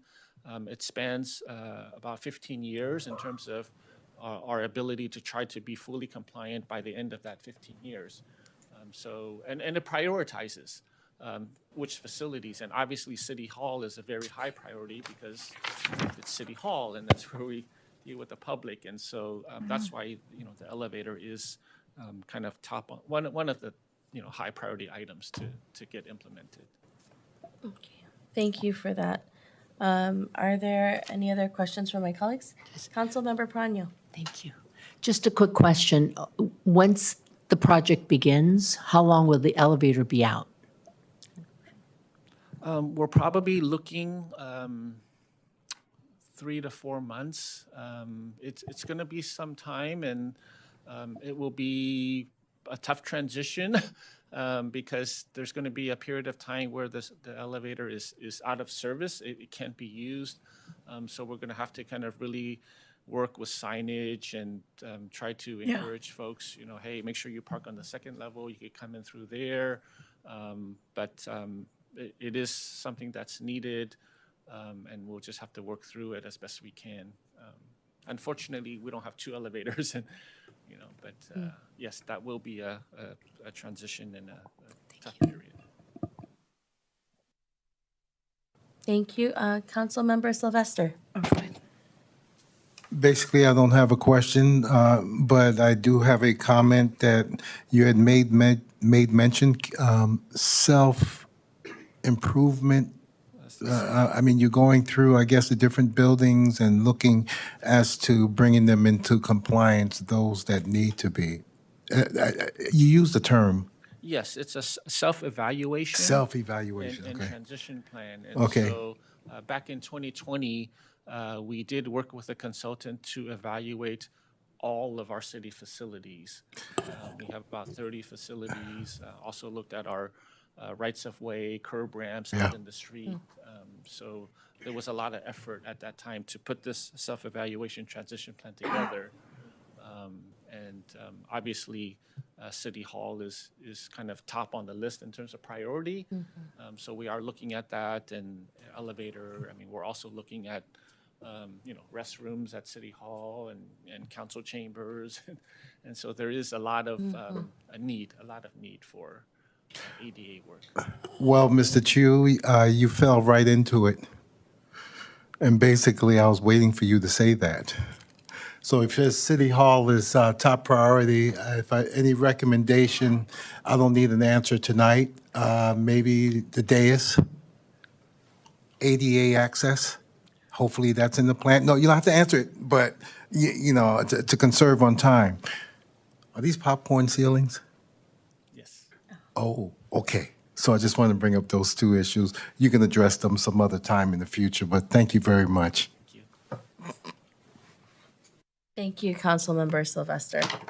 Councilmember DiGiovanni. Thank you, Mayor. Just a real quick one. I'm sure you've already thought about it. So that, like you said, it'll just deviate people parking that need the help on this side, and I'm sure you'll just increase the handicap parking over here. And then those of us that go up the steps, we can go down the other way. Yes, we're definitely going to have to come Increase up with the a handicap. plan, make sure there's notification and signs and Give them more handicap. I think we only have 1 or 2 3 handicap parking I think spots. 3 out here. There's 3? Yes. Maybe 5. We could do. Thank you very much. Thank you, Mayor. Thank you. I think in the same vein as trying to find out alternative ways for those 3 to 4 months for folks that usually use those elevators. I know that there's a pathway coming on the Edgeworth parking lot, but maybe it's ensuring that there's alternative ways so that folks that usually rely on the elevators, they can provide public comment. I think we need to just be able to accommodate for that period of time. Because I know it is hard for a lot of folks. Like, we have steep stairs. It's not, I mean, on the other area, but from the Edgeworth area, people are able to come in, and there's not as much stairs, right? Correct. They do have the ability to come in the parking lot over here without steps, and that's where the automatic doors are for accessibility. Okay. But yes, at the time when the time comes, we'll work closely with city manager's office to do public outreach and make sure people are aware and notified. Thank you. I know there's really only a handful of elevator companies, right? Otis, and then Mitsubishi, right?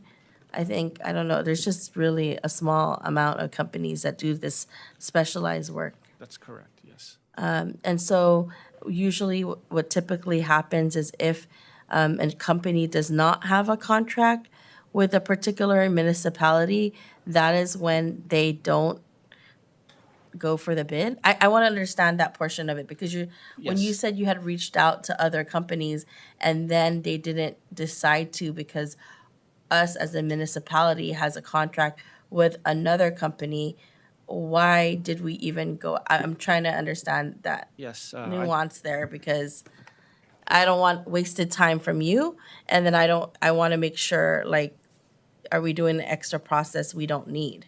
Yes, usually in regards to kind of repair of existing elevators, modernization of existing elevators, typically the contractor that is maintaining that particular elevator that has the contract to do the maintenance, they're the ones that will do that repair work, do that modernization.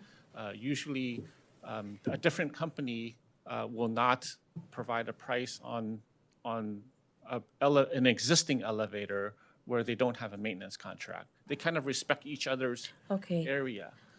If we were doing a brand new elevator, then different contractors would provide bids.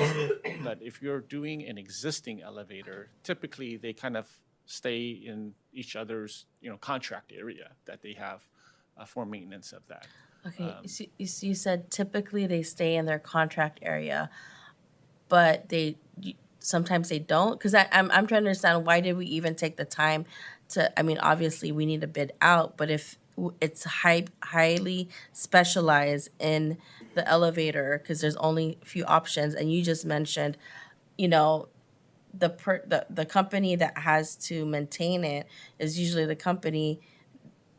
Can you Yes. respond that usually they're not going to bid? Because to me, I'm like, oh, we went out to bid and then they didn't. And I'm like, should we just have stayed with Otis and not have wasted the time and effort to reach out to other companies? Yeah, If this is the only options, like 99%, 100% is what's going to happen, Yes. Yeah. Just to be clear, our outreach to the other elevator company was basically a phone call to them to say, hey, we need to modernize our elevator. Are you interested? Okay. And they gave us the answer that we were kind of expecting, where it's just like, well, we don't have the maintenance contractor for that elevator. We're not going to submit a proposal on it. Okay. So that's just an effort to, ideally, it'd be nice to have, 3 bids or three proposals. Maybe not bid is not the right word, 3 proposals. But again, this isn't unusual. It is kind of what we expected, but just an extra phone call, didn't take up a lot of time. Okay, that cleared up everything. Because you see my perspective? I'm like, wait, why did you go out when you knew? And then, like, they typically don't. And I'm like, okay, so it's just a friendly call just to see whether or not there's a change. But the usual typical 99%, the specified agency is going to be the one that's going to be going for the bid. Okay, Thank you. Thank you so much. Any other questions from my colleagues? All right, seeing none. So I move to approve the award construction contract for the City Hall elevator modernization and ADA burial removal project. And do I have a second? Second. I have a second, and at this, Madam City Clerk, we'll have to do a roll call vote. And so may we have a roll call vote, please? Ms. DiGiovanni? Aye. Dr. Rod? Aye. Ms. Perano? Aye. Mr. Sylvester? Glenn Sylvester, aye. Ms. Manalo? Aye. Thank you very much. Thank you, Mr. Chair. Thank you. Thank you so much, Director Chu, on that. Thank you. Now moving on to appointments for boards, commission membership, or Board of Trustees. Are there any appointments for my colleagues? Okay, seeing none. Now moving on to City Council. Council Committee. That's the first one. Are there any council committee reports from my colleagues? Through the mayor, I'm going to wait till next time, given the late hour. Thank you. Okay. Yeah. And seeing none, okay. I will also, 11:53. Okay, I will provide my updates for council committee for also the next meeting, given the time. Thank you. Okay. Now moving on to city council reports. Are there any city council reports from my colleagues? The same for next time for me. Thank you. Okay, you will wait until next time, giving the time frame. And for my colleagues, seeing no, I think we are at 11:54 p.m. We will, oh my goodness, we're almost here at midnight. We're gonna get out of here before midnight. Okay, and so with that, moving on to staff reports. No report from staff. Okay, thank you very much. And at this point, we have our adjourn in memory. Mayor, Yes, can we just go back to city council reports? yeah, of course. I think we had a tremendous amount of community folks that came out, Yes, and they really want to see, and I really want to see, a permanent ceasefire resolution from the city of Daly City. And I would like to agendize and try to work with our staff to make this happen. okay. And so I want to thank everyone that has come here in today. What I will do moving forward is creating a subcommittee. I'll have you on there, Dr. Das Magbuel, in your request. And so that there's movement on this.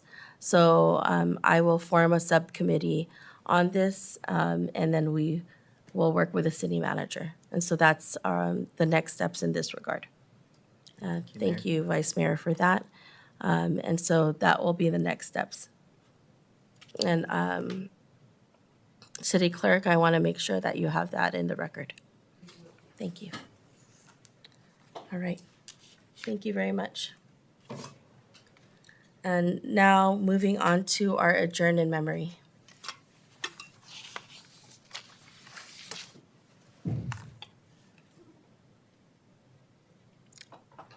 Councilmember Sylvester?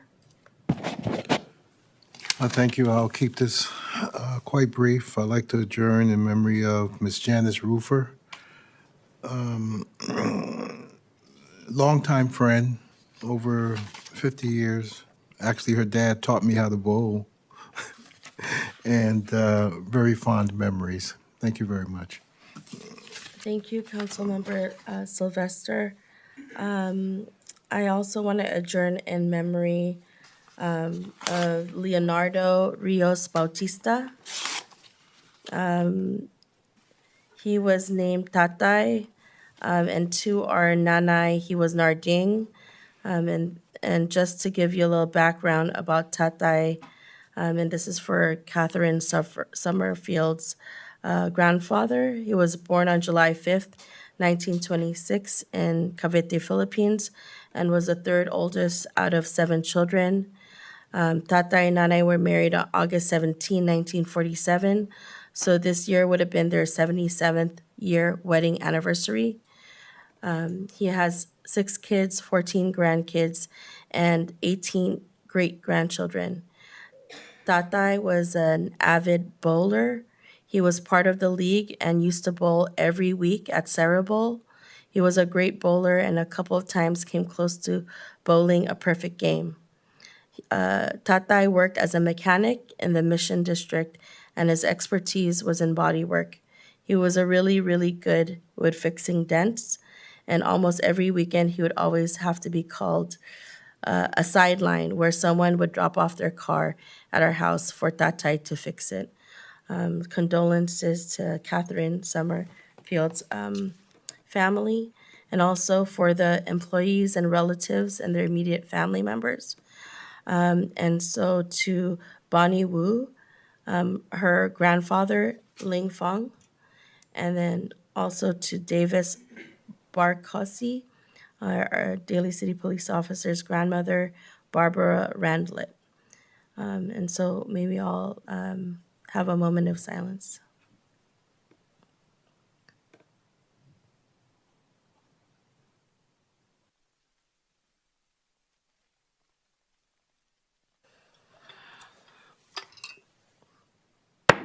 Thank you.